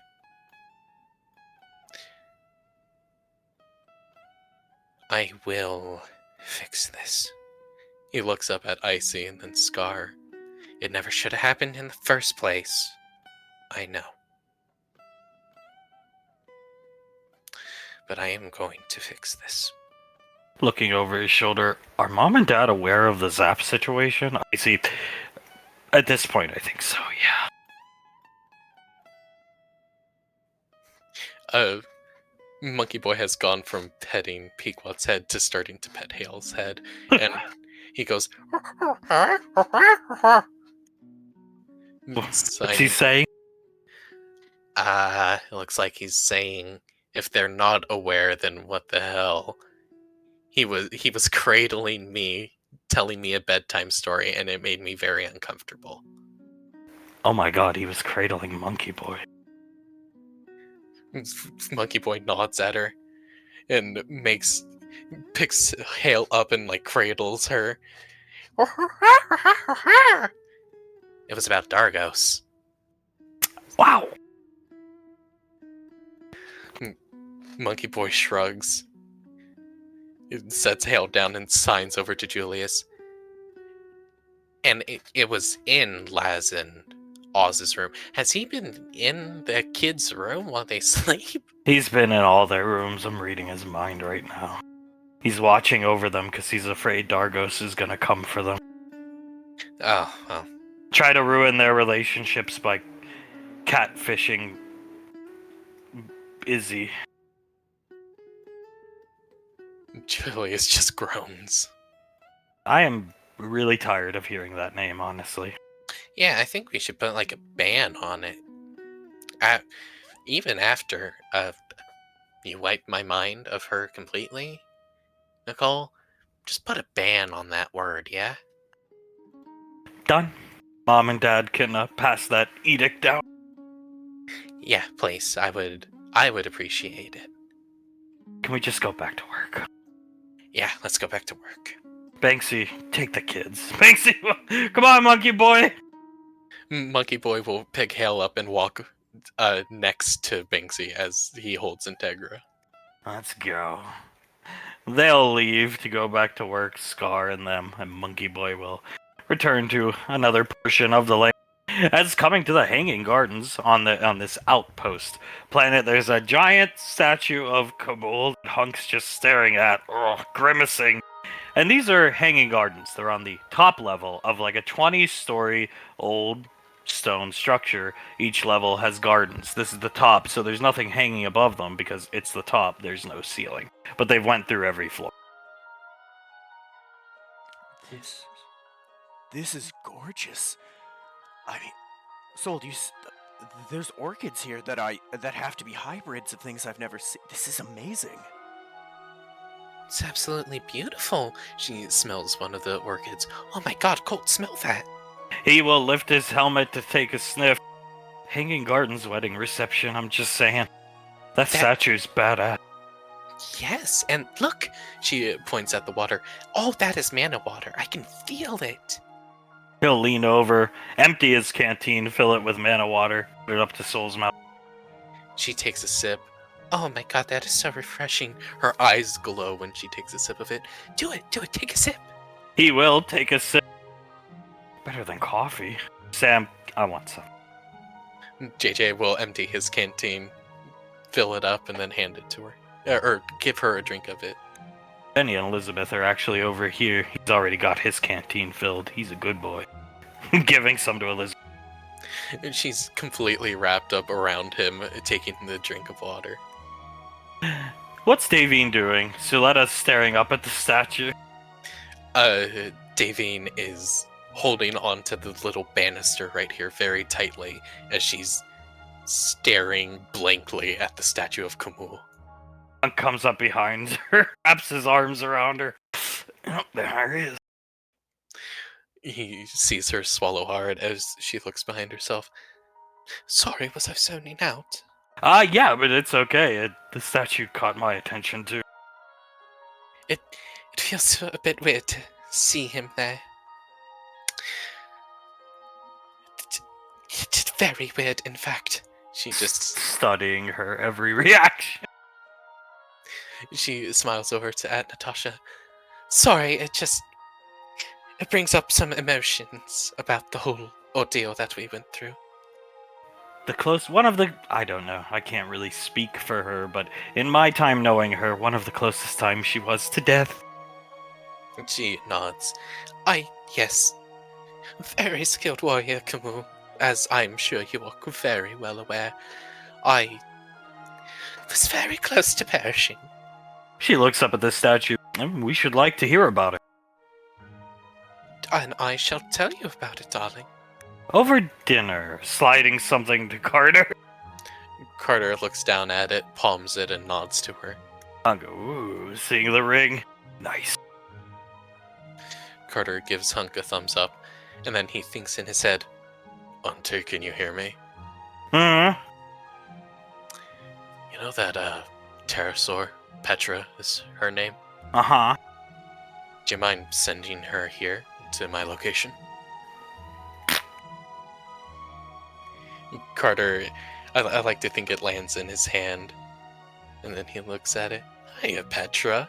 As it sort of nuzzles against it, he hands Petra the ring. Can you go bring that to Memory Ann, please? Go to your mom. It will nod its head. Hunk, look, dear, there's the thing the saint died for. Davine looks down at it and starts to laugh. Gave his life for this moment, looking over at Memory Ann. Carter nods, and hopefully this moment is damn good. Memory Ann drinking some of the water just with her hand. It flies over behind her. She doesn't notice it. Blaze moves Clive this direction. Yeah, Clive moves over near them as Carter will clear his throat. Hey, Marianne, look at this. Huh? She turns around. Oh my. He takes a step forward. An Thanks. indigenous creature to the planet. This is a mana pterosaur. You Yeah. have these here. She looks over at her, who just gestures the cart. No, they don't actually. He Huh. looks at it. Remember that stone that the saint got when he died? Yes. It was a pterosaur egg. Oh, is that why he was sent to Anova? Yes, to get a fossilized pterosaur egg that Aunt Nicole had thankfully made not extinct anymore, let's say. And what? She'll put her hand out so the creature rests in her hand. Pray tell is the ring for? He holds one of her hands and gets down on one knee. Stand up. Yes, ma'am. He stands up. No. There are some conditions first. Let's hear him. I am not going to accept your proposal unless you meet my conditions. Of course. Number 1, you will never raise your voice to me again. Never at all. Number 2, she'll put up her finger. You will never, as she can feel the stone, so she's reading the, you stabbed me. It was an illusionist. You fought an illusion. Is that where you idiots went last week? Yes, we were getting the stone for you. Her lip will start to quiver. It's quite sweet. I wanted it to be perfect for you because you're perfect to me. 2, you will never disrespect me again, Carter. Your eyes are only for me, no other woman. Only for you. My eyes are always locked on your beautiful, beautiful eyes. You'll show your penance by worshipping me, whatever part of me I choose. And worship you I shall, goddess. She'll hand Carter the ring and put her hand out. He'll get down on one knee and put it on her hand. Then I accept gladly. But I will not tolerate another Hazel incident ever again. Never again. He stands up. As long as I live, my eyes will always be only for you, my love. You can kiss me. He kisses her. She'll hug. He'll hug her back and whisper in her ear, I did bring along a change of clothes if you want to change. Yeah. I am starving. I am tired of being Hazel. Your mother's right. The damage you would do to people is... It's ridiculous, Carter. He looks at her. And it's all because you were immature. And afraid. Puts a hand on her cheek and nods. Yeah. I was too afraid to ask for what I wanted. Or at least reach out to you. You're my trophy, Carter. Nothing's changing. I'm still in charge. I'm still in control. Gripping his throat with her hand. He starts to smile wider and wider. I am your trophy, ma'am. And I'm going to discipline you over the next couple weeks. His smile hits a apex. I look forward to it. We got a new ruler. Marianne, really? Looking at him. Carter looks behind himself. Can you... He looks to Marianne. We could probably enchant that with an unbreaking spell of some kind. I'm sure Aunt Nicole will do that for us, digging her nails into Carter's neck. Carter starts to smile even wider somehow. I have missed this quite a bit. You're just a stupid man. Her eyes will intensely glow and she'll slam her face against her lips into Carter's lip. Carter's eyes begin to intensely glow as well, and he returns the kiss in full gratitude. Colt walking up here, holding Soul, clapping as best he can. Are all relationships this brutal on Earth? Davine leans over to her and shakes her head. No, this is a special relationship between, they're both spellcasters, you see, so very passionate. Oh my. She nods her head. Finger on her helmet where her mouth would be. Hunk, yeah, it's not the norm, so to speak. So, and I believe these two have been pent up for quite a while, if you understand. She pulls away from the kiss, slaps Carter very hard, grabs his cheek, his bottom of his face, and forces another kiss on him. Jeez. Her head bounces back. She's a very strong woman who likes to dominate her trophy, if you will. He is quite handsome. Nodding her head. Yes, I have to agree. He is quite handsome. Colt sits down in the grass, pulling Soul on top of him. It's over. Thank God. No more Outlaw Country. Drinking the mana water, coming up, clapping in JJ's arm. Victory. JJ fist bumps with his free arm. Oh my God, no more having to cook half-frozen corn dogs. Carter pulling away from the kiss because Marianne's pulling away.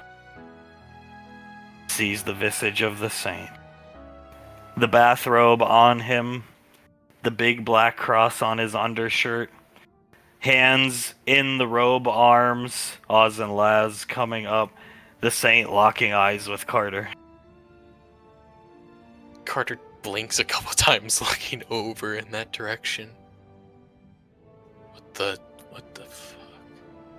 The saint will respectfully nod his head as he begins. A breeze blows and he begins fading away as Marianne throttles Carter's face again with a slap and grabs the back of his hair, twists it, and forces another kiss on him.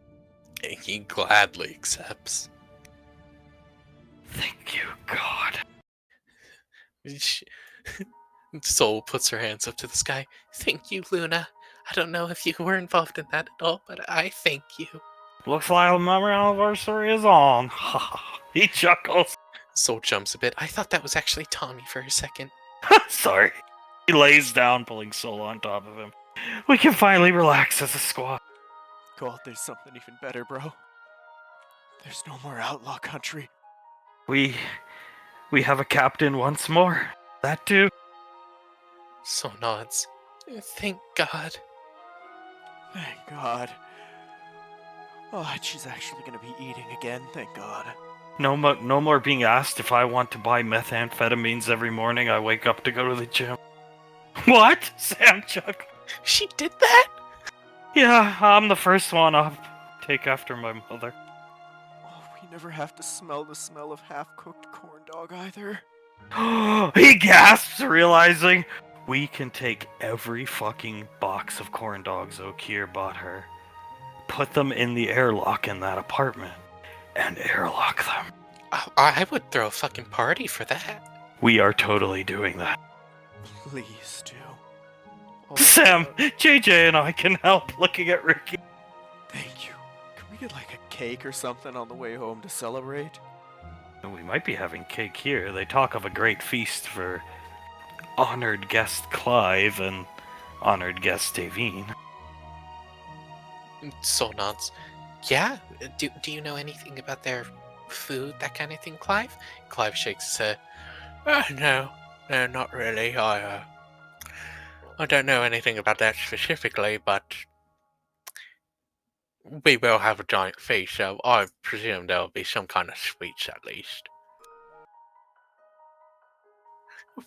Right, of course. So, she looks to Ricky, shrugs. Probably some kind of cake. Well, I'd say a feast with the ancient Anovians is a fucking hell of a way to celebrate this. Can we have some of those strongbows at dinner, Clive? Clive pulls one out and hands it to Colt. God bless Aunt Nicole. He'll open it, take a swig, drink, putting it up to Soul's mouth. She takes a swig. Good. I see why you and Scar prefer them. Yeah, I like them quite a bit. You know, this shit's refrigerated. Points to the pocket. I gotta get one of those from Aunt Nicole. Very useful, mate. Very useful. Yeah, would you think I could have one? I doubt Mom and Dad get mad if I have one or two when the ambassador of EarthGov says it's okay. This is a drinking-worthy occasion. Yeah, I'd say so. Hands it over to Ricky. Thank you. Hello. Looking at Clyde. He'll hand 2 over to JJ and Sam.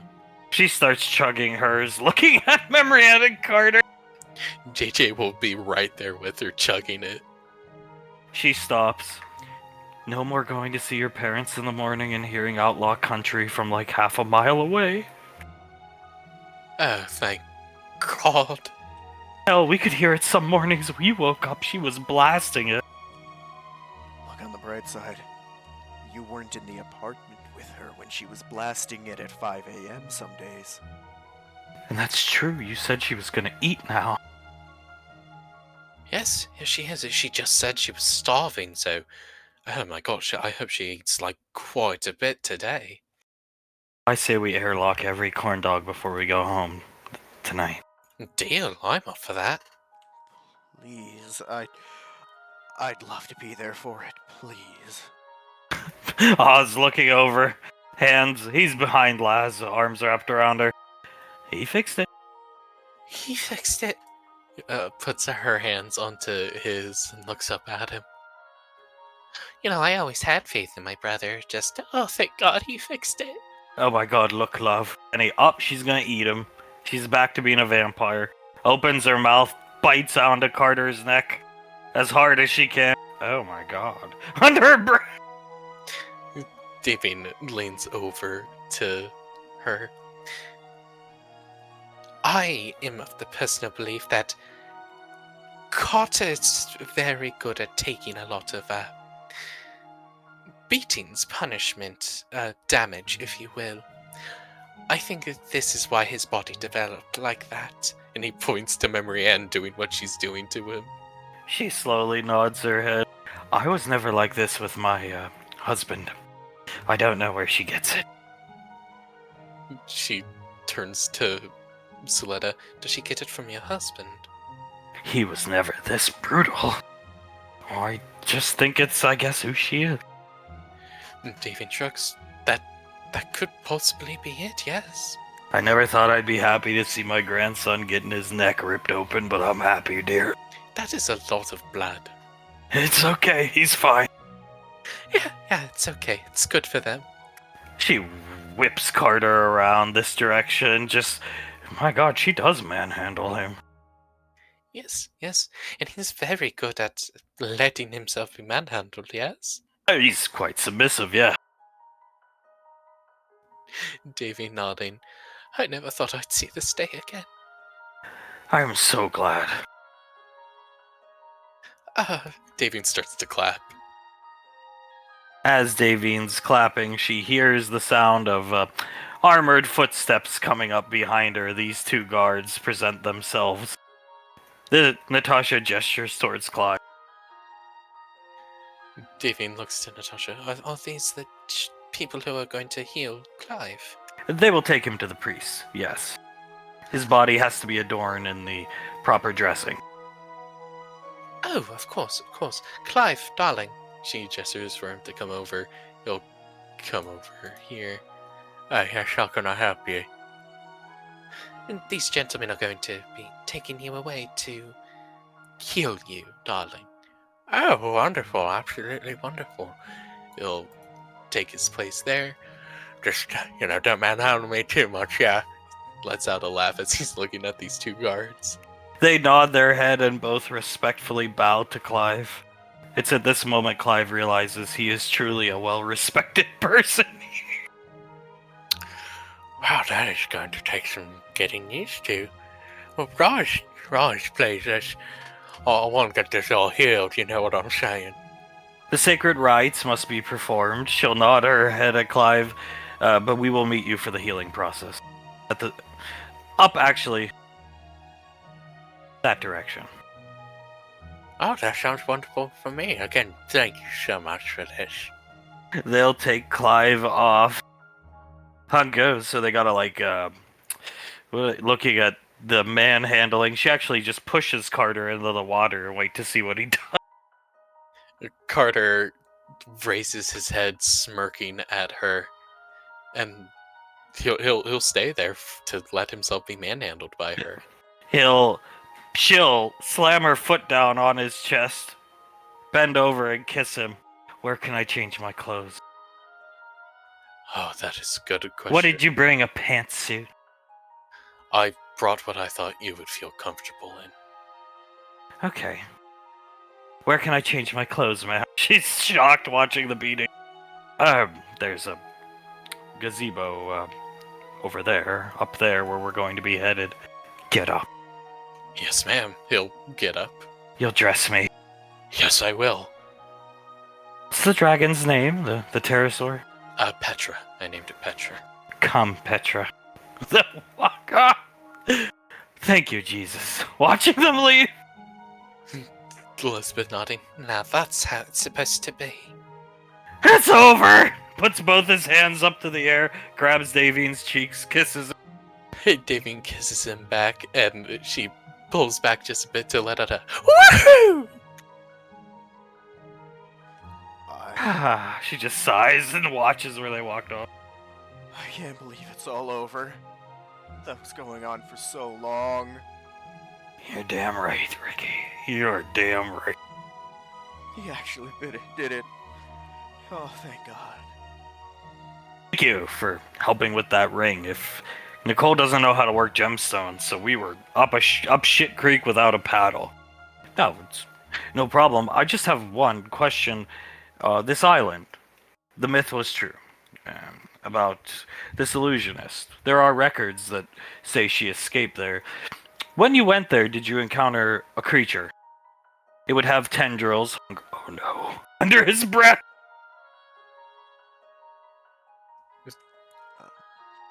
JJ blinks a couple times. It would look like an elephant of your world, at least from what we've seen from dictionaries or Pictionaries, whatever the word is.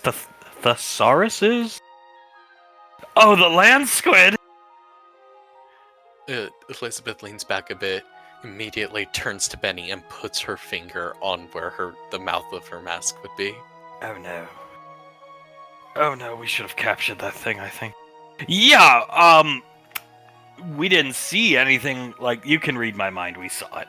She looks at us! JJ just clicks his tongue a couple times. Yeah, we saw it, alright. Is it significant? Is it like a religious figure or something? It was an ancient creature. Dinosaurs by your standards. A dinosaur of Anova. She captured the last one that was in captivity and took it to the island. I would have liked for its return here. They nuked it. Clary got Yes, we did. JJ covers his face in embarrassment. I am so sorry. Apologies, ma'am. Just following orders. It's fine. Raptors were a nuisance on Anova anyway. You probably got the final remaining ones. Hunt guaranteed. Yeah, we got him. And the land squid. It was a herbivore, right? Completely harmless. Right, we are so sorry, ma'am. We are so sorry about that. It doesn't change my opinion. Oh, thank God. Thank you. JJ bows to her slightly. Oh God. Wiping sweat from his forehead. It was suggested by multiple people we capture it, but Tommy was like, fuck that thing. I know, darling, I know. She starts to wipe the sweat off for him. And what Tommy wants, Tommy gets, yes? He nods his head. She looks down at Soul. You like this place? It's very... She's closing her eyes and opening them very slowly. Calming, ma'am. Is this where you'd like your wedding? She'll touch Soul's cheek. And that's when it hits Soul. Her touch feels just like Icy's. It's calming, relaxing. Her eyes widen a bit and she, goes into the touch. Yeah, I think I would like it here. Then you shall have it here. Cool, thank you. Takes off his helmet and smiles. Soul smiles up at her. Thank you. Now, we're going to head up to where Clive, the healing pools. We'll head up there. You can explore around. Clive has to be undressed and brought in the silk enchanted robe. What? The silk enchanted robe, darling. Silk enchanted. Undressed? Yes. The healing ritual must be performed in the nude. So he is going to be covered in the robe, correct? Yes, going into the water. Or does he have to take that off as well? No, the robe must come off when going into the water. She nods her head. It's always been done this way if he is to be healed. And wouldn't his family like to see him be healed? So let it. Yes! Big grin on her face. Yes, darling. Yes, we were just inquiring a bit about your traditions. But we enjoy learning more about them. Clive's gonna be nude? Yes! She looks over at Sam. JJ nodding to himself. And we will be there to fully support him while he is in the nude. Did I hear that correctly? They're across the little way here. Clive is gonna be fucking butt naked. Yes, she nods. Les turns around and starts laughing into Oz's chest. Oh, that's gonna be awesome.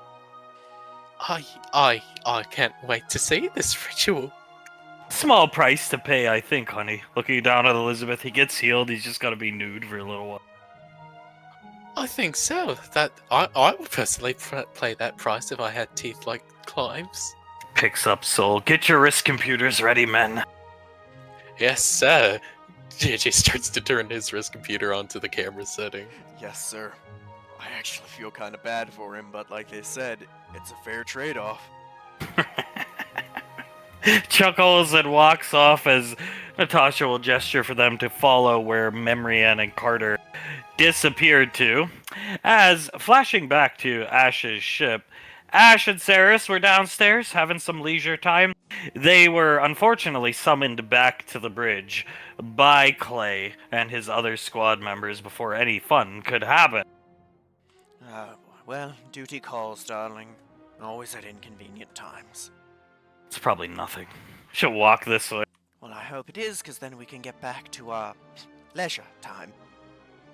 Damn straight. Looks at Ash, winks, and walks up this way. He'll come up. You cold, men? Kaz gestures with his head out the window, and Ash sees a very large vessel. The back of it. Only the back, the engine. Any words on the classification? Clay looks over at Ash. Oh, it's old. About 25 years old. Looks like some type of civilian hauler. Okay. Any life signs? Yeah. That's why I called you up here. Kaz, look here. Pulls up a scan of the ship. Ash can see another ship docked with it. Up near the cockpit. What does the other ship look like?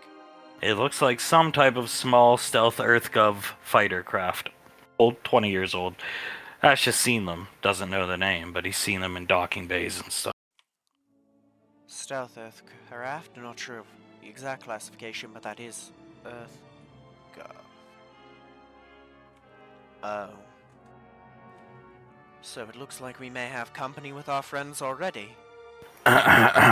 Clearing his throat just looking at the ship. Saris, great. Well, we're on their tail for sure. And any sign that they've seen us? Not yet, no. Nodding his head. Alright. Boys, suit up. That's a derelict vessel, sir. Life support in there's, I think, offline from our scans, so... yeah. Yeah. But if they're on there, I want to get on and possibly capture one of them. Saris loads her P90. Boys, get suited up. We're going on to there. We're going to go in, take them down, get out. Quickly, and then we'll do more scans once we have a more secure position. Am I going or staying, Major? Well, that's up to you. If you'd like to, then you're going.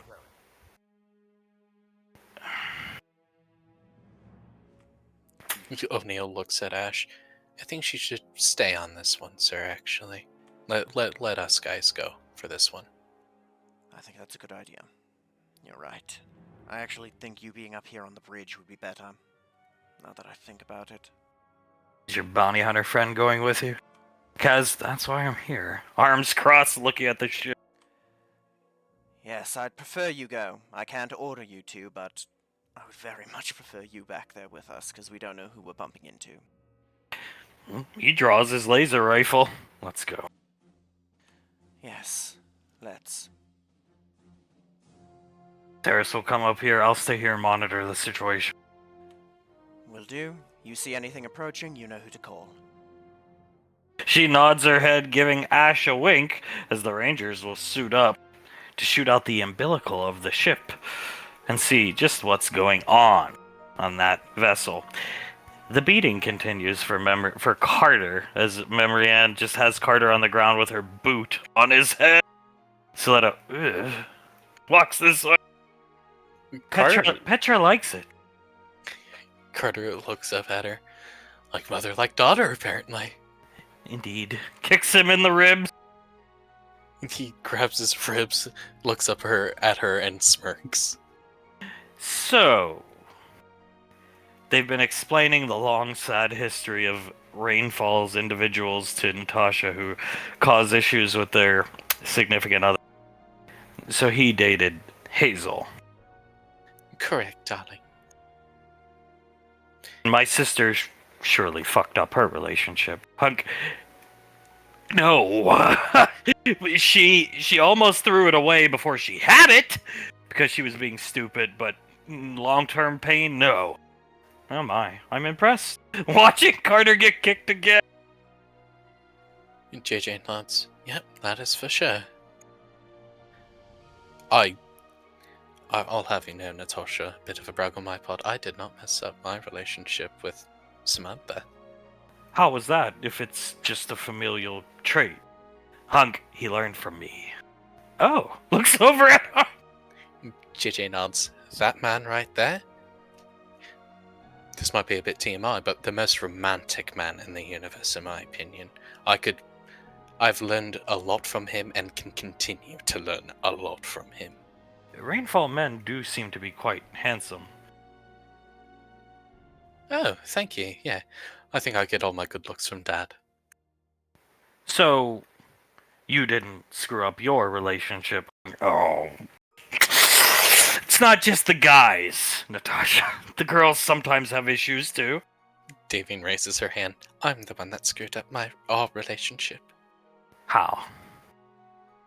Well, I walked away from him repeatedly. It's a long, sad, pathetic story. Sitting down here watching Carter get beat. Oh, that is quite the insult. You at least let him explain himself, finish his sentences. Davine blinks a couple times. You can read my mind now. Right. Turns away from Davine, grimacing under her helmet. But it's fixed now. We both fixed it. Yes, darling? Yeah, no, it's all fixed, and I should have been listening, but either way, I almost died. I was under so much stress and just anger, I had a heart attack. Oh my. Looks over at her. Yes, and then while he was in the hospital, he and I mind melded with the help of your sister Nicole and Soletta down there.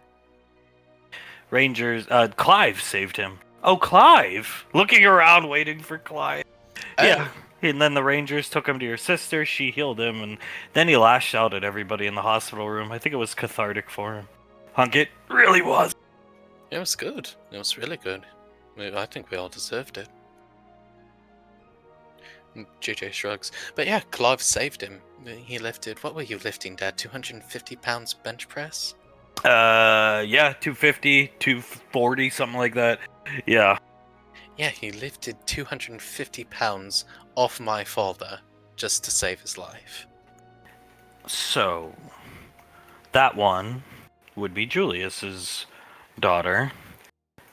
She fucked up. They seem quite happy together. Sletta. Oh. Davy nods. Yes, she did. It's almost the same situation as Carter. She had dated someone else previously, while also having the issue of she had let another man touch her. Oh, in our culture, if you are life bonded or wed, your word, and you let another man touch you, that's grounds to have the man killed. Our people know better. Just makes that noise looking at so. Yes, quite, darling, and she does now. They had quite a large argument, and then now they are as they are now. And the beauty with the spectacles. Glasses! No, she's more like her mother. Thankfully, she's more like her mother. Yes. Right. Nodding her head, looking at Laz and Oz. And the little one is yours. Yeah, that's Elizabeth. Elizabeth or Davy nods. Yeah, that's my little girl, Elizabeth. And the big one is hers, I assume, given he's always holding her. Yes, they call each other my Benny and my Elizabeth. What has she done? Nothing. She's actually got a perfect record. JJ nods. Absolutely smashing record. She, I think probably saw some of the turmoil me and her mother went through, so yeah. Hopefully that completely wised her up to the situations and she does not repeat my mistakes. Well, they all seem very... She winces seeing Carter get kicked in the kidneys by Memory Head. Happy now. I think they are. They are quite happy. Demon winces again as another kick goes out. Stand up. He stands up. She'll sit down here and pat her lap. He sits down on her lap and then gives her a kiss on the cheek. She'll wrap her arms around Carter and just rest her chin on his shoulder. He whispers in her ear, "Thank you." She'll kiss his ear and start nibbling on his earlobe. Just staring at them. It's great. Yeah, a little violent, but I think violence is nice to see from those two at this point. Hey, if that's what she needs to do to get it all out of her system, let her. Soul nods, and we all know Carter can take it. And your aunt can heal anything that she can do. Maybe he'll get naked and get thrown in one of these Healy pools. Soul starts to laugh. That would be interesting to see. Yeah, it would. I hope it doesn't come to that. I think Clive's enough for one day. Nude Clive. Under his breath. Yes, Blaze, come here. Laz looks at Blaze. Are you just getting in the best position for the filming, Uncle?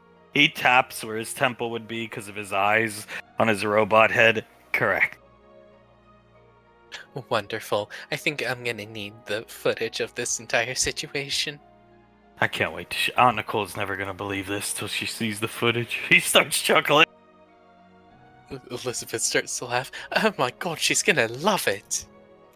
Oh, Kier will probably get a kick out of it too. Poor fucking Clive. Think of this poor man. We found him basically living one step above poverty because he actually worked for a living, so he had a nice house, just in a crap fucking neighborhood.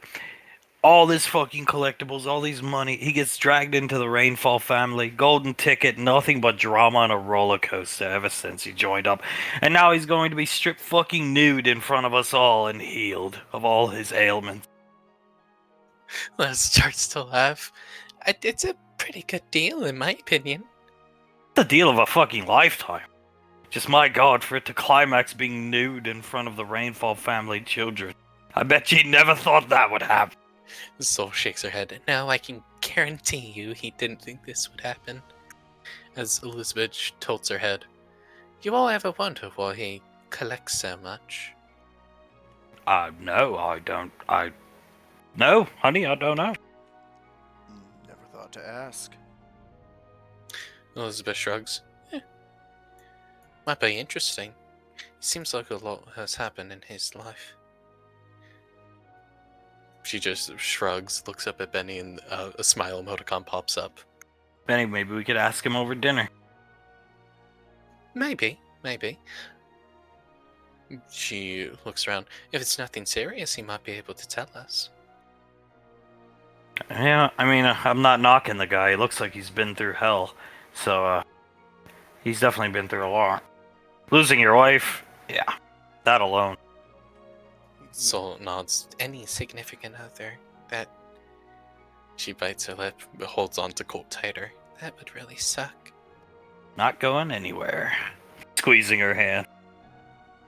She smiles up at him and gives him a kiss on his chest. He's gonna have the good life now thanks to you guys, and he sure as hell deserves it. Fucking ambassador to all of Earthgov. Jesus Christ. That's a pretty crazy thing to just chance into, ain't it? I wonder, when he made that first YouTube, do you think he was thinking, or eTube, do you think he was thinking, I'll get some followers, get a little E-famous, or do you think he was just, whatever, I'll do this, and he did that, and that set the wheels in motion for the algorithm of the eTube site to give my darling, kissing her on the cheek, Clive. I personally think it was the second one. He just wanted to make some videos showing off his collectibles, and then boom! I found his videos, and the rest is history. Imagine there's a universe out there where you never watched any of his stuff. Could have easily happened. Oh, that's a universe I don't want to think about. You know who doesn't want to think about that? Scar. Scar and him are inseparable. Oh my god, those two are like best friends. Angry, one-eyed, furry giant. Angry, one-eyed, furry giant. Hell, in a universe like that, we also wouldn't have, gotten in so good with the ancient Anovians. That is true. Soul grimaces a bit. Oh my god, that is true. They would have tried to beat him up. Smacking his lips, looking up at Hunk and Davy. Well, they're all friends now. Yeah, they are, thankfully. I think we live in the better timeline in that regard. Well, if people mistreated my daughter, I would want answers and justice. Laz nods. If someone were to really hurt Jace like that, then I would at least want answers as well. Just, you know what? Thank God for Clive in this situation. Something my mom always used to tell me was, and she would say we, because we were all kids back then. We would never really understand how hard they all had it, at least growing up. Makes a lot more sense now. Yeah, it really does. Laz nodding. It really does, doesn't it? Makes a lot of our issues feel a lot less important when you think about it like that, doesn't it? Yeah. He shrugs. But who cares about those issues when Clive's about to be fucking naked, dude? Oh my god. I wonder if he knew about it and then, or if he just got surprised with it and they just said something like, take off all your clothes now. Poor fucking guy. Yeah, poor dude. That's gotta be awkward as hell. I know I would be awkward, Soul putting her hand on her chest. Me too. Laz nodding. I think if you weren't awkward, then that would be something you should look into a bit, to put it nicely. Colt, the only person who's seen me naked besides my parents, is Soul looking at her. So yeah. Same, but with Oz and me. Laz starting to laugh. So, being in front of this group of, how many is there? 16 people? It would be very awkward. One of them an ancient Anovian. The people, the kids of the people you work for. When's that lady gonna take off her helmet? Yeah, I really want to see what she looks like underneath, with how they talked about her. Yeah, I do too. They say she looks so much like her, but she keeps the goddamn helmet on. Elizabeth nods. Yeah, I'm a bit curious myself. I mean, they can't look exactly alike, you know? I agree. He shrugs, holding Lazarus. Yeah, maybe she's keeping it on until Clive comes naked. Then he naked Clive. Quiet, Benjamin. It is kind of funny. Oh, it's very funny. Blaze chuckle. Soph chuckles a bit. Maybe she's waiting for dinner so she can eat. That's yeah. You are so smart. Looking at Soul. Soul smiles up at him, shrugs. I try. Well, if she looks anything like your aunt, she's gonna be one of the most beautiful women you'll ever see. She's the one who crafted Carter's ring. Yeah, that's the one. Thank you, Jesus, again. I'm just so happy. Yeah. I get to be his best man at the wedding instead of gangrene, anorexic Memrian being on stage. It'll be normal Memrian. Soul lets out a heavy sigh. That and he can be your best man as well. Oh, God. She'll actually yell at me when Tommy tries to get me in the wedding photo. That's Shit. true. She'll actually yell at you if you ever tell her that you hit your father again. Instead of give you a commendation, Benny says. I really hope she doesn't remember that. Oh, I'm sure she does. Benny looking at her. It was all just an act. Part of it, I think it was like 50% insecurity, 40% getting back at Carter, 10% she did believe that's what Carter wanted. At least that's a guess. You're probably right. I should probably be worried about that now that I think about it. Better to have Memrian's wrath than be leaderless as a squad. Oh, I'll gladly take the beating, man. There's some fear there. Besides, she really wasn't that bad prior to the Hazel stuff. She was nice to be around. Yeah, she was. It was just the beginning she was mean. Yeah. I'm happy to have her back. It wasn't the same without her actually having her out and about. She was mean to Carter, basically. He says to himself. Soul starts to laugh. Yeah, she was really mean to Carter. Fred Pock. Fred Pock. What the fuck, dude? He just says under his breath. I don't even know, man. I think those guys in there, whatever goes on in their heads is just unsolvable. Like one of those impossible shapes. Never-ending Rubik's Cube. They are certainly non-Euclidean, yes, Laz speaks up. I'm surprised that your aunt can even read their minds, because it seems like it'd be just an infinite void. Just stupidity. Yeah, I mean, it's the mind that brought you Fredvis, right? Yeah. It's the mod that brought you Fred Pock. Doll. He called my mother doll. Yeah, I saw Grandpa's eye twitch for a second. He got really angry about that. You know, normally I'd say you don't know if he's very brave or very stupid, but nah, that was very stupid. I think it's just straight up stupidity when it comes to this situation. Colt, no, it's stupidity. I remember when we were on the set of War Gods of the Deep, he said to Suletta, writer's room stuff, you wouldn't know anything about it. From what I've seen and heard of Miss Suletta, he's lucky to be alive. Yeah, I mean, her and Aunt Nicole are the main scriptwriters for Rainfall Productions, the award-winning scriptwriters. Soul nods. Yeah, so, you know, when it comes to script writing, I think they know what they're talking about. Hey now, they have awards too. I'm pretty sure they won Razzies for worst script. I wouldn't be surprised. Laz shrugs. At some point, you just sort of lose track of how many Razzies they lost or won. Up here, Hunk is showing off pictures of the other kids who aren't here.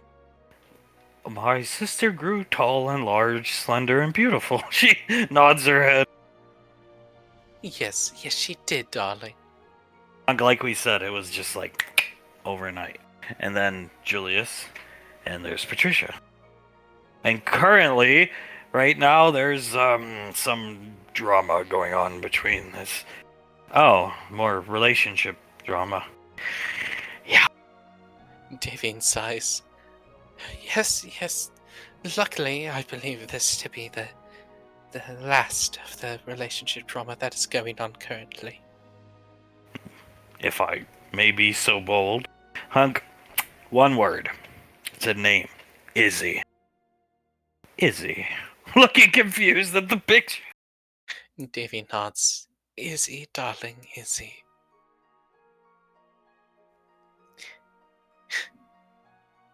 Julius was hung up on a girl from 400 million years ago. Oh, Her name was Izzy. but this is his wife. Correct, yes, that's his wife. Looks confused at JJ. JJ shrugs. Don't ask me, I don't get it. Looks back at Davine. So, you are the progenitor of your family. Correct. This is a progenitor trait that stems from you. From my side of the family, yes. Nods her head. I meant no insult. Davine sighs. No insult taken, but we are all developing a bit of a class, believe it or not, for the next generation of children. So, this sort of issue never comes up again. These relationship issues, let's say. Every being has some shortcomings. So, looking down at the picture of Julius and Pequod, no, that's true. Nobody's perfect. But I think when we were having some issues, me and the wife here, it was causing a lot of problems because we're the top of the family. We're in charge. The king and the queen. Yeah, actually, he looks at him. Yes, exactly, darling. The king and the queen of the rainfalls. And these three represent, the second in charge because, they're our oldest, our eldest, and in terms of, the military and the government, they're in charge of that. We're just in charge of an academy in the lane. So, causing a lot of issues, my dear Natasha. Yes, darling, quite a bit of issues. General Lorelei, or no, it's Suletta saying, excuse me. General Lorelei used to say it's a Gallian thing. This planet called Gallia. It's gone now. Thank God. Davy nods. Yes, thankfully it is gone, and it does seem to be a trait passed along from Gallians. Education is of the most importance, even in our culture in ancient times. We are going to make sure the next generation of Rainfall kids knows their stuff. Yes, they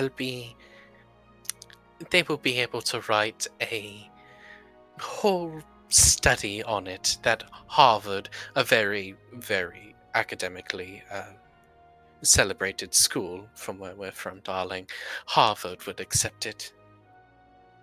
She's about to say something and then a loud bell rings like a church bell. Oh, Clive is here. Oh, is he? Davy will start looking about and JJ will do the same. They see Clive off in the distance, coming down, these two guards guiding him, one hand on each shoulder, with a sheer silk robe. Colt. Oh no, poor Clive. Benny gets up, focusing his helmet. Elizabeth can see him turning knobs on the side of his helmet. Oz, you need a better view, love, I think. Yes, I do, please. Colt, get up on my shoulder. She hops up onto his shoulders. Clive has both of his hands covering his private area and looking down at the ground, not making eye contact with anyone. Carter feels Memrian licking the side of his neck, and then she. Ugh. Carter's eyes open, looks over. Oh my god. Let the ceremony begin. Sam stands behind JJ, head buried in his back, starts laughing. JJ, Wow! this is not something that I'd ever thought I'd be able to see. Thank you so much for this opportunity, darling. That's quite a view. Hug. Yes, it is. Quite a view. A very interesting view, let's say. They take him, they're not doing it on purpose, but they stop him right in front of Suletta. Poor Clive, my god. Raise his arms and start taking the robe off. I'm so sorry. I'm so sorry. I'm so sorry, ma'am. They take the robe, this guy takes it, this one walks into the water and puts his hand out to Clive. Clive takes the guy's hand and goes into the water with him. They carry Clive this direction. He puts his arm, one hand on Clive's head, and then one holding behind his back and lowers him into the water. Oh, it's like baptism. Catholicism. Perhaps. She's watching. JJ leans over. In Catholicism, it's a belief that when you're dipped into water much like this, you're washed away of all your sins. Oh. She nods her head. Similar, yes. At least the process, I imagine. No sin washing here, just healing. Yes, just the process is quite similar. She going to be okay? She's gagging. Sam laughing so hard. She's struggling to breathe. Oh yes, she's gonna be alright. She never thought she'd see Clive naked, so the sight of it is quite humorous to her, believe it or not. That's just how she laughs when something ridiculous. Yeah. As Clive is dipped in, pull him out. His teeth, everything's still fucked up. Clive touches his mouth, touches his nose. I'm sorry. Did I do something wrong? Oh no, you must be dipped another 10 times. Oh, okay. He dips him again! He's getting dipped like a caramel apple. Just starts picking him up slowly, respectfully dipping him up and down. This guy will come in to help. Soul covering her mouth leans down to Colt. Oh my god, it's a two-man job! This is amazing! Wait, where are Clive's other clothes? She blinks a couple times. I don't know. Is he just gonna walk around in that robe the rest of the day? Oh my god. I hope so! That would be amazing! There's no way. There's no way they're actually gonna have him walk around in that robe. Poor Clive. She fights back a snicker. Shield your eyes, Petra. Covering her. Carter, rolling his lips together to hide a smile, shaking his head. I'm so happy for him that he's getting healed, though. Just so happy. The final dip, if Clive's counting the dips in his head, ends. They pull Clive up. He never felt anything. This guy, in very broken English, touch teeth. He rubs his tongue over his teeth and touches them with his hands. He's got full teeth. And for the first time ever, a breeze blows and he can smell all the incredible plant fauna here. Oh my god, it smells amazing in here. Memrian, your teeth are back, Clive. Yeah, they are. Look. He clicks his teeth together a couple times. She'll gesture with her hand, and this guy will pull out a small mirror he keeps in a knapsack on his belt and hold it up to Clive. He gives it a toothy smile. Oh my god, it's a damn good set of teeth. Look, Miss Shaletta, look. He smiles at her. She has the biggest smirk on her face. Now you can eat to your heart's content. Yes, I can. I can eat anything that I want.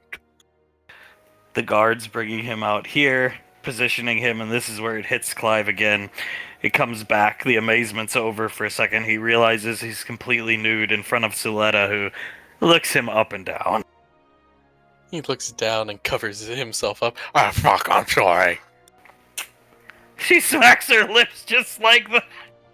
I know. It was required by them, ma'am. I'm so sorry. This guard lifting Clive's arm up off of his crotch. This guard doing the same because they're going to put him back in the robe. It's so embarrassing to me. Oh boy, alright, they're going to get Clive redressed and everything's good to go as Suletta looking at Clive. Oh, you're just enjoying every second of this, aren't you, Suletta? She smacks her lips like that again. Natasha, no. He must stay in the robe until he leaves today. Oh, Christ! Soul leans down to Cold. Did you hear that? I was right! Common sense would have told you, right? They'd bring his change of clothes. Clive heard what Natasha said. Clive just closes his eyes. Well, at least I'll be under a table. Suletta starts cackling. If only Mr. Freetooth could see you now. I just love it, wouldn't you? Clive's pants are pretty important. They got a pocket dimension Nicole made for him. They've already been returned to your ship. Hunk, thank you. Under his breath. Oh, thank you, darling. Thank you. But the robe must stay on, otherwise the healing effect will, in fact, fail. We'll make sure it stays on, darling. JJ leans back. Is it just me, or does he sound the same? Oh my god. She pokes out behind JJ looking at him. You look great, Clive! Trying to prompt him to say something loudly. Thank you. I'll feel better when I actually have this robe on, thank you. I've heard about this. If you're missing a lot of teeth, you develop a natural lisp. And then when they get dentures, the lisp never goes away. I read about that a long time ago. Looking at Clive! Oh no, so he has a speech impediment now. That's okay, he's lovable. It's good. It's good. I personally like him sounding that way. As do I. I've grown accustomed to it, actually. I think if I heard him any other way, I wouldn't be used to it. High five. She'll put her hand up for a high five. High five. As she gives her a high five. Can you at least smell? The teeth look wonderful, but... Oh yes, it smells wonderful here. She smiled. He smiles at her. You see, now I actually feel comfortable smiling because I have teeth. You look magnificent, Clive. No,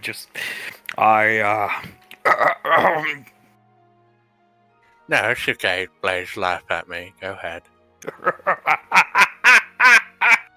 Yeah, there you go. It's worth it though, mate, right? Oh yes, completely worth it. I do like to eat with my teeth.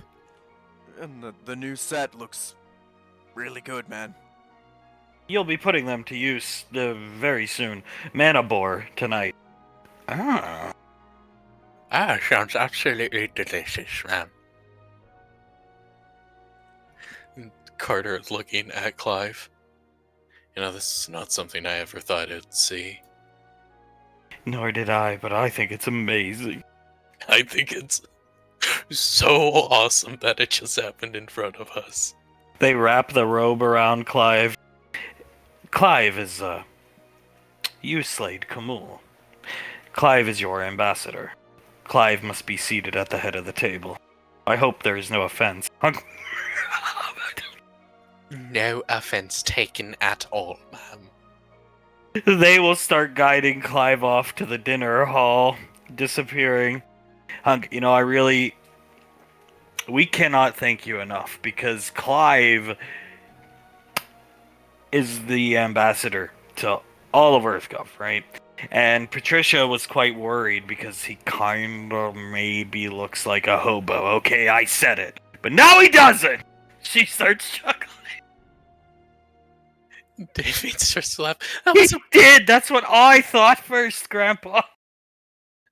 that's. I was quite worried about that as well. But he looks quite handsome now with his new set of teeth. Hobo Clive. Soul shakes her head. I think we missed an opportunity by having him play a hobo in a movie. Well, we can always have somebody polymorph his teeth to be gone, darling. Oh, that is true. Yeah, we could definitely do that. She's still getting on his shoulders. He just carries her off following Clive, wanting to give her the best view possible, watching them walk by.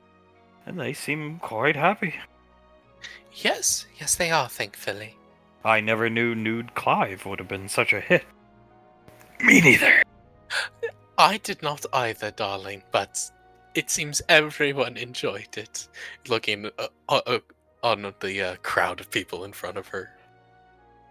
That footage will live long and everlasting among the rainfalls and the gestures to Ricky. Valorious. Good! She nods her head! Carter starts to laugh. You really liked messing with him, didn't you, Aunt Soletta? Yes. She smiled.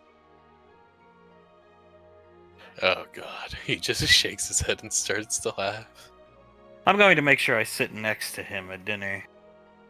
Just to make him more uncomfortable. She'll walk off! Oh god. Carter looks at Memran. Her mother has a serious, mischievous side to her. Memory Ann nodding. Yes, she does. Where do you think I get it? Ah, good point. Damn good point. Sam looking up at JJ. Points in the direction Clive walked off. He'll pick her up. Would you like to ride on my shoulders like Salted Colt? No, I want Carrie. He picks her up, carries her off. I want to be comfortable. Well, I'll make you as comfortable as possible, my love. He'll carry her off in the direction. Huh. Watching them walk off. High maintenance woman. Is even they know, dear.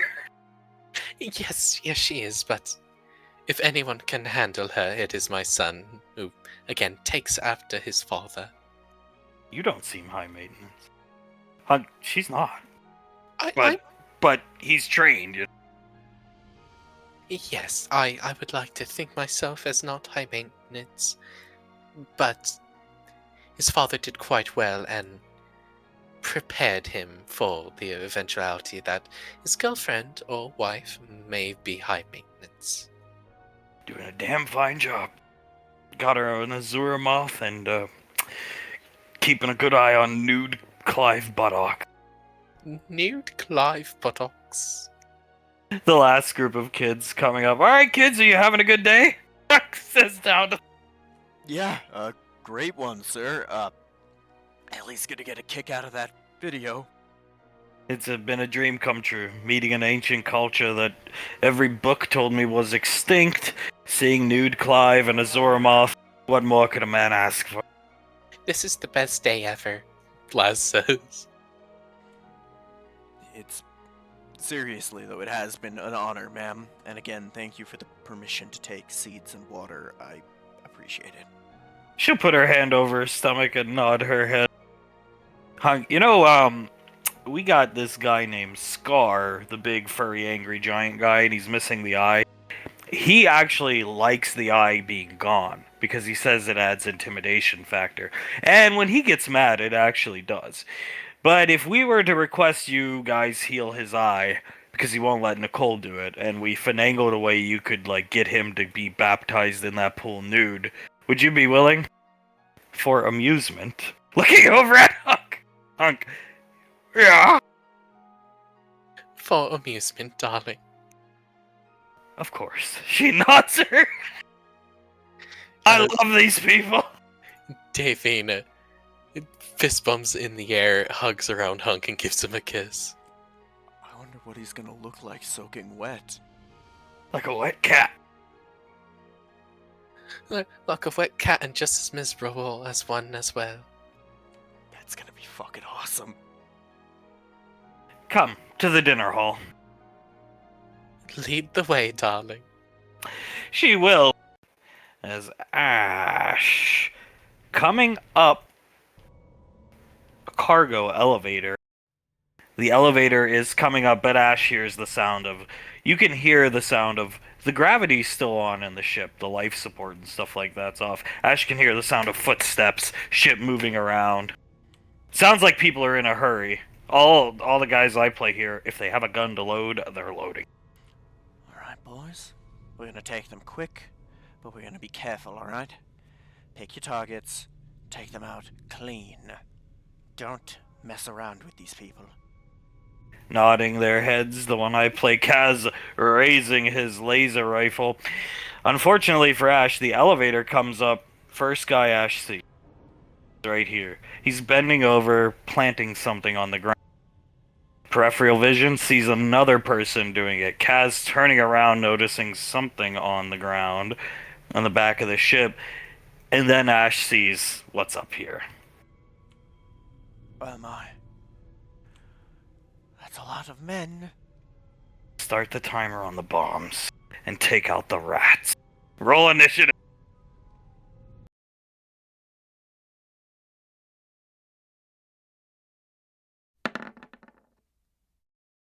These guys are such a pain in the ass because their pictures are so similar. You really gotta like zoom in.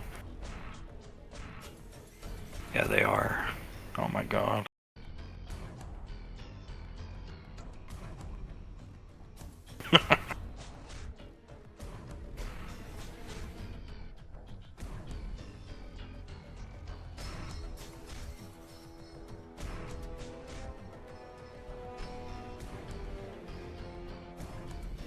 Come here, handsome.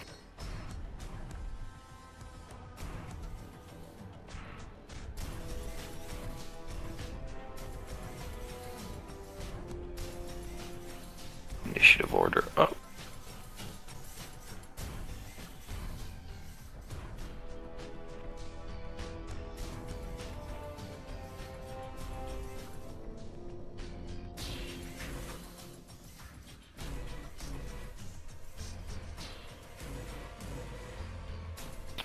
Okay.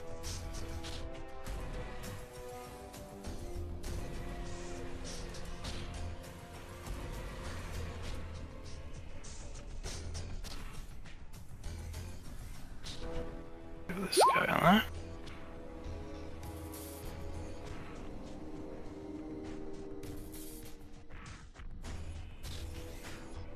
I will give this young man that. Not the best, not the worst. Descending. Oh my god, Ash rolled bad. Holy shit. Yeah. You sure you copied that character sheet properly? I did, it just was... I rolled a 3. Nee! The only reason it's double digits is the massive initiative bonus he's got.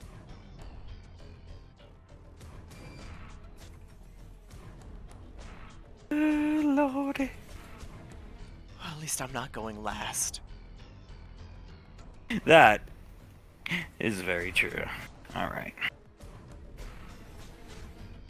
So, first off, the containment troopers go first. So, you fought enough battles. And so have your men. The containment troopers are armed with flamethrowers. This one comes up here. Handheld flamethrowers. This one comes up here. Boom, and I still gotta roll.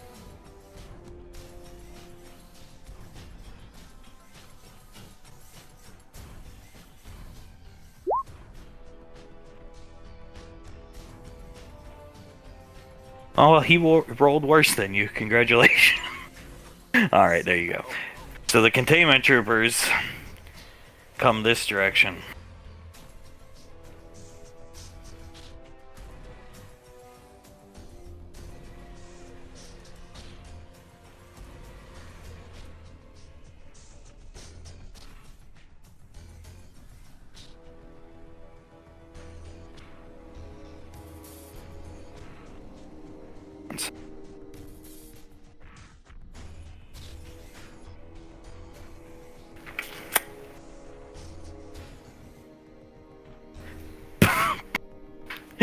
This guy's gonna get hit by 2 of them, and Kaz takes 2 hits. They have a shotgun and flamethrowers. Kaz gets hit by 2 of the 17 damage instances. Clay gets hit by 2, but they're still on their feet.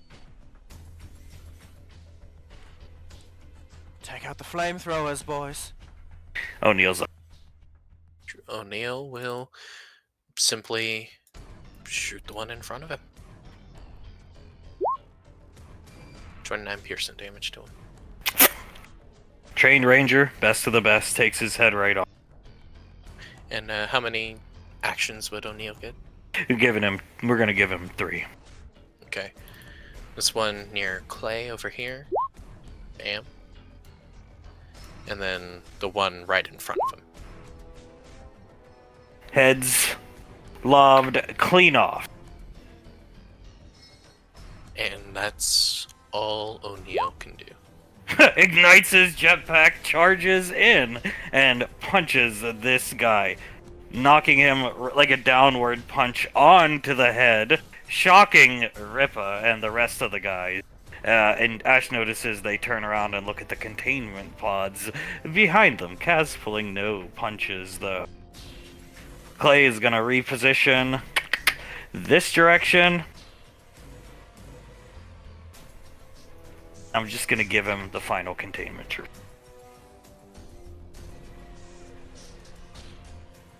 Setting up fields of fire.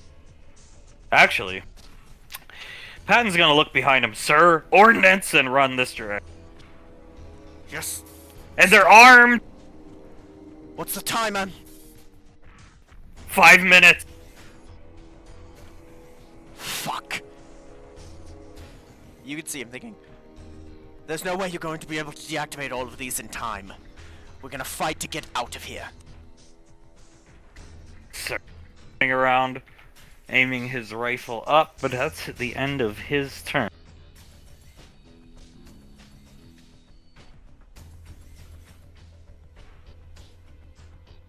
This is where the fun begins. They're all gonna break off. Some going this direction, some going this direction, some running forward. This guy moving forward. This guy's still up but rooted. This guy's actually gonna get down in melee range. This one's actually gonna get down in melee range, get down and dirty right next to Ash. And that will conclude their movement. Ash is finally up. He's gonna look at the 3 guys in front of him and just... I cannot express to you how bad of an idea that was. He's gonna pull out his pistols and begin taking shots. There you are. First one is at this dude. Flavor them all up. As long as they hit, they're gonna die. Alright.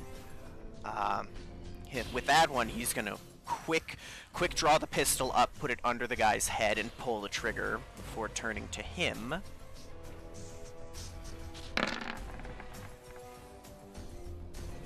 Putting the bullet right between where his eyes would be. Turns to him. Arms go limp, falling over, thud. Turns to him and pops his, where is it? His vented barrel that gives him 3 attacks on there. Takes a shot at him.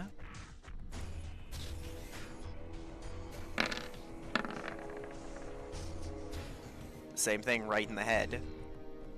Dead. Turns to him and takes a shot.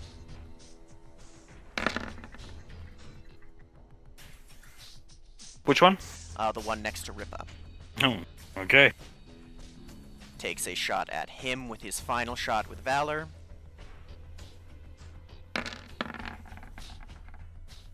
Yes. Miss. And for his final, his bonus action shot, he will spend... Oh, no, he can't. It'll just be a regular attack on Ripa with Ravage. Miss. He ducks down low. Ash can see he carries a G3 assault rifle, some other type of gun on his back, and some really, really, really weird looking gauntlet. Unfortunately, let's see.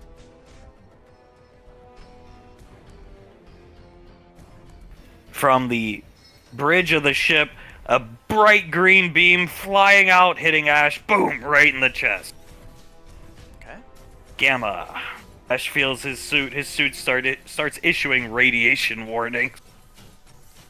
Gamma rounds, boys, be careful. Kaz's attention is immediately drawn up to the bridge. Interesting times we live in.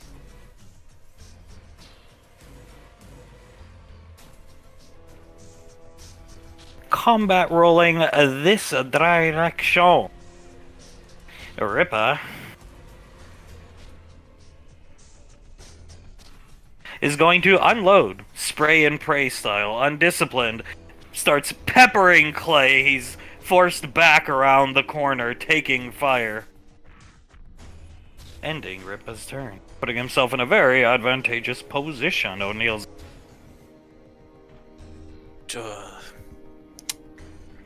sees Clay taking fire. He's going to reposition a bit. He's going to actually try to start opening fire on Rippa.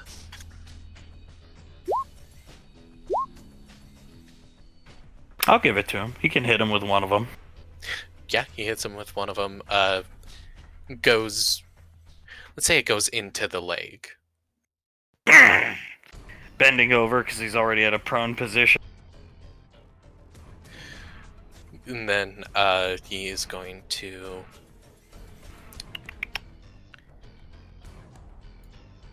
move up closer into this area right here. I assume this wall right here is some kind of LOS cover. Yeah. Alright, yeah. So he'll be over here then. Serving him up on a silver platter. Hearing the Gamma call out and seeing it harpooning this sniper all the way in front of Ash. Right here in front of Kaz. Thank you. He's going to continue firing in Clay's direction, keeping him pinned down. Clay can't make a move. Coming to reposition behind Ash. Just do this for... Okay. I'm gonna give him this guy. Patton takes this guy out. With a deft shot from his AK. Ash is up. Sniper's in Ash's range. Oh, He's still grappled by his grappling hook. He will take a shot at the sniper.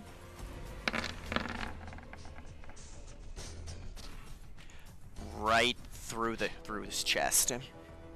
He's grabbing his chest, falls over dead. Gonna turn to him.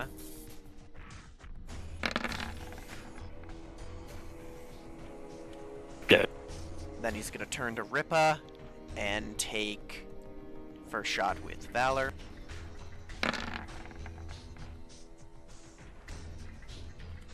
And his last shot with Ravage into Rippa. Takes the shot, falls over, because I'd like to imagine it hits him in the shoulder. So he falls. Alright, and Ash he'll stay where he is for now. Hears the sound of more encroaching footsteps. You can hear them, they're coming off the ship that's attached to the bridge here. Boys, we're going to be retreating here. We're getting back onto the Artemis. Rippa actually standing up, injecting himself with something in the neck. Sees him violently convulse for a second, and the blood flow stops. Fuck. That strange wrist gauntlet, a blade shoots out, piercing right in to Ash's stomach. Understood.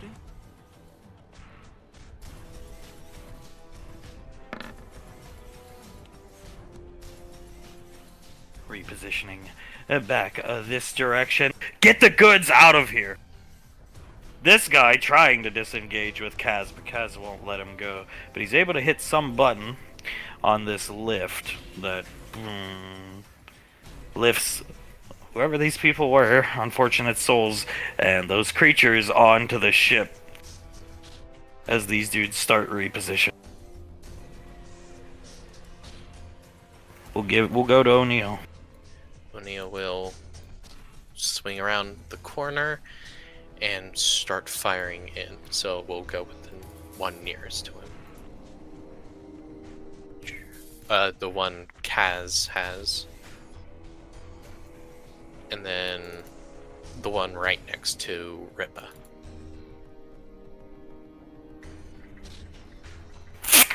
Head coming off. Yeah, and then that's all he can do. 1 second.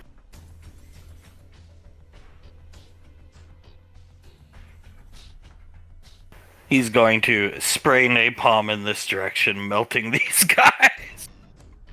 He'll even take that dude out as he goes. I'll give Ash's other ranger buddy this dude up here. Sir, leaning down to Ash, seeing he's paralyzed. I'm guessing he can't speak. No, you can. It's just, like your spine got fucked up. I can't move. He hit me with something paralysis-like. I need everyone in over here now. We're leaving. You can fall back. Would you take his orders, fall back? Yes, sir. Fall back. Hey, Ranger! He's moving back this way. He'll prop Ash up so he can see it. He'll look right at him. Watch your 6. He shoots the bomb here and there's a huge explosion. And the vacuum of space begins to pull. Alarms start to go off. Shoot! Out now! Kaz moves up this direction, looks back at Ash. We're leaving. Ripa and his men will start retreating to the boat, the ship. They start retreating this way as Clay finally coming out, trying to get some vengeance, and spraying and praying, and Ash sees it almost in slow motion. But spraying and praying widely, hitting Kaz, he's got to put his hand up in front of his face because the gamma rounds are hitting him, and the spray goes wide, and he sees Clay just fall over dead and slump down here. His body start to get dragged out the void of space. O'Neill runs over and starts to pull Clay back with them. A slight chuckle is heard as Ripa exits the field. Clay, are you alright? Walking back this direction, he's not responding. O'Neill starts shaking his head. I don't know, sir. I don't know. I think he's gone. I think he's gone. Shit. He kneels down, the vacuum of space still pulling, but the elevator going down, so they're getting to their egress point. He's dead. Looks at Ash. He's dead. Right. Get him to the ship. Put him on ice as soon as we get there, O'Neill. He'll pick him up and throw him over his shoulder. Yes, sir. Put him on ice, sir.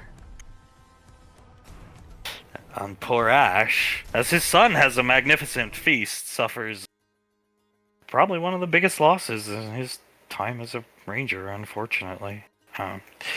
Sorry to say. Anywhoozin, we'll get back to Ash though. Suletta sitting right next to Clive. Clive, making sure he's completely covered by the table, looks over at Suletta. Do you have to sit so close, Miss Suletta? Do I make you nervous? Yes, you do. I'm quite enjoying myself. Oh, I bet. Yeah. Make fun of the guy who didn't have teeth until 10 minutes ago. You know, Clive. She'll lean into Clive. In another place. In another time.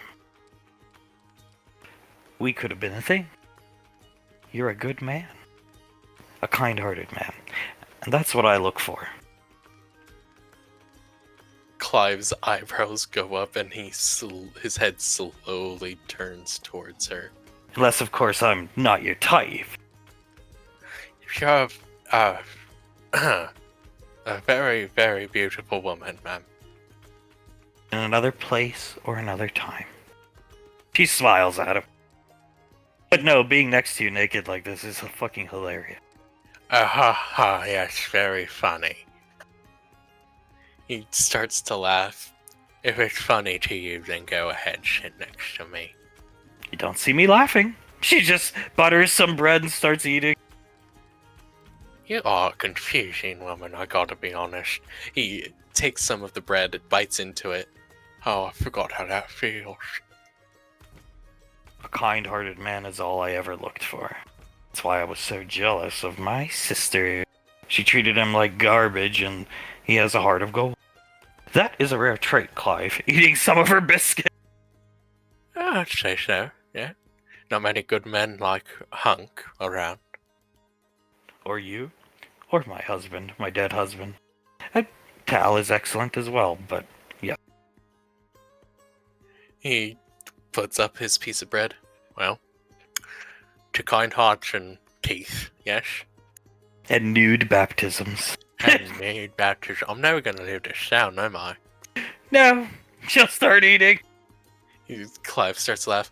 So I gotta be honest. You enjoyed the view, right? Oh, it was magnificent.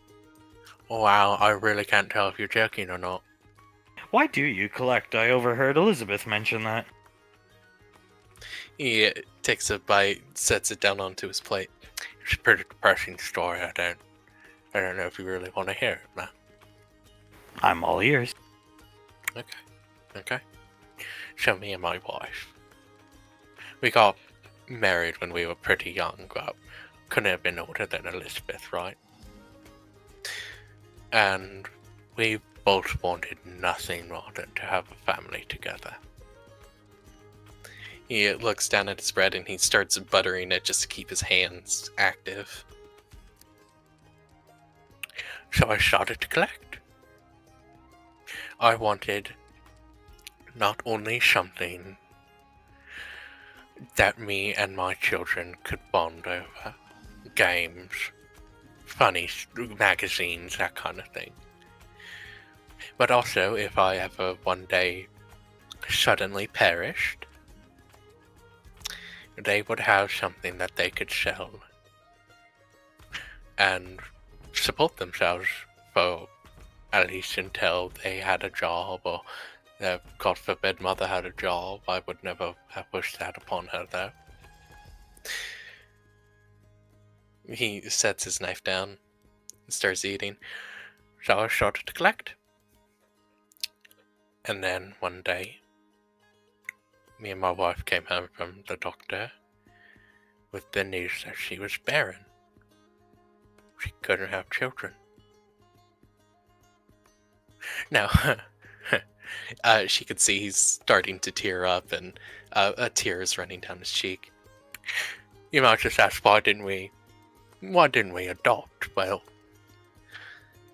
in a shit neighborhood we lived in, there's no way any adoption agency or orphanage would see our lifestyle and living, our place of residence, and say, yeah, we should give them a child, this child who was abandoned and put up for adoption. So we couldn't adopt either. It was quite depressing for a good long while, I'll be honest with you. One day, though, my wife came up to me with this Silent Hill for the PS1.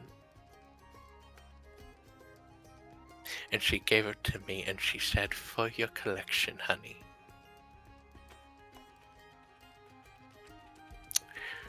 And I saw that she smiled when she gave it to me.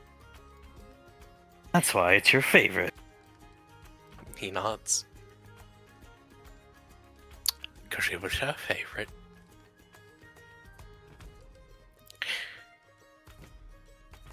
So I collected because it made her happy.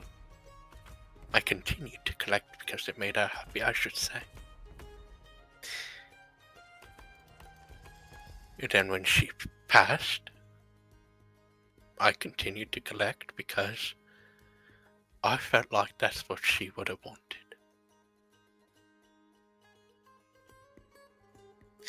He shrugs.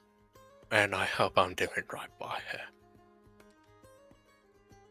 You're crying. He nods, wipes some tears away. Yeah, the guy with no teeth does have tear ducts, believe it or not. Sweet men shouldn't cry. She'll kiss him on the cheek. She pulls away from the kiss on the cheek, and he is completely blushing. She chuckles. Uh, So Suletta can hear Davine drop her fork onto her plate when she sees that happen. What? Suletta looks over at Davy. Nothing, darling, nothing. The salad is very good, yes, honey? Nobody else noticed but Blaze, Hunk, Davy, and everybody else talking amongst themselves, eating the appetizers. She's never gonna notice because she's ravenously eating the bread and butter. Suletta, he's a sweet man. He was crying. I fixed it. Wonderful, darling. Yes, quite wonderful. Davine looks at Hunk. Hey, I mean, hear no evil, see no evil, right? I agree. She starts to pick at her salad and eat it. Very good salad. Hunk puts his arm around Davy and starts chuckling. Oh boy. Oh my god. Davine leans over to Hunk. Maybe in another time, another place, that would be a classic enemies to lovers story. Oh, they'd be good together, I think. I believe so. They would be quite good together. Feeling better? He's still rubbing the place where she kissed him on the cheek. Yes, ma'am,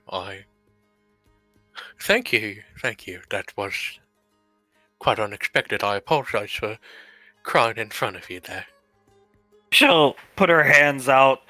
Now I'll move away so you aren't uncomfortable. She'll start getting up. You can stay. Ha! Now you wish me to stay. She'll sit back down. Well, I thought it was just because you were making fun of me, ma'am. I was bullied quite a bit in school. I overheard them, you know. He nods over subtly to Davy and Hunk. This list that I have, I've always had it. Oh, Suletta chuckles. And so the loss of teeth exasperated it. Correct, yeah. I've always had this list, so I was made fun of quite a bit in school for it. Which is why I don't mind people laughing at me. I know people do. So Yeah. why fight against it? I know it's caused you some headaches, but I hope you enjoy the family. You're part of it. I do. They saved me, that's for sure. I do enjoy the family. It's a very loving family. You know who else is bullied? He looks at her. Not me. Points at her. Looks over at Hunk. Surely not. Picked on for staring at the elf girls and not ever talking to anybody. The best men have the hardest beginning. Just my opinion. Clive chuckling to himself. Now you're just trying to butter me up to get your hands on my collectibles, aren't you? Oh no. No, I don't want those things. She starts chuckling. Clive starts laughing. No, that's fair enough. That is fair enough. It's not for everyone. Those are for you and your wife. She's Yeah. still with you. She always is. Always will be, I think. Just like how I suspect it is with you and your husband. He'll always be with you. Yes. Maybe now you understand my anger towards her. At the time, it's over now. Well, I mean,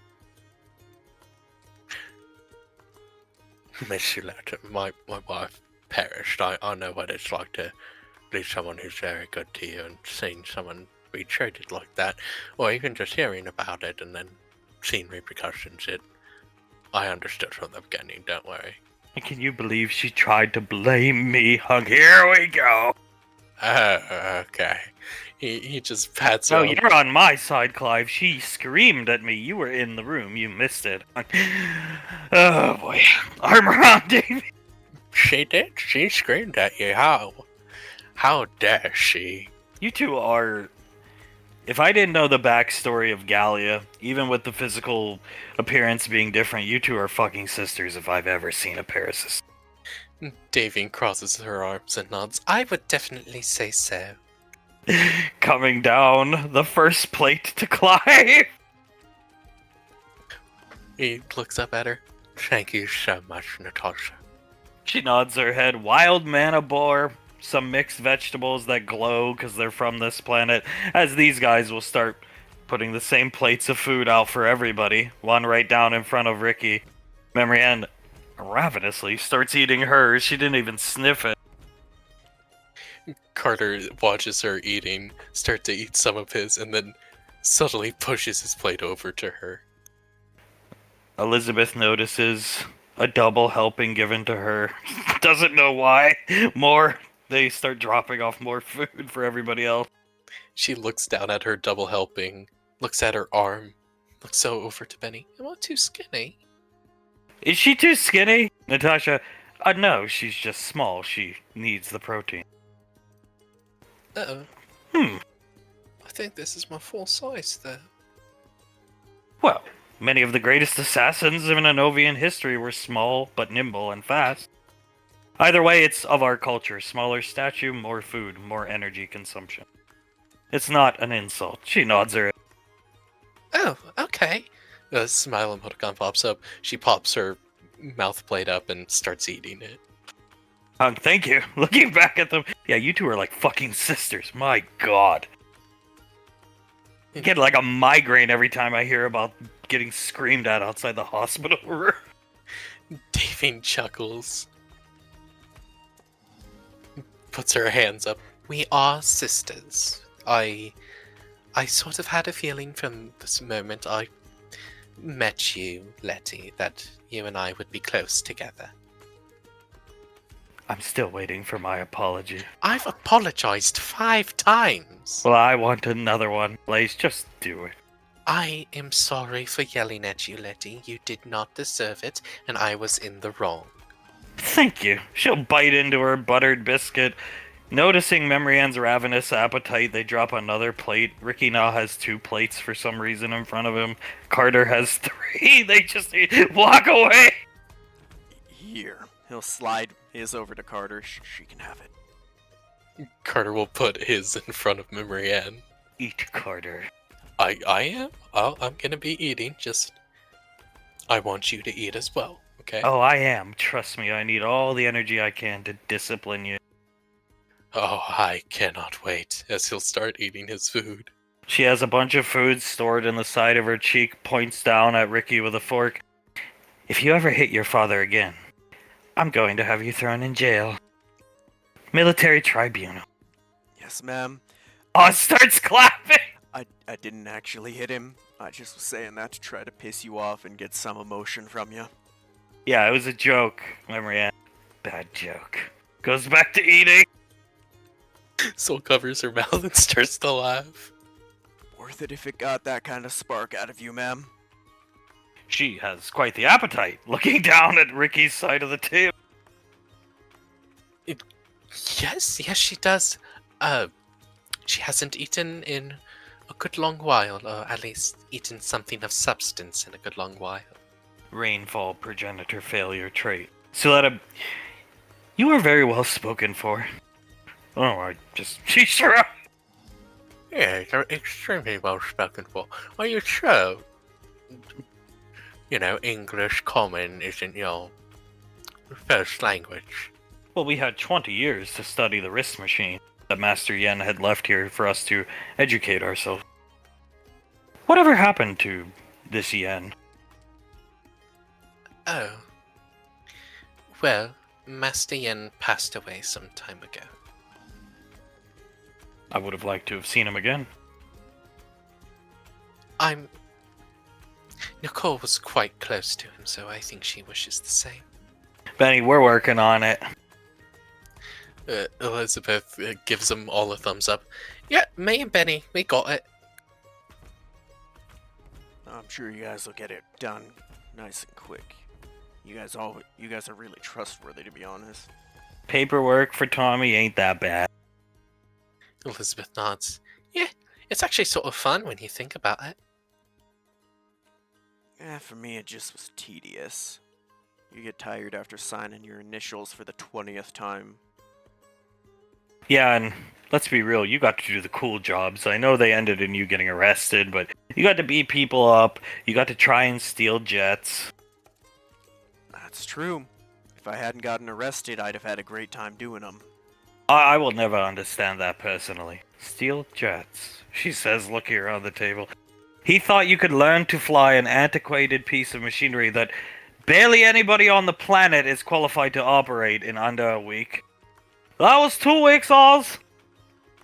It was 2 weeks, but yes, he expected me to not only learn how to fly it, but be able to fly it. She just snorts out a laugh and keeps eating. JJ covers his face and starts to laugh. Hunk, steal a jet, right. So Ricky, Tommy was the guy that hit on you. Oh, the lazy-eyed man, who has no sense of fashion. I like it here. Clive looking at her. Oh, you're vicious, Natasha. I love it. Hunk, Ricky helped Tommy, who's a good friend of the family, so let's not tell him he has no sense of fashion to his face. She'll nod. Ricky helped Tommy try to steal a jet for our granddaughter Laz to help their relationship, even though they needed no help in their relationship. Tommy's like the family's guardian angel. And Ricky's the saint. Her head turns to Ricky. I am the successor to the original saint, ma'am. That is a title I possess. Carter presents Ricky like he's presenting an item. This is a Saint Guillotine, ma'am. Clive remembers he has one, because it is good beer. He has one of the beers with Ricky's face on it. He reach. His clothes are here. He just can't put them on. They're like behind his He'll reach behind the chair, pull out the beer with Ricky's face on it. Yeah, the Saint got a DUI, see? Oh my. She starts turning the beer can. May I drink this, Saint? Oh god, they're gonna call him Saint now! Yes, ma'am, I have no issue with that. If you want to, go ahead. She'll open it and start... Well, she'll open it, hold it up to her mask. She can, under her mask, smelling it. Smells good. Like our grog. Yeah, to my understanding, beer and grog are kind of similar. Tell us of this DUI. So you guys have, like, animals you can ride, right? Mm-hmm. We have machines called cars that we sit in them and we ride them. You're not allowed to drink alcohol and drive one of them. I was an idiot and drank alcohol and then tried to drive one of them. She takes off her helmet and starts drinking the beer. Oh my. Carter sees a wad of pork fall out of her mouth. Carter leans forward. Is that just not icy? Holy crap. Elizabeth leaning back. She's hot. Yeah. What the hell? I thought she'd be like old lady or something. Oh, so did I. They described her like they said she was like 40 years older, so I was expecting like middle-aged, old, 100 plus, you know? JJ just sees Sam frozen in place looking up at her. Oh my god. JJ points to her, then looks over at Sam. That's a spitting image of my sister. Yeah. Colt looking down at her. Side, you almost thought it was Aunt Nicole just playing some elaborate joke on us for a second. Laz blinks a couple times. You know, she feels a lot like Aunt Icy, so... It isn't really that weird that she looks a lot like her, too. I'm just, as I described it, the features are just a bit sharper, but yeah. Well, I am her sister. She looks around the room. Suletta's eyes are every time I see her, I'll never get quite used to it. Laz nodding. Might I say, Natasha, you are very beautiful. Thank you, and if you could extend to this Mr. Wiseau fella that I am in fact married to one of the guardsmen here. He asked me if I was single when we first met. I'll make sure to let him know, ma'am. I am sorry if you took any offense to him asking. No, it was just surprising. She continues drinking the Ricky beer. So what entails becoming the saint? Memory and nothing. Committing felonies. Carter, this Tommy fellow, he usually decides on a saint if one perishes or decides to pass the title or name on. Now, to become the saint, you have to do some things such as helping Tommy out with certain errands that may or may not be completely legal. Isn't that right, Ricky? Yes, how do I put it?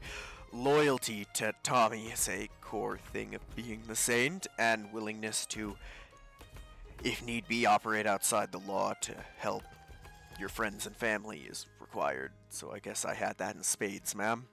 Rogue renegade, if you will. So he beat up amusement park workers. It was, under the orders of Tommy to help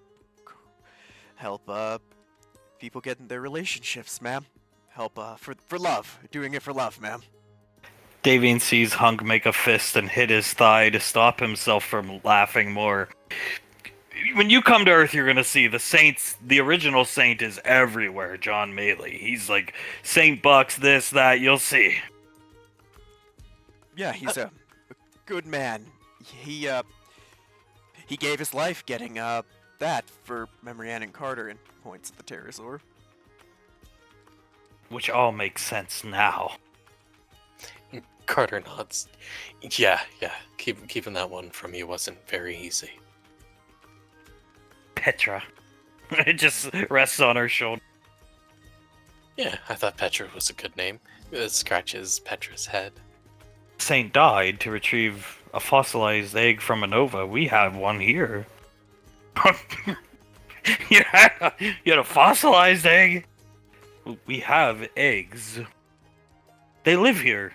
Some of them are still alive to this day. Which is why I inquired about the land squid, as you put it.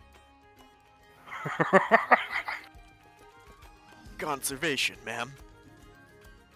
Oh, I am, again, sorry. I wish we'd have captured that for you. So the saint died for literally nothing. Davian starts to laugh. Carter shaking his head. This is not something we tell Tommy at all. Remember, no, I think it will depress him. Oh, it'll destroy him. We'll just have to make sure he doesn't see them if he ever comes here. Oh, He was a valiant man. Siletta gagging it has to gag, but she can get it out. Good. Clive puts a hand onto Siletta's shoulder, nods at her, and looks at Natasha. A very valiant man. You see, Tommy doesn't choose the saint lightly. He saw John Kevin Maley fighting against his son, the Menace, who they were in a decades-long battle, centuries-long battle. He saw the saint fighting against him and decided that will be the new saint. I see. So it is the highest of honors as Hunk pulls up a picture of JKM on his wrist computer and her eyes dart to it. It's quite an honor, ma'am, and that is the previous saint. Yeah, see, dear, this is you can get a shirt. This is a shirt we sell back on Earth with the saint on it. Oh, she looks down. He looks really stupid. I mean, honorable. Would you like one of those shirts, Natasha? Yes, we all would. Looks at Davey. What have I done? Davian shrugs. Opened up more trade lines with the Anovians. Cole, can you blow that picture up, Granddad? He will. Why is he making that face? He looks scared and confused. Hunk, I have no idea where the original image comes from. I just know this is a shirt you can buy. I wish I knew what was going through his head there, because it looks like he just saw something scary around the corner. Maybe Tommy knows where it comes from. Who else would? Marianne looking at the picture. We'll have to ask him. Yeah, I have that picture. Hunk, yeah, I'll send it to your wrist machine, wrist computer. He'll type and send it to her. Come on. Put her hand on the table. Tell us of how he was released from his prison, essentially. The spell that bound him, supposedly our archives state that he was bound to service of this void lord. Davy nods. That he was. We, the squad, we were part of a squad originally. The squad we were on were sanctioned to go protect two embattlements, let's call them, fortresses almost. And then we had to split off, because there were two to protect, we couldn't protect one with all of us being there. I am the only one here that was there defending against the one that Kumul attacked. We had lost all communication with the second group. That is when the Cataphractians appeared, with the omen of a purple storm. She looks down at her plate. It was a long fight when the siege eventually started. They had drooks trying to slam into the gates and the walls to break them down. Ladders were going up and falling down everywhere because we had pushed them down. One of our squad mates, his name is Towns. He had set up necklaces of fireballs all around the walls of this settlement, this fortress. And if anything were to ever get bad, our sniper would shoot at the fireball necklace and blow away a piece of the wall, taking out a good amount of these Cataphractians. Eventually, though, Kumul made an appearance. He was very good on the battlefield. Mowed quite a few of our troops down until I eventually challenged him to a duel. He accepted a duel. Even bound to the Void Lord? He was an honorable man to the end. Of course, I had to prove myself to him beforehand. So he took away my ODM gear and forced me to fight against a Drook in one-on-one combat, which I took down. He gave me my ODM gear back, and we dueled together. All the Cataphractians stood down. It was a completely honorable duel, and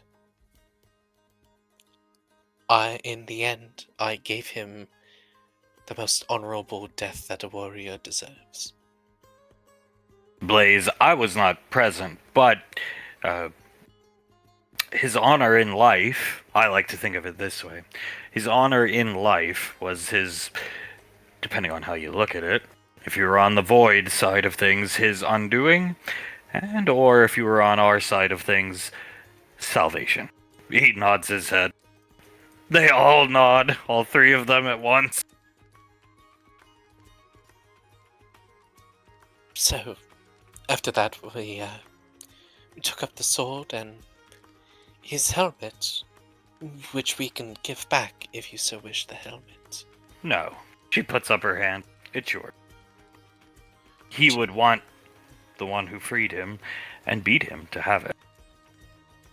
She smiles and nods. In the end, I feel I did the right thing, giving him the quickest death I could. Hunk nods. Yeah, I was useless. I wasn't even there, as per usual, useless Hunk. But when I got there, it was quite a battle. Town, Sasha, Ricky's father, and my wife. Davy nods, holds Hunk's hand. You're never useless, Hunk. But yes, we were separated in that one point in time. It's where we met another friend of the family. I wasn't there either, but his name was Bash. Forgetting who's around her, kind of. Carter sets his fork and knife down and puts his hands on the table and nods. Bash was a very good friend of the family. Saved our lives, in fact. One of the best men I've ever met, ma'am. Perished. Bash saving our lives. Killed by the people we're fighting when we talk about those bugs, ma'am. She nods her head. But yes, that is where we also met Bash. That kind of explains the reaction to her seeing the Kamul statue. That visage is probably partially burned somewhere into her frontal lobe. Davin laughs a bit. Yes, it is. I will never forget that man's visage as it came running, charging towards me on a horse, until I challenged him to that duel. It was a terrifying sight to see, to be sure. Doing some reading of your history on your wrist machine, it would appear Kamul was twisted and used as a tool to conquer other civilizations along with his army. That was never as I've stated, that was never our intent even back in ancient times. It appears they slayed High Elven kind, quite a few others.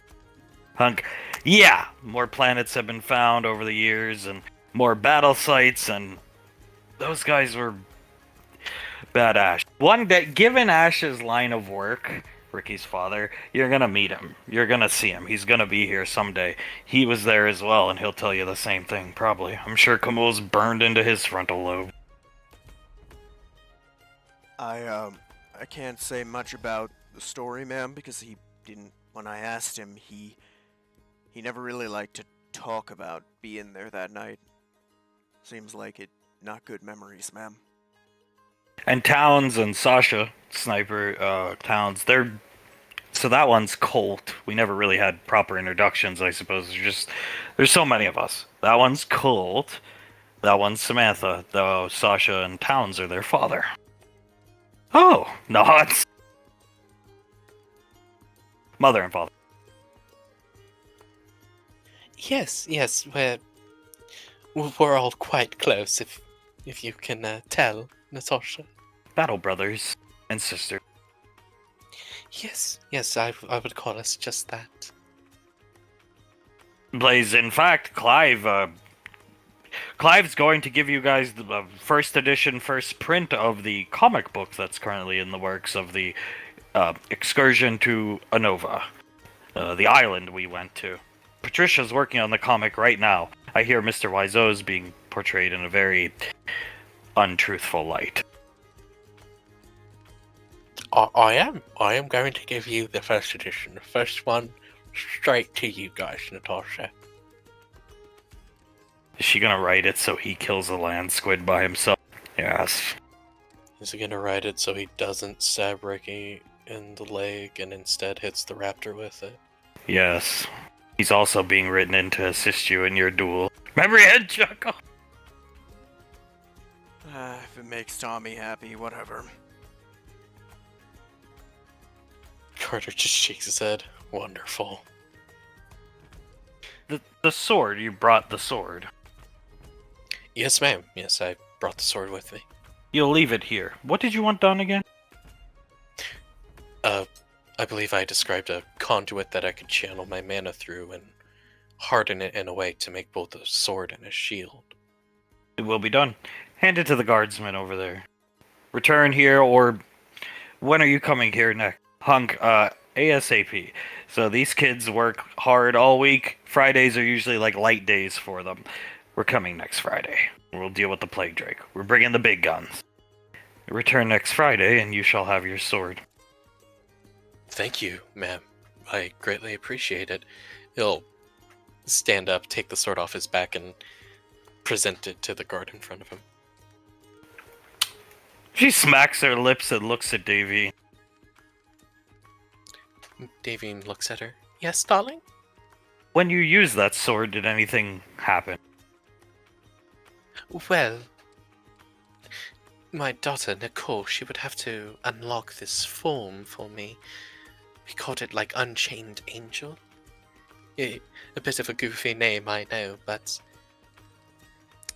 all of my capabilities were increased tenfold, and I was able to do things I was not able to do before, yes.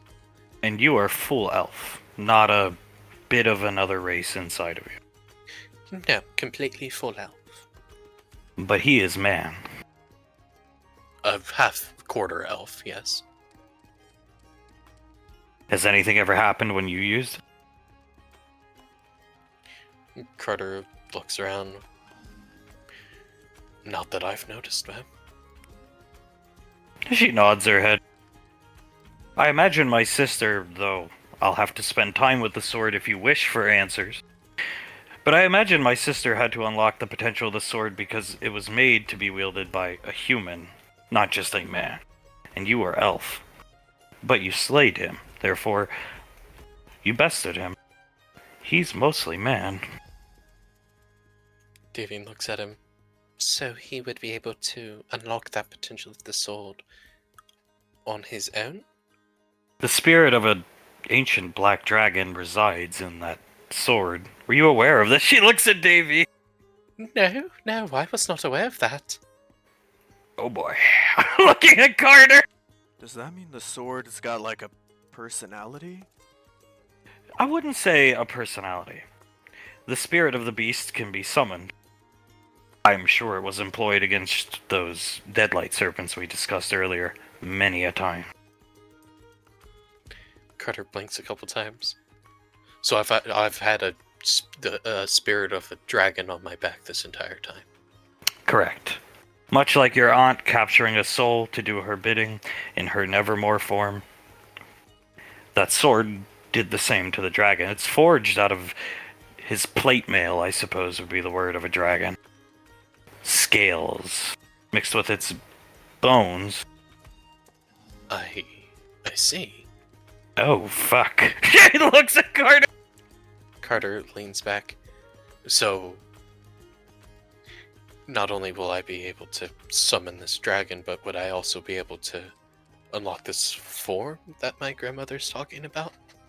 I would assume so. It may be different for you, though, since you are, once again, man.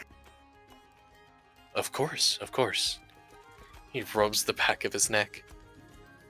If something hasn't happened yet with the sword, you are not worthy. You've had to have been in life-threatening, dire situations, being in your armed forces. Remember, and, yeah. Perhaps now that your troubles are over, she gestures the memory and you'll see in time. Hopefully that's the case, ma'am.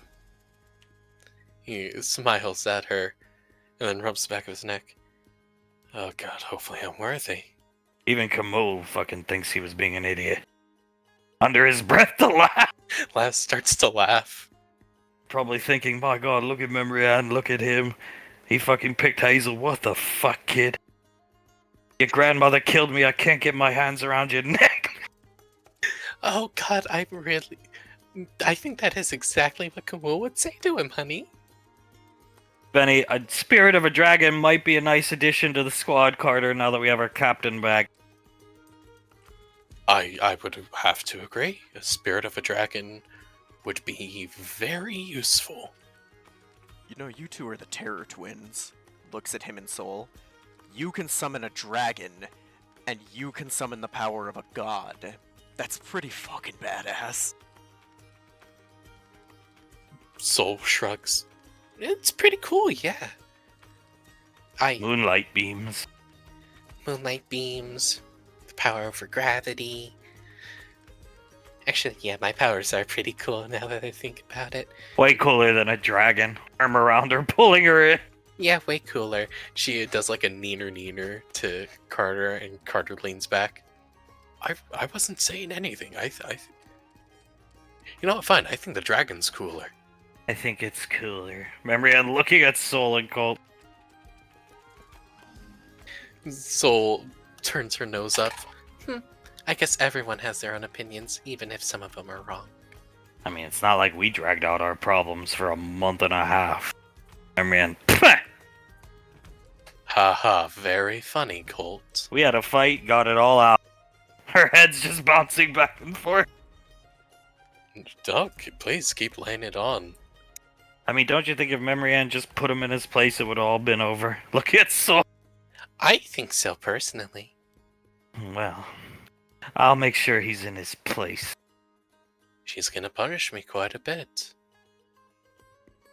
I mean, let's double back on that for a second. We were trapped in a garbage disposal facility with xeno creatures, and you two were fucking arguing! On a mission! She's kinda got a point. I agree. But, you know what? I'd rather them get it out. Quiet, Oswald. Please stop stuck. Laz starts picking at her salad in front You of her. you were having a little spat. While xenomorphs were running around, right, Yeah, right. Ricardo carrying that, carrying somebody, the doctor woman, I remember now. Yeah, we were. What of it? Might have been better times to do it. Had to happen. He shrugged. It had to happen. And you know what? Tensions were high, and if it didn't happen then, it would have happened later, and I just... No, it probably wouldn't have happened later, because we wouldn't have been in a situation where we had such high tensions. I yelled at him because he wouldn't drink some water. Do you think that would have happened normally, Memory Ann? Oh, my name's Soul. I'm so stupid I'm going to let other men touch me. When I have the man of my dreams that fantasized about me since he was like 8. Yes, that is completely true. And we had an argument, and we fixed that, Memory Ann. A sharp elbow into JJ's wrist from Sam, and a light rub on the thigh from Oz to get the two, Laz and JJ, respectfully, to stop the argument. JJ clears his throat.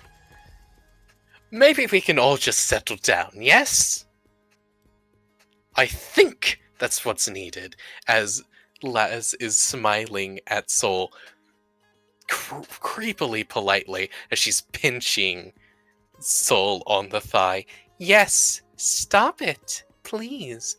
Not in front of others, maybe? Clearly they are siblings. Yeah, damn straight. Davy nodding. Yes, there's two right there. The blonde one and the redhead one. They're both twins, and the one who just told them to stop arguing is the older sibling, and JJ, we all sort of consider him as their older sibling as well. Squad mom and dad, this couple here, and combat squad mom and dad, that couple there. So, yeah, I'm proud of them. Proud of you guys. You gotta employ the mom-dad voice sometime, you'll like it. Yeah, I think I will. If they continue arguing like this in front of fucking ancient Anovians, are you daft? He just starts feeding Soul. God, do it on your own time, Jesus. He starts to feed Sam. Morons. Under her breath. JJ's shaking his head. Carter. Yeah, they're probably right. As he puts a fork up to Memory Ann's mouth. We promise not to bring any more relationship drama to Anova. Correct, Clive? Or to your, whatever you prefer the name of this place. Yes, Natasha, we promise not to bring any more of this kind of thing. She nods her head. It's no trouble. It's invigorating, actually. Really? Quite amusing. She starts eating. Well, I suppose when it's a couple of siblings, he gestures to Soletta and Davine and then to the twins. A couple of siblings like this arguing, it can be quite amusing. We still fixed our problem in like less than a week. So yeah. So nuts. We're way better. We don't need $1 billion fucking wedding. Goddamn right we don't. She smiles at him, gives him a kiss on the cheek. Twists Carter's hair angrily. He gets his hair twisted, looks at her. Leans in. Me and you? We're way better than those two. Agreed. At least we're pretty damn serious on a mission, even when we have some issues going on. Ricky agrees with us. Isn't that right, Ricky? Yeah, I agree. I'm more on Colton Soul's side of things. Shut up. Elizabeth chuckles a bit. Stay impartial, Ricky. Don't take sides. Drinking some of his water. Yes, sir. Will do. I just, am within memory adding range. Yep, fair point. She's back and better than ever, rubbing Davine's thigh. Yes, she is. As she's holding back laughter and taking another bite of food. They all will continue eating as the spat has finally subsided and ended, as Ash finds himself here. Unfortunately for Ash, clean through the head. Okay. Get him on ice. These two will take poor Clay away. I'm sorry, Kaz. I didn't realize we were walking into that much of a trap. I know what I signed up for. Sorry about He gestures your man. Appreciate that. Clay was my second in command. We'd been together for almost 10 years now. Comforting Ash, rubbing his shoulder. You know, I've lost men, but I haven't lost a member of my squad in years. Never gets easier. Shrugs. Maybe it sounds somewhat dispassionate, but it was easier in Max Tech. Didn't give two shits about the guys around you. They were all just there to get the pay. That is easier, but leads to being less efficient together, right? I would agree with that. He nods. We always had the tech edge. That's what we had. We never had the cohesion and unity, save for the top squad. Yeah.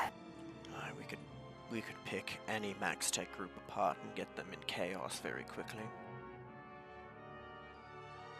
But I'm gonna have to call this in. What were they carrying? There's xenomorphs and were those people? Kaz, I got a good look when I jetted in. Yeah, those are people suspended in some type of liquid animation. I don't know. It's not hypersleep. They're being kept alive in gel. Hosts.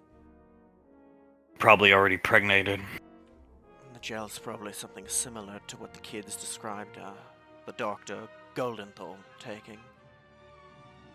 Are we turning back? Saris, it's up to Ash, but no. And next time I'm coming with you. No, we're not turning back, and I'd prefer you be there next time, although, by the gods, I'm happy you weren't. What did he hit you with? She's inspecting the stomach. Ash got all patched up. Some type of wrist blade gauntlet. Aye. The first thing here, he'll point to where the gammas hit, but that gauntlet, when it hit me, it paralyzed me. I couldn't move. Did you see what he stabbed himself in the neck? Like with a quick medi injection med pack they used to issue back in the day. Always, he points to his neck, always in the neck. But he convulsed. Then he was acting like nothing ever happened. That EarthGov med packs didn't do that back in the day when I was there. Seriously, they don't do that today. They don't. It's probably a highly advanced, former Max Tech. It's probably something bleeding edge that they had in the pipeline when we took them down. I mean, your squad peppered him and you hit him. The other guy on your squad, O'Neill. We did, and the only thing that did anything to him was Vala, and if that's the case, then we're not in a good way against him. Saris, well, we're gonna get him, Ash. We're gonna get him back. Oh, we're going to get them. Nobody takes members of my squad and gets away with it. You sure you don't want to turn back? Saris, not anymore. Not a possibility. with that, it was just made a personal fight. We're going to end them, and we're going to do it in grand fashion, Kaz. That ship, it was pretty run down. I guess they were hosting their experiments on it. What better place to do it? If the xenomorphs do get out, where are they going to go? Can't infest a colony that way.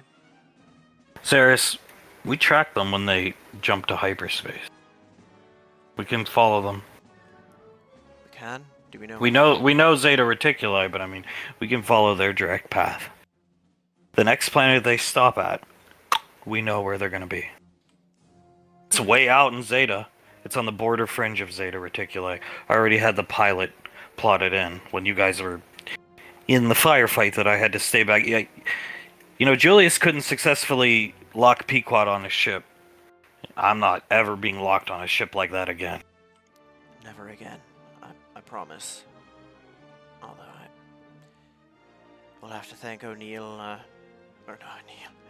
O'Neill in getting me to keep you off on this one. It, really helps my mind that you weren't there. Maybe I should have went after them. I looked back to you. You gave the order to retreat. But maybe I should have went. No, as good You'd as, be dead. She looks at him. as good as your armor is, as good as you are. You were outnumbered at least 15 to 1 there. There were probably more on the ship. I was trying to avoid direct fire on the pods if the people were still alive, but I did consider busting open one of those xenomorph pods and just letting whatever that thing does do to them. Well, next time we'll have to do that, although my big regret is going in to try and capture someone. I should have just bombed it. Hindsight's always 20/20, especially when you lose a guy. Yeah, it is. In all honesty, I followed procedure. I did what I was supposed to do. It wasn't the right choice. Ceres, maybe with a group of people like this, Ash, we gotta play dirty. Oh, at this rate, we're going to. Next time we see a ship like that, we're just going to destroy it. Getting down and dirty is what Rangers do best. He shrugs. Yes, it is. Get just as down and dirty, get just as savage as need be, and get the job done. Caswell, I got a room on this ship. Yes, there's multiple available rooms a couple levels down. Pick your poison. Nod his head. Sorry about your man. Again. I appreciate it, Kaz. Thank you. We'll get their heads for you. He'll nod his head and walk off, going down one of the elevators. Ceres hugs Ash. He's gonna hug her and squeeze her tightly. Like I said, I haven't lost a man in a long time, and never one that I've been with as long as him. I know. That's okay. Just fuel for the fire. Fuel for the fire. They got Bash, they got him. They killed all those civilians. Nearly killed our son and their children. Threatened them. At gunpoint. We're going to get them. But first, you see him get up and stand up and stretch. I need to inform the Ranger General. This is something that can't, wait. Ceres, can you imagine if I was still a vampire? Could you see me standing over the guy in the ski mask? What's his name? Ripper. Just ripping all the blood out of him, sucking it into my orifices. That would be pretty sexy, I think. There are some downsides to losing the vampirism, Ash.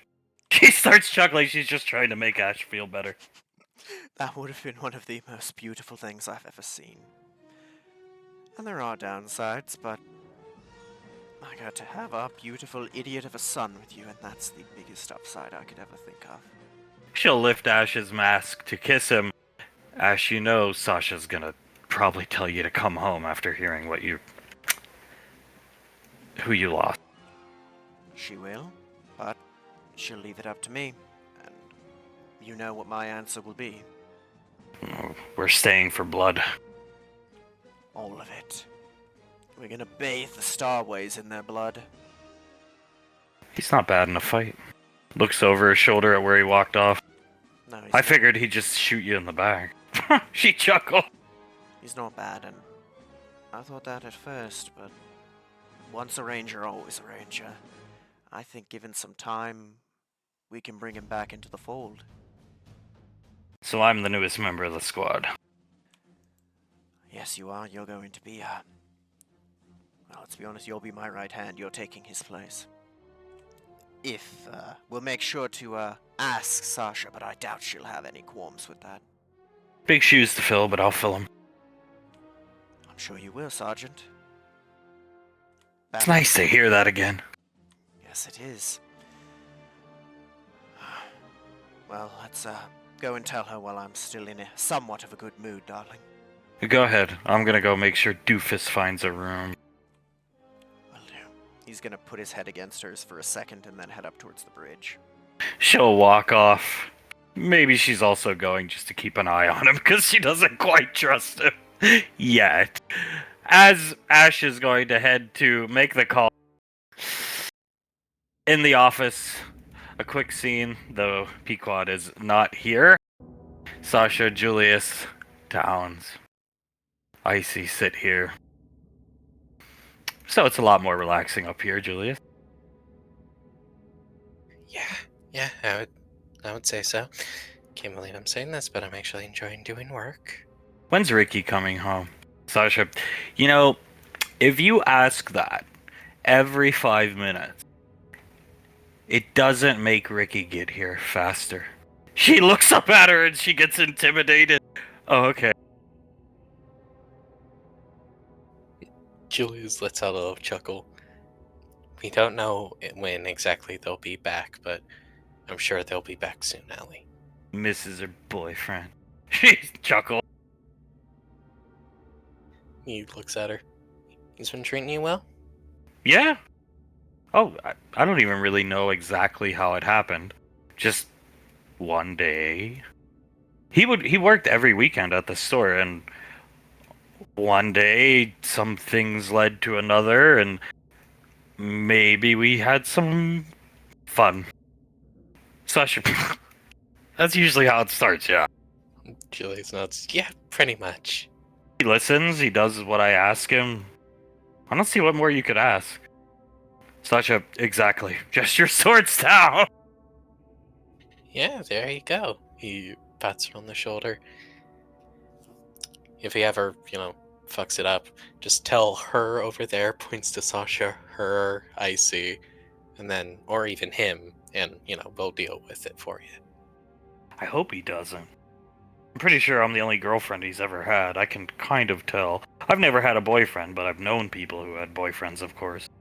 I see. Nah, yeah, you guys are virgin lovers. Well, maybe not virgin anymore. Julius starts to laugh. Yeah. But yeah, I'm happy for you guys. I'm glad you keep him in line as well. We do have problems down in Palo Alto. This Eric guy. Sasha. Sigh! Julius covers his mouth, rubs it, and then nods. When he comes into the store, Ricky gets really, not angry, but just upset because the guy's nothing but trouble. And he caused trouble for somebody's daughter here named Soul, and then some handsome guy named Colt. Oh. Oh, Sasha makes that exact noise.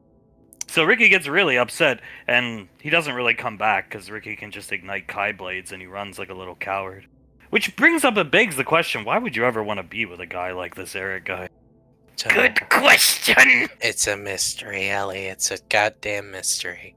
I see, just arms crossed, squeezing her arms with her head.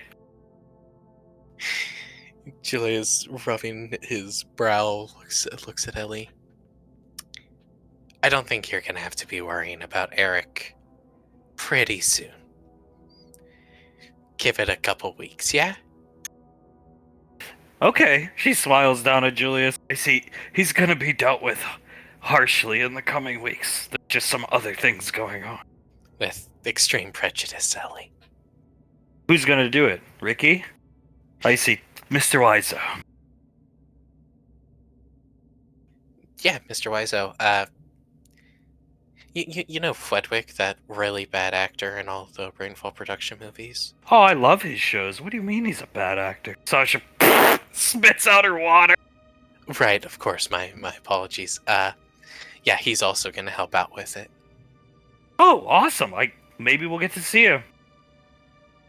Yeah, maybe, that'd be cool. You a big fan of him? Would you want anything, like, signed by him?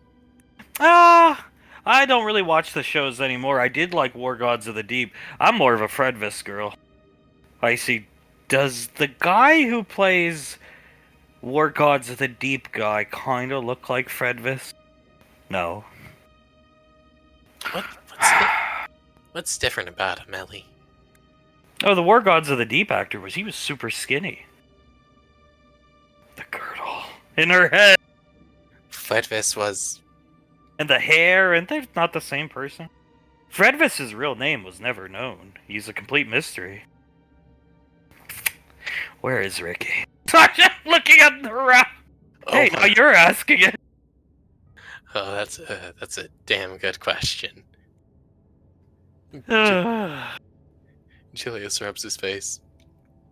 Yeah, maybe you guys will see good old Fledwick, and maybe he'll talk to you, sign some stuff for you. He loves interacting with his fan base.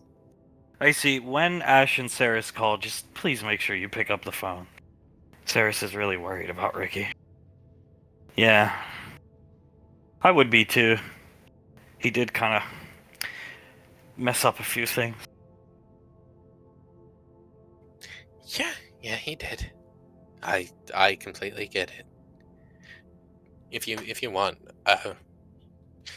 I can come in every once in a while when he's working, make sure everything's, tip-top shape. Well, that's the thing. He's fine. He talks to customers. He interacts with them. He deals with them taking people's money and credits, and he's better off than I think his mother assumes.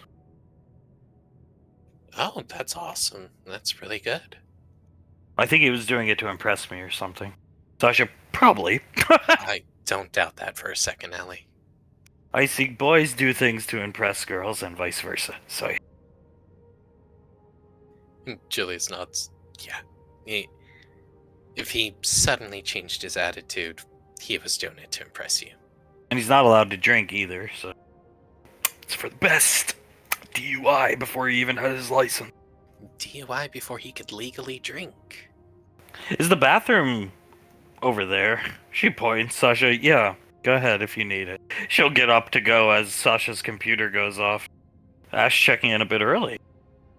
Oh, okay. She'll answer the call. Ash? Ma'am, I have news. Oh? Whilst we were going, we found a derelict ship with a EarthGov stealth fighter from 20 years ago docked on it. I gave the order that me, my squad, and Kaz would board the ship and attempt to at least engage with or capture whomever was there. Upon boarding, we were met with a much larger force than we'd anticipated, as well as the fact that they'd already placed numerous charges throughout the ship with a 5-minute timer. Ripper was there. We fought back in an attempt to make a retreat, and during the fight, Sergeant Clay is no longer with us, ma'am. Oh, Ash, I'm sorry. Sasha, looking at Ash. Thank you, ma'am. I appreciate it. We've put him in stasis so that when we eventually do arrive home, his family can have the body. It was quick, one shot through and through the head. Who got him? Ripper. Icy snorts through her nose loudly. Oh. He also had some kind of wrist saber, something. It hit me and I couldn't move. It paralyzed me immediately. And even worse is what they got off the ship, which was pods of xenomorphs and living people suspended in a gel-like solution, ma'am. Sasha, why don't you RTB? If I have the choice, ma'am, I'd like to continue going. It's your choice. Then with, I'm not gonna call you back, especially after you lost the guy, but that's just a gut reaction. To want to call you back. I appreciate that, ma'am. And believe me, there's a part of me deep down that thinks it may probably be a good idea, but if you're going to take one of my men and taunt me while doing it, I'm going to continue the fight, ma'am. You know, Ash, I'm sorry things ended up this way. I can read minds. I would rather not be in charge of teaching 1,000 spellcasters and just be out there killing these people. Sasha, sitting on my hands, why do you think I scooped up the opportunity to go to the Moog and left everybody else behind? Icy, yeah, and then brought me there when I couldn't fucking remember anything. Julius nods. I want nothing more right now, Ash, than to be on the front lines doing something with you, you know? It just, yeah. It kills me. A part of me, it really kills a part of me. He's gonna take his helmet off, set it aside. I wish you were here too. But you are more needed where you are. EarthGov runs smoothly because of you. I'm gonna get them. We're going to get them. And we'll be back soon. We were able to track them as they left. It's a planet on the edge of the Zeta Reticuli system. We're headed there now. And we're going to destroy them swiftly. Expect nothing less. Sasha looks at us. Thank you, ma'am. And if I do see another derelict vessel like that, we'll do a scan. If there's anyone alive on it, we're just going to incinerate it, ma'am. She'll nod her head. Every 5 hours, Ash. It's not like we sleep much around here. Understood, ma'am. And, if it's alright, I'd like to be the one to write the condolence letter to his family. Yeah, you can send it to me and I'll send it out unless you want to deliver it yourself. I don't know how long we'll be out here. I'd prefer to deliver it myself. I mean, I've eaten dinner with his family, ma'am, but... Deliver it yourself. Deliver it. I'll send word, but you can deliver it yourself. Thank you, ma'am. I appreciate that. I know we're typically supposed to deliver it very rapidly, but I appreciate the break in protocol in this instance. It means a lot. If she's looking around for Sarah. If it's any consolation, we have Ricky's girlfriend here, driving us nuts, waiting for them to get back from Anova. Your son takes orders, works the register, runs the business. This is this girl talking. I think what Hunk was saying was right, but that's just my opinion. Icy nods. She's telling the truth. Taps her temple. You can see he's had a very grim expression, but you see an actual smile form. I appreciate that very much. It makes me incredibly proud to hear that. Sometimes all the motivation a young boy needs is a really cute girl. That's just, I mean, hey. It worked for me. Worked for Julius. Looks over at Julius. Julius nods. Definitely worked for me. I'm happy. And they are doing well together then? She's counting every second that goes by waiting for him, so I'd say so, yeah. She seems a little high maintenance. Not that I think there's anything wrong with that. Julius chuckles. Has asked every 5 minutes for the past hour when he will be back. At this point, the smile's become a pretty big one. I'm actually very proud of him. He's done a lot of growing up in a short while, hasn't he? Better to get the stupid phase out now. Everybody criticizes me for letting him drive off drunk. Think he learned his lesson. Crosses her arms. Sounds, I never did. Looks at Isaac. Well, I thank you for that, and looks at Julius. I thank you for beating it into him. Julie shrugs. Sometimes that's all a guy needs. Yes, it is. Is, Pequod's not there? Nah, Frederick, found a Tupac CD and on Tea with the Primarch next week wants a time slot on the show, and you know how much she likes Tupac, and that coupled with, somebody said the name Izzy, it just... Why do you think we're up here when we were supposed to not be here? Looks at that! I wasn't going to pry too much about your... She starts laughing. It's nicer up here. Even he agrees. Points at Julie. Julia's gestures around. It's quite nice up here, Ash. Things were actually going fine until Fred Pock showed up. That's really what just... I can imagine. I wasn't going to pry into your personal business, but I'd assume it's, an extension of the big argument you had 20 years ago. Yeah, you'd be right. I'm really happy I'm on this ship because I would be very tempted to hit you right now. I'd welcome it at this point, Ash. You're not the only one. Not me. I think somebody else wants to. Yeah, Pequod wants to kick my ass. Oh, she's going to beat the shit out of you. Don't I know it? Well, you're a Rainfall. You find ways to mess things up, but you find ways to fix them every time. You'll get it done. Julie's nuts. I'm sure I will, Ash. Just please get it done before I come back. I'd much rather have a good time with you two at Amel's. Yeah, please, for God's sakes. No, 5 months of whatever it's been, 2 months of Carter memory and drama. Looks at Julia. I'll get it done as soon as possible. I'm not gonna have the whole Carter memory and thing happen again, okay? I really hope so, because all I heard from Ricardo before we took sail was how much he hated the smell of corn dogs and how much he hated outlaw country. I hate outlaw country. I I don't hate many things, you know that. Looks at Julia. I despise outlaw country so much. I hate it too, but from the way Ricky talked, it would sound like it had shot his dog. Sasha shakes her head. Oh boy. Bad day. Alright. Okay, get back to it, Ash, every 5 hours. Here, or private line at home. Because we do go home, so. Of course, if we don't reach you here, I'll reach you then. Last request, ma'am, I'd like to request Saris be promoted to Clay's position.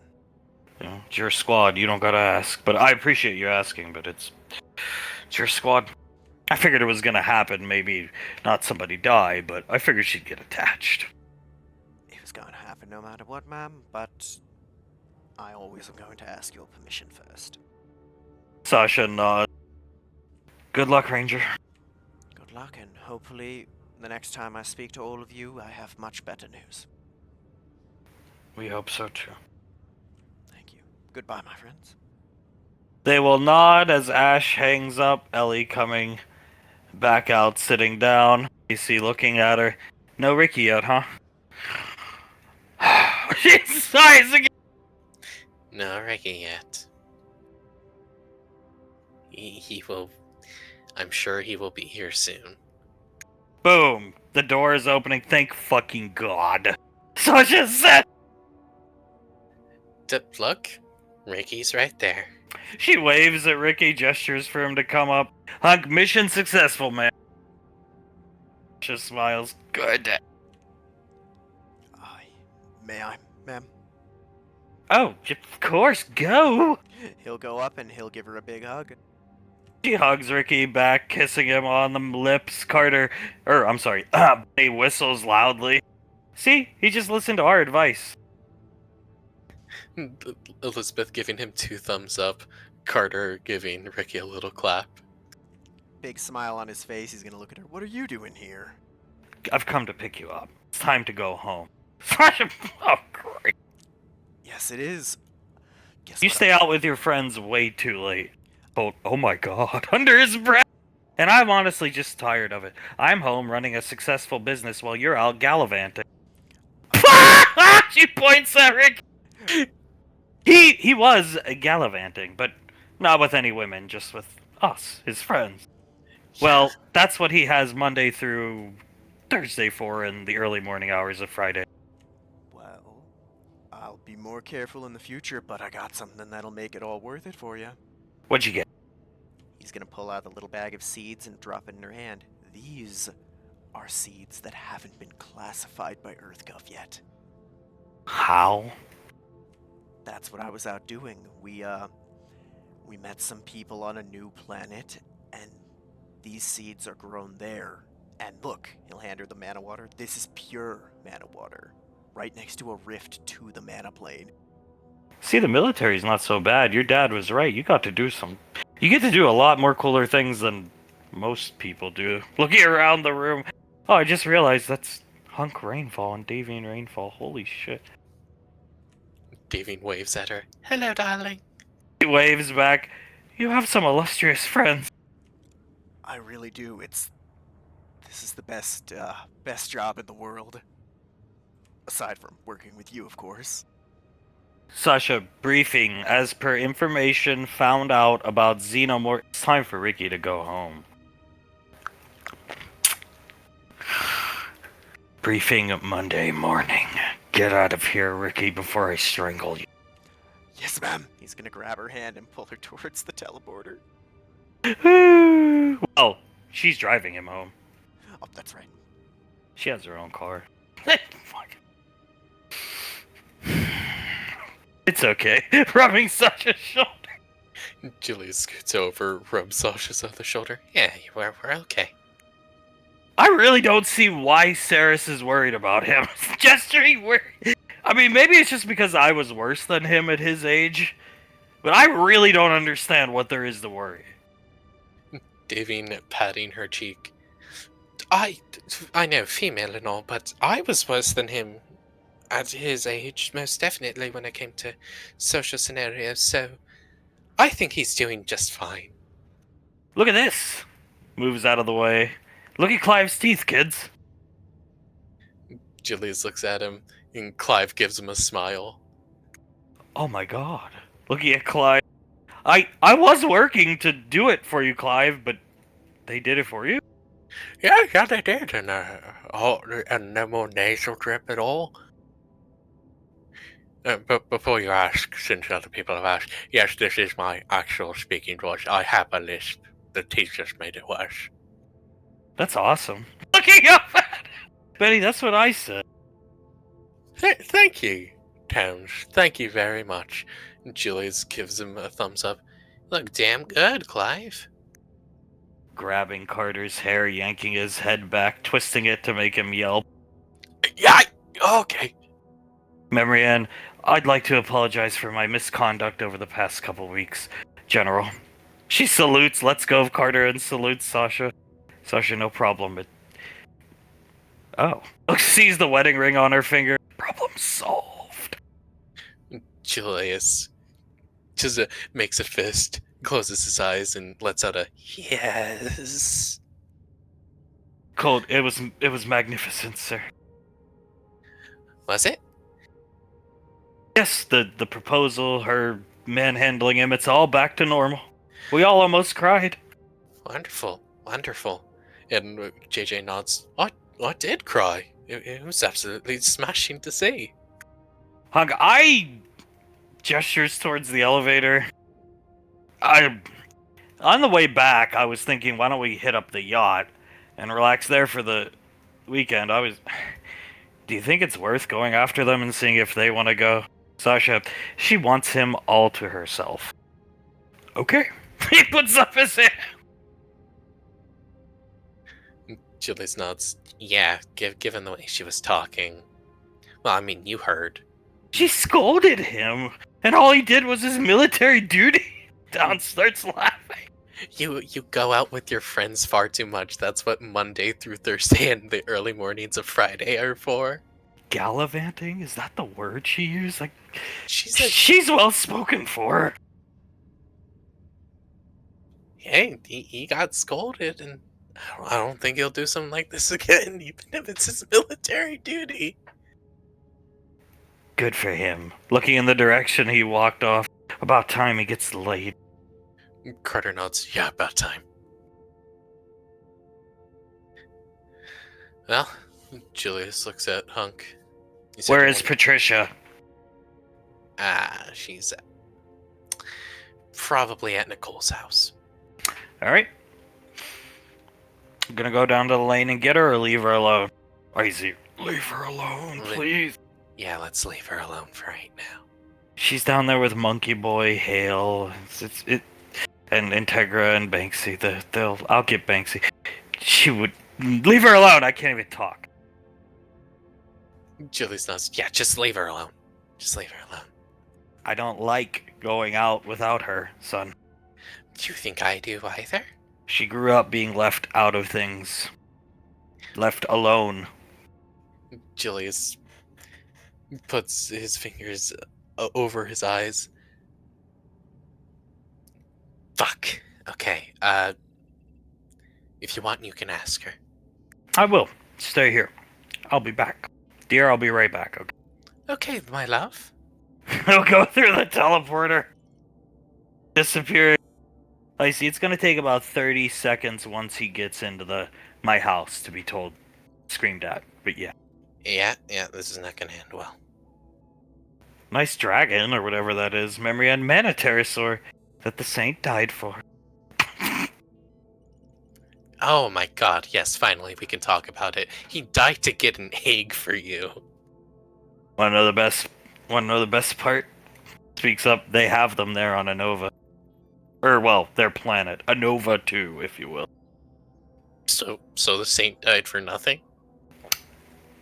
Ouch. We're not telling Mr. Wiseau.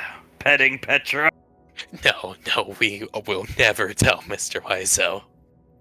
It was really funny. And Clive got naked. Sam speaks up. Clive? Looking at Clive. Okay. To heal my mouth and my nose, I had to strip down to a silk robe, nude, and go into a pool and basically get baptized 10 times. And, I think it's worth it. Sasha, define naked. How naked? So that it completely... Butt naked, man. Forgive my immaturity. Oh, well. If you think it's worth it, that's what matters. I think those chompers look excellent on you. Don't they? They look absolutely pristine, like they were carved out of ivory. And no more blowing your nose and all that nonsense. Oh, no, I haven't felt the need to blow my nose in a couple hours, which, you know what? New record. Well, we'll see that, we'll see. Soletta, honestly, I don't think it's over. It's a nervous reaction. That is also true. Whenever I feel nerves coming on, I feel the need to blow my nose. I think the nasal drip just worsened it. Understandable. But hey, we will see. I haven't felt the need to sneeze in a good long while yet. The sound of the teleporter goes off, Banksy hurrying through with Scar, the two kids in their hover pods, and Hunk behind, hand over his ear, rubbing his ear quickly. Yeah, that's a no-go, but I found these guys and girls. Julius nods. Yeah. She scream at you? Right into my face when I said, Patricia, you were left out of enough things as a child. You need to come with us. I don't want to go without you. We miss you. Your mother wants you there, Julius. And then I said your name, and that's what prompted the screaming. Yeah, yeah, that's what usually happens. Meow, meow, meow. Meow, meow, meow, meow. Meow, meow, meow. Thought you could ditch me for the day, pretty boy. JJ looks at him. Oh, well, I did, you rotund cat, you. Meow, meow, meow. Meow, meow, meow, meow. Gesturing back to JJ. Part of me almost missed you. Oh, how sweet. You do have a soul. Sticks his tongue out at JJ. JJ chuckles, gives him a couple pets on the I head. missed Mr. Snuffles. Petting him on the head. He is quite a cute cat. So who wants to go to the Clive coming breaking through, cutting hunk off? Okay. Scar, my good buddy, how are you? Good. I missed you today, man. It was a kind of lonesome without you there.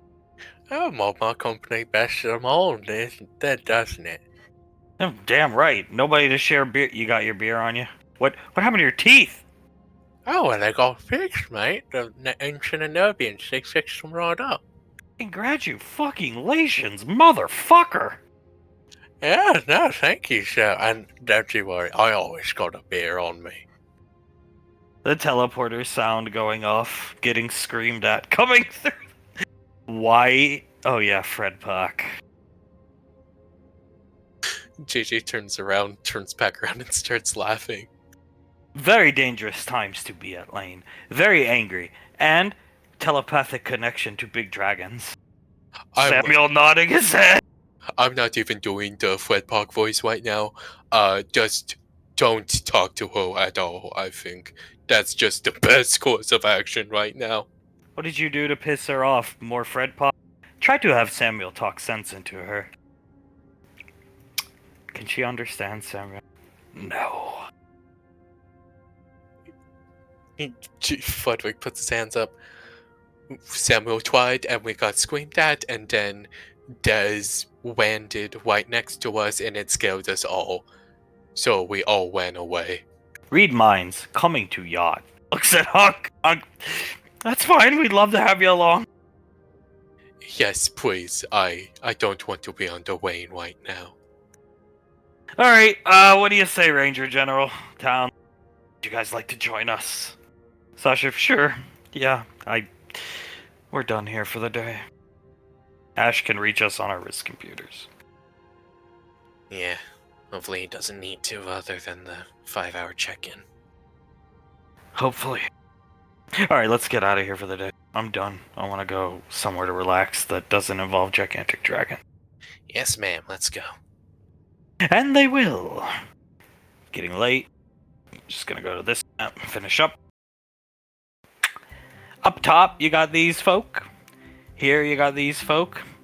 The Stooges here. We will start out here. With Soul, Colt. Colt sits here, pats his lap.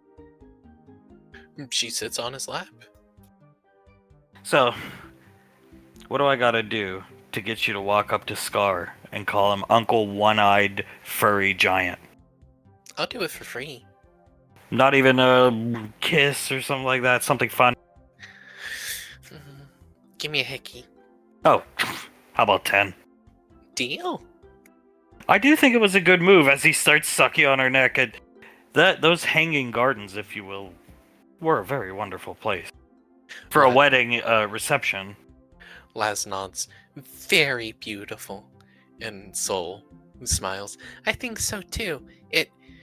That place made me really sleepy. Is that something I should be worried about? JJ shrugs. Have you been sleeping lately? Sort of. It's been rough getting to sleep sometimes, and sometimes I have some weird dreams, but other than that, it's been pretty fine. Maybe you should talk to your aunt about it. Yeah, maybe you just need more sleep. Talk to Aunt Icy. If you've been having weird dreams, maybe they mean something, you know? Spellcasters. Soul nods. Yeah, it probably just has to do with Luna or something like that. I'll have to talk to her.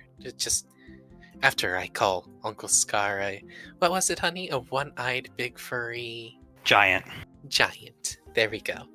I was given Aunt Nicole's sister, the way she talked, and, I wanted to kind of introduce myself as the Penguin, the thing that bum called me, just so she'd be like, oh, this is the Penguin, an honored guest. Oh my god, I should have said Omega Ruby, and we should have called him Jacoby. Sam, Jacoby, my honored guest, Jameson. I would have... When it's her calling me that, I would have held that title high, I'll be honest. Hey, Oz points at Jacoby. You just best not go out gallivanting with your friends all the time. God! JJ starts to laugh. Oh my god, when they were saying like iron grip over him, I was not expecting that much. Colt, personally think it's for the best, even though we haven't seen a lot of their action together yet. No, I think that's just what Ricky needs. Just, oh my god, he got scolded for doing his job. I haven't heard the word gallivanting used since... hell. 12th grade English. Sam thinks back.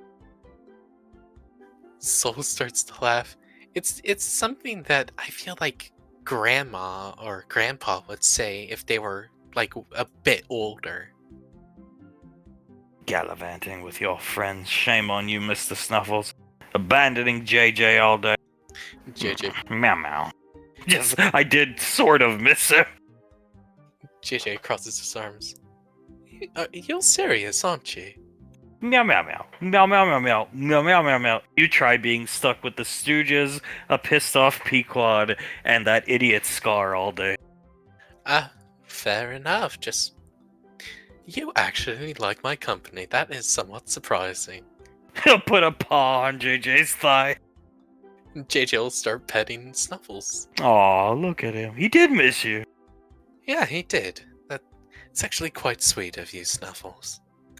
You sure that cat's still Suletta's pet, mate? Honestly, I didn't think he's her pet at this point, but he's still her goddamn familiar, and she can still see through his eyes. Isn't that right, Snuffles? Meow. Nods his head. Oz, Colt, you said 10 hickeys, not 40. Colt, whatever. Soul shrugs. What's the difference? If it gets bad, we can get you some sleeping meds. Yeah, maybe. This isn't a problem you can neglect, though. I'm not gonna let you. You need to get to the bottom of it. She nods. Of course, we won't neglect it. She shrugs. I don't know. It hasn't. I've never had issues sleeping until recently. Sam just shrugged. So, just it's a little interesting to me overall. Colt, we'll get to the bottom of it. We've got all weekend to take out Aunt Nicole's ear. And I cannot wait till she meets her actual sister, and then you've got them next to one another. Like, what the fuck? Is the universe gonna collapse? Oh, that was really strange. It'll be like a mirror image. Sam, Aunt Nicole does not look like any other woman I've ever seen. So to see her doppelganger was... only with the rain falls. She nods her head and kisses JJ on the cheek. JJ smiles at her and Soul nods. Yeah, it was crazy. You know who it reminds me of? Suletta and Memrian. I was with Memrian for how many years before the squad came along. Then I met Aunt Suletta and it was like, what the fuck? Laz nods. Those two are also like very much one in the same mirror images. Can you believe Tommy fucking hit on her? Colt, stop snacking her to laugh. Laz starts to laugh. Fucking old hornball Tommy. Sam, laugh. This is what you're missing, Laz says. You're missing this. Action hero Tommy. Fucking Rambo's screaming as he fires blanks into a crowd of raptors. They weren't even in... Did you see some of the raptors' heads just tilting in confusion? He actually prevented himself from dying by confusing the raptors at points. Giving Ricky an opening to just like fucking Warhammer smash him with that RC pipe. Oh my god, it was certainly an interesting excursion, that trip to the island. I think I've kind of been bad and was out gallivanting too much today. Soul looks at him. Oh yeah? Yeah, might need some punishment.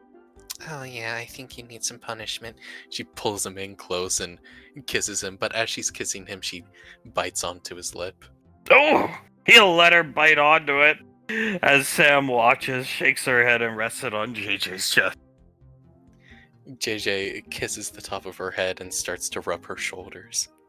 Oz will lean back in the chair. All in all, successful day, love. Gallivanting. We'll get on Ricky about not gallivanting more come Monday morning. Oh, yes, yes, but whenever, he goes home, we'll get on him about not gallivanting with us over the weekend. Good old gallivanting Jimmy, that's what we ought to call him. He's put his gallivanting days behind him after that scolding. Thank you. He starts chuckling, thinking back to the girl scolding him. As down here, Krellin, soon Father Good Scar collect much hair from his sink. Very soon. I think we need just a little bit more, though. Samuel nodding his head. Looking over Tupac's songs. See this song about claiming some guy put him in jail? One of his top hits ever. Pequod favorite, I think. Well, I think we need to do that, but we need to write it about Clive putting me in jail. First line of song is, years ago, name try put me. Say it, but say Clive. Samuel rubbing Frederick's back. Years ago, Clive tried to put me. That's it. Points at Frederick. That it right there. Samuel happily beeping and clapping. Well, I think we got our song choice, gentlemen. Want to watch TV with stupid children and Uncle Banksy? He starts clapping! I think so. I would very much like that. Coming into the room with them. Krellin's sitting here. Betty, hi guys! Samuel will sit behind him. Blaze, we're trying to watch a movie. Please no talking about whatever you're up to. Krellin, what movie? Looking at Frederick. Ayo, that's no problem, Blaze dog. Just what movie you watching, yo? Rainfall's 11. Pulling Elizabeth onto his lap. And we're being adults and looking after the kids with Uncle Banksy.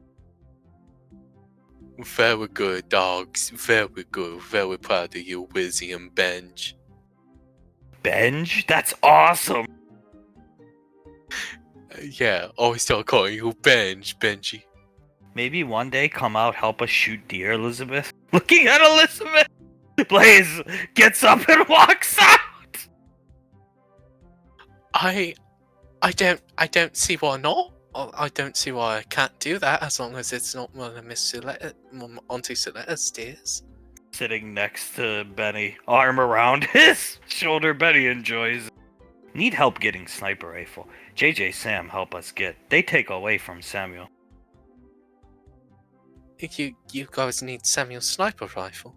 They take away when killed deer. Stupid deer. Right, Frederick? Stupidest deal ever. Gets up and walks out. Samuel taking Banksy's seat. Elizabeth nodding. Oh, we can help you with that if you really need it. One these days, at Lane, you home all time, 'cause go to school. You, JJ, Sam, Benny steal sniper rifle back. Then, shoot many deer together. Benny, as long as Aunt Suletta never knows, I think it'll be awesome. I agree. If she never knows, I am all for this. Deer explode. And soon, Father Good Scar. Huh? Looks at Krellin. Elizabeth looks at him. Father Good Scar. Mother Good Ash husband. So, Father Good Scar and Mother Good Ash are married? Soon to be. Want come wedding? Yes. Yes, absolutely. I want to come to the wedding. You want to come to the wedding, right, Benny? RSVP me, baby. Good. Be held down in bowels of Rainfall Lane. Safest place where mother feel most comfortable. Father Good Scar her. Date. Many years. Right, Frederick? Many years. They've been high school sweethearts, believe it or not. Where has Father Good Scar been all this time? Has he just been on the lane? No, lost in space accident. Trapped on asteroid. Recently found. By Ranger General, actually. Benny! And thank God she did. Mother Godash was getting very worried. Was getting pretty worried about her. Father Good Scar, war hero. Out fighting. And then ship blow up, live on asteroid. Elizabeth nodding along. Right. She looks at Benny, leans in. They're just a bunch of mannequins. They're gonna make it look like Scar. It's gonna be awesome, and you're gonna wear a nice red dress like your mom. Yes, of course I will. So who's all gonna come to this wedding out of curiosity? All kids, no adults. All kids happy with Mother Goodash. Adults learn to love in time. Right, of course. So, I'll take it Mum's the word about all this. Mm-hmm. Father Goodscar be revealed soon. Right, of course, of course. Well, we can't wait to meet Father Goodscar. This one of my favorite movies. Don't understand why we only won 2 Razzies for this movie. Yeah! I personally think we should have won like 5. Right. Where? Krellin, or 10. You have no Razzie, Elizabeth. Try your best, apply yourself. You get Benny. Oh, thanks, Krellin. I'll try my best to get myself a Razzie. Maybe I can get one for holding a boom mic poorly. Oh, expertly, honey, expertly. Expertly, yeah! Turn volume up. She'll turn the volume up. It's a scene coming up with Krellin and Frederick. That's why he wants the volume up. Up top! Boom. Up top. Banksy comes up, sits down.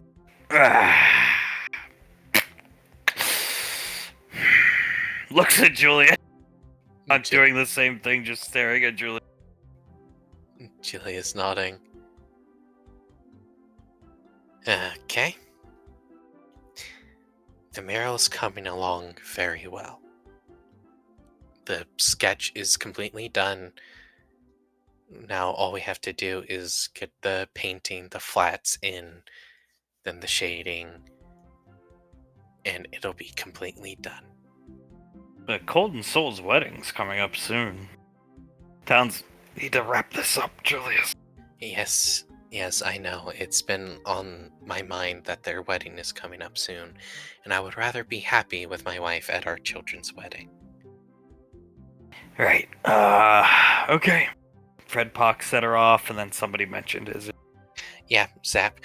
You guys know about the whole Zap doing weird, creepy things, right? Yeah, the kids, apparently he's been in all their bedrooms at night watching over them. Something to do with he's afraid of Dargos, and, yeah. I see Dargos is Izzy and catfishing Julius to cause strife in the family because it's personal. Dargos getting back at Zap through torturing his family. Oh my god, he's lost it again. Davine blinking a couple times. Oh my god. Did we call Sunny today? I told you to call her, dear, remember? Oh god, I didn't call her. Call her quick. Just send her a text. She's probably at her home with the boyfriend. She'll just send Sunny a text of, I think Zap needs to be put back on his meds. Sasha, I mean, it's a problem you guys tackled easily before, back in the apartment days. What's the big deal? Well, the ancient Anovians know how to use risk computers, because Master Yen left one there 20 years ago. And then Clive showed up and showed them all these websites that people frequent. One of them being Pequod's Instagram account. And you know what? They had a picture of the most decorated shadow in SWTOR history, and now they want Zap to come meet them next week, along with the monkey. Sasha, oh, looks concerned. Oh no, that's not good. Not at all, son. Tightening his arms around Davine's waist. I'm sending it as fast as I can. Julia's scratching his cheek. Okay, so maybe we give Zap like a double dose of his meds that day. It's I see. Not to pour it on Julius, because I love him, but it's the stress Julius is causing. It's really causing it, not so much the SWTOR World Championships. Yeah. Julius just rubs his face and shakes it. Well, why didn't he get stressed out when Carter did this dumb shit? You know, all those years ago. And during the Memory End stuff just a few weeks ago. Carter's just a boy in the family. Julius is... People look up to Julius, me, Pequod, and then... If you two aren't around, Icy looks at Hunk. Oh, yeah, that's basically what I told them. Oh, shit. Julius gestures to Hunk. So yeah, it's completely understandable why he would be this stressed out. I think you need a martini, dear. I think so. Give me a double. I'll be right back. He'll set her down and disappear. Davine shaking her head. She holds Icy's hand and gives it a couple squeezes. It'll be okay. If it really gets out of hand, I'll just wipe his mind if he starts, like, ceremonially undressing in front of the ancient Anovians. I could just teleport him back to the lane, let him wreak havoc. I'll clean it up later. Yes, good idea. I think Clive should be the only member of the family who's ever been nude in front of the Novians. Somebody recorded that, right? Yes, of course we did. But Blaze sent us the entire thing. He had the best point of view. It was, coming back up the stairs, handing Davine her martini, pull her back on his lap. It was a sight to see, daughter. Certainly, it was certainly a sight to see. Soletta, they treat Clive as if he is their most honored guest. Truthfully, Clive is first only to... actually, the woman who killed Kamul is second to Clive, so he's very apt at his job. Extremely apt at his job. Davy nods. He sat in the head seat at the table for the feast, while I sat next to him. Soletta also sat next to him, of course, but I was on the, second part, you know? They took it well that you were the one that killed their king. Yeah, no, they were grateful, because he was... Bleh. They were quite grateful that I believe the way they put it is, released him from his torture. They have a statue to him before, I guess as he was as a normal man.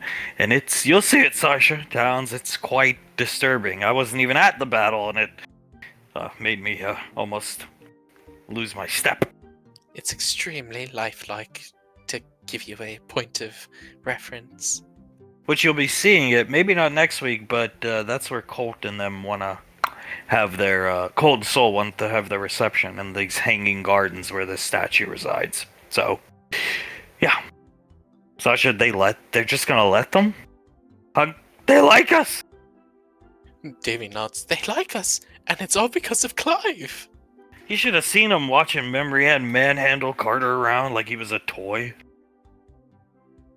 Davy nods, lets out a bit of a laugh. Oh my god, that boy. He got thrown into the water, smirked up at her, and then was stepped on.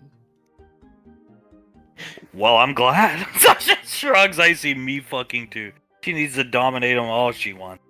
Yes, she does. Very good to see all that happening, in my opinion. I also extended our help. Kill this plague drake. Sasha, yeah, you mentioned something about it. Next week. Absolutely. Should be fun. Julius nods. Yeah, we can take care of that, no problem. Ash lost a guy today. Oh no. I'm so sorry. Definitely hits home. I mean, it's Ash's guy. It's a ranger, but it's like losing a guy, and here we are, sitting on our hands. I see it blows. Julius nods. It really fucking blows. Hunk, I never had a want to get back into action, but once things started getting personal, these people and our children, yeah. Then they took Bash, and now they got one of Ash's guys. Yeah. Davy nods. They made it far too personal at the moment they started to mess with our children. Sasha, well, Ash is gonna press on, and hopefully he'll press that advantage, gain an advantage, press it, and wipe them out. So. Davy nods. Hopefully they do. And, well, when the kids succeed on their mission in Port Nowhere, it'll be just fine. And this entire issue will be completely solved at that point. So long as nobody here gallivants. I quite like that girl, actually. She's got a vocabulary. Davy nods. Scolded him like he was a little boy. Yes, she did. Now, Letty, you can't go around gallivanting now. Oh, you know me, the gallivanter of gallivanters. You do enjoy a good gallivant, don't you? I had never even heard that goddamn word till today. Now I'm sure. It's a pretty damn good word. Very good word usage. Real talk, no shit. The only other person I heard ever say that was Integra. I'm not lying. Oh my god, I think I did hear her say that one time. She told me something like, because I showed up late to, not muster, but end of the day to be back at the barracks. I showed up late, and she told me I was out gallivanting, and I won't be caught gallivanting late again. And I wanted to say, ma'am, we're in Antarctica. There was nowhere to gallivant. I was just going on a hike because I wanted to be alone, but I didn't because I knew she'd probably whip me with that sword hilt. Julia starts to laugh. She did accuse me of gallivanting quite a few times, but you know what? In my case, was completely true. I was gallivanting with Pequod. Miss those days. Yeah, I do. She's gonna beat the shit out of you, son. Oh god, I know. And you know what? I don't want any of you to heal me at all. You stupid. She's gonna break your bones, dumbass. Stupid is as stupid does. Fine. Icy will cross her arm. Yeah, he needs to wear the wounds. Julius nods. Gotta wear the wounds. Show her that I'm not just going to brush off a beating like that, and I'm going to take it to heart. But once it's fixed, you're getting healed. Yes, that'll be fine, I'm sure. Once everything is fixed and back to normal, you heal me up, that'll be fine. You guys will be okay up here for a while, right? Pick Stavian up, start sucking your finger. Oh, go ahead, go have fun. Come on, dear, let's go. Yes, please, carry me. Yeah, they lightning quick down the stairs, disappearing. As down here, the final grouping of individuals. Scar is, listen to me, Clive. I looks over at Memory Ann, biting into Carter's neck, who let out a little whimper. Then looks at the thing just flying around, watching Carter get his neck rended. I find it hard to believe that she kissed you. Blaze, I saw it. I am not lying, Scar. She kissed me right here, right on the cheek. Memory Ann pulls away from Carter, slaps him across the face, and pushes him out of the room. Well, holy shit, she just really slapped him. She pulls out the ruler that Hunt grabbed for her when he went down to the lane, smacks Carter in the ass. Hot damn! Get going, your punishment must be more severe. Gestures to the stairs. Yes, goddess. And so go to the stairs. She'll smack him one more time as they go down. They hear Memory Ann pants off. Carter. Yes, goddess. Oh god, I'll never get. I'm happy as the pterosaur following them. That's their pet or something, right? Yeah, that said the name was Petra, ancient pterosaur that Carter brought back from extinction. Or more accurately, Nicole did, but he gave it to her as a pet. Alright, good. I'm glad everything's fixed there. Bloody ass Carter. Anyway, back to this Suletta action. Blaze sits down. There's nothing else to say, mate. She kissed me on the cheek. That's about it. Dog, you. Fixing his belt, clanging his beer with Clyde. He clings the beer. I mean, it surprised me quite a bit. I never thought I would be the I mean, look at me. I never thought I would be the type of person she would want to kiss on the cheek, but hey, fair enough. To make you blush. Shit, wouldn't it make you blush, Scar? Wouldn't you like to, with her? Ah, come on now, let's be gentlemen. But come on, I would be a fool if I said no to that. Damn right you would. Blaze, if I were organic, I even find her attractive to some extent, so yes. She's a damn beautiful woman. A very beautiful woman. Gonna score another kiss? Well, that's up to her, not me. I wouldn't want to make her feel uncomfortable. or as uncomfortable as I make her feel when I blow my nose. That's not a problem anymore. It's more of a nervous reaction, just the nasal drip made it way worse, just more frequent. When she kissed you, did you feel it coming? Yeah, I felt a tingle in my nose. But you used every moniker of strength and willpower to hold it back. Clive will pull up his pant leg and show like a pinch mark bruise. Yeah, no, I was pinching my leg as hard as I fucking could, mate. Scar opens another beer, sets it down, goes in here, pulls out some Jack Daniels. Only the best for Patricia's boat. Hot damn, we doing shots, lad? I think we deserve some shots. We'll do a couple shots to that kiss, motherfucker. I won't say no to a couple shots. And hey, if you're going to be the new ambassador to EarthGov, you can do it from the lane, and when you need an assistant, I'd be good at this. The Anovians probably would love me. Yeah, I think they would, mate. Just call it a feeling. They He'll want to meet you. hold his glass up to clink, with the shot glass to clink Clyde. He clanks it and takes the shot. How badly do they want to meet me? They specifically asked for you to come next time we came along with Monkey Point and Giuseppe, so huge honor, actually.